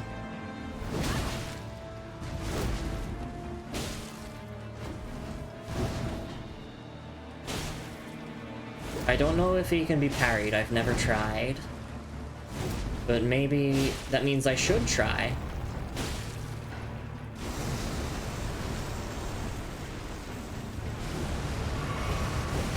Oh, okay.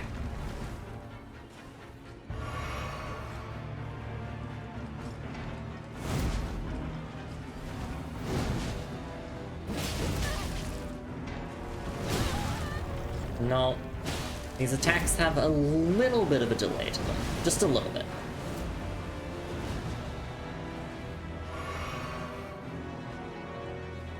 I have a smart to have Flame Cleanse Me already equipped, just in case I need to cast it mid-fight.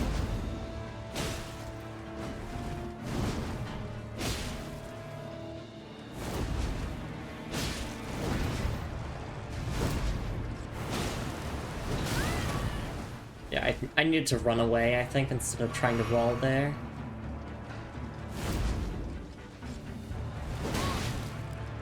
Yeah, these delayed swings are killing me.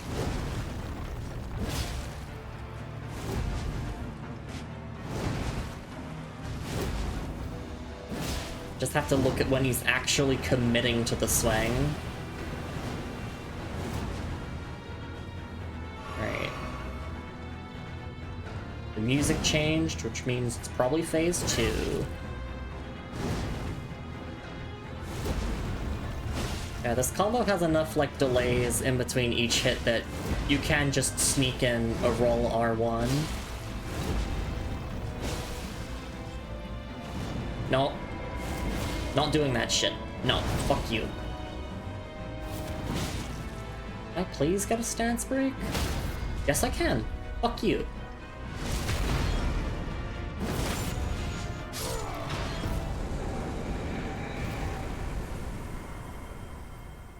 And just like that, we get the Commander's Standard and the unalloyed gold needle. What we were looking for. First off, do it. Why is it always old codger? Good question. What a fight. Alright, let's take a look at our loot. Unalloyed gold needle. An intricately crafted needle of unalloyed gold, snapped in half. A ritual implement crafted to ward away the meddling of outer gods. It is thought capable of forestalling the incurable rotting sickness. Sage Gowry has designs for this needle. Commander's Standard. A beaten red battle standard is furled around this time-worn halberd. Even after his lord was fled, Commander O'Neill continued to brandish this flag in the devastation of the rot-eaten field of battle, the sole veteran who remembers this battle with pride. And the unique skill is Rallying Standard. Hoist the war banner aloft and give a rallying command. Raises the attack power and defense for self and nearby allies. And we do have the stats to wield this. It's just a basic-ass halberd. And we also have the Rotten Stray Ashes. Ashen remains in which spirits yet dwell. Used to summon the spirit of a rotten stray. Spirit of a stray dog corrupted by the scarlet rot. Though it is only a small creature, it is as violent as it is nimble, and its fangs fester with poisonous rot. Alright. Like, I could go and give the needle to Gowry and then wrap up stream, but I am feeling pretty exhausted, so I'm thinking that we should just wrap up, like, right here. But, I had a great time. Aside from that fucking dragon fight, but had a great time. Maybe if I use some runes I could get to level 77, I don't know, we'll have to see. But sorry, I just want to look at this item description again. Ritual implement crafted to ward away the meddling of outer gods. Like, that makes me curious. What's an outer god? Does that refer to gods outside of the lands between? Because it feels as if it's something along those lines.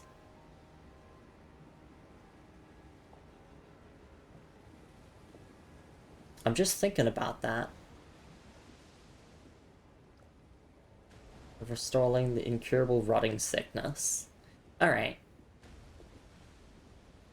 It's just, when you think about the description, it's like, what is this implying? What are the implications here? We'll just have to keep playing and find out and just put those pieces together.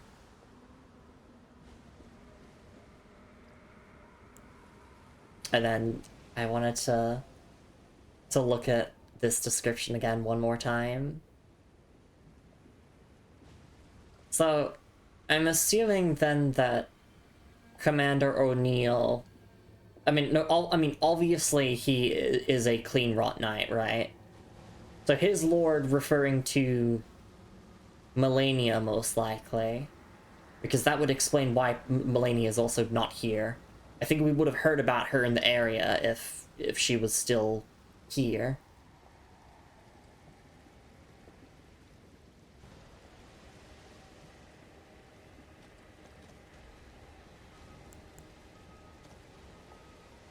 Alright.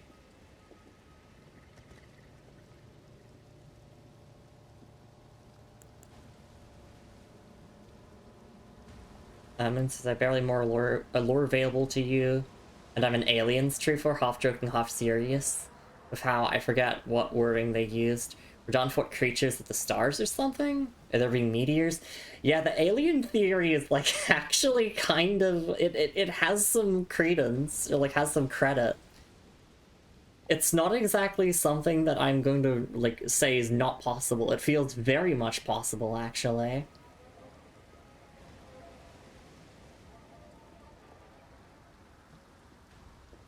All right. Actually, yeah, let me look at my runes. Like, could I get another level? Probably? Maybe? I'm not gonna force it. Oh, for a moment I thought I saw a Deathrite bird.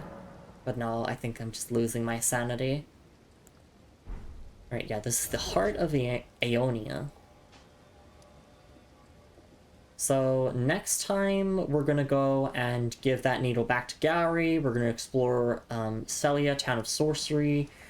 We're gonna do the Crystal Tunnel. We're gonna get the map up north, and then I guess we're gonna head all the way up north. And once we've done every single boss and all the NPC stuff here, then we will go down to Redmane Castle there and confront General Radon. I'm wondering how we're gonna get to this section here, because we've seen that we can get there. It's just dropping down.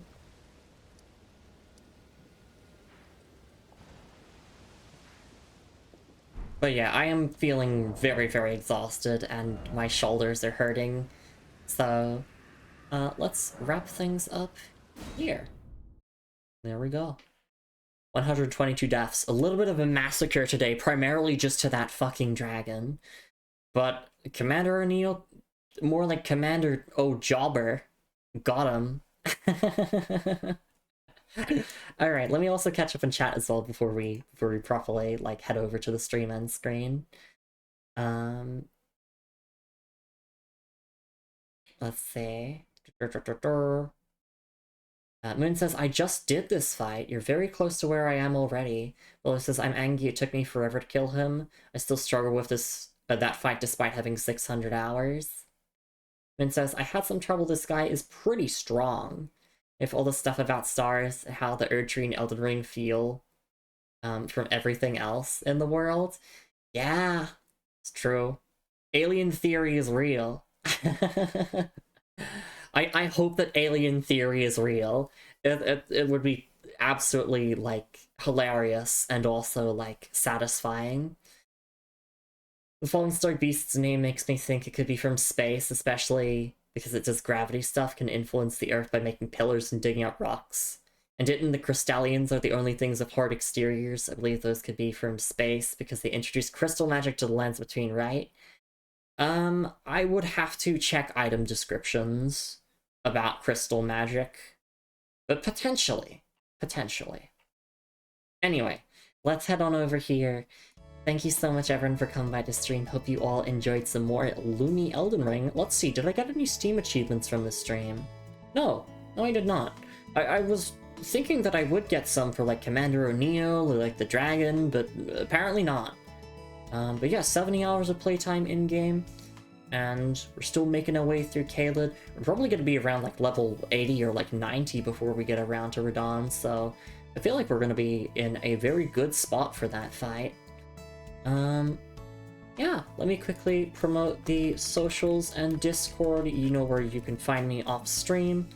And I also post my weekly stream schedule on Blue Sky and in the Discord, and I do upload these Elden Ring VODs onto YouTube after like 2-ish weeks time. That detail makes me think they're from elsewhere. Yeah, potentially. The Crystallians are very mysterious, that's for certain. Gosh, I kind of hope that alien theory is real. I hope that it's real. Because it feels more and more likely with, yeah, like the stars and everything, like, and meteors. It's the fucking aliens! The aliens did it! Like, putting on my conspiracy theory hat, the fucking aliens are responsible for everything. They're controlling everyone's mind in the lands between. Everyone is being hypnotized by aliens!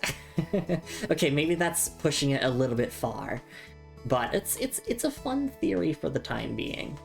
Anyway, let me thank everyone who came by to stream, everyone who supported the channel, and then we will go and find someone to raid off into.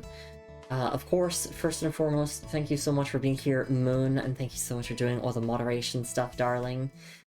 Thank you so much for being here, Amaryllis Thorn.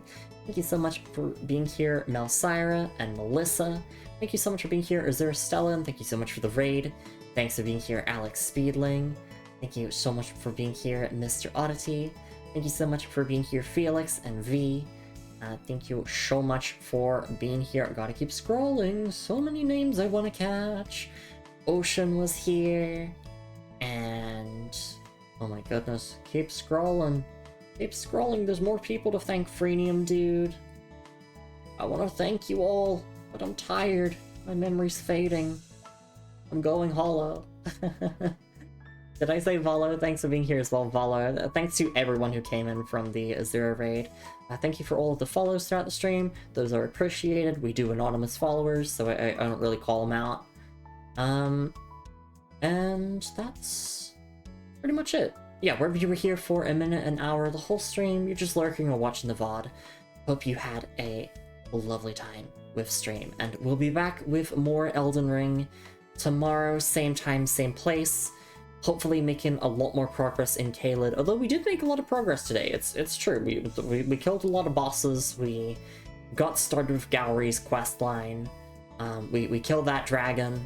I'm really happy that I killed that dragon. We killed Commander O'Neill first try, absolute jobber. But to be fair, I kind of already knew how to fight him by, you know, having played Elden Ring Night Rain. And yeah, that's pretty much it. Okay, raid target. Oh wait, did I say the usual things I say? I don't know. I'm genuinely tired and exhausted, so let's not push myself too much harder and let's get a raid going.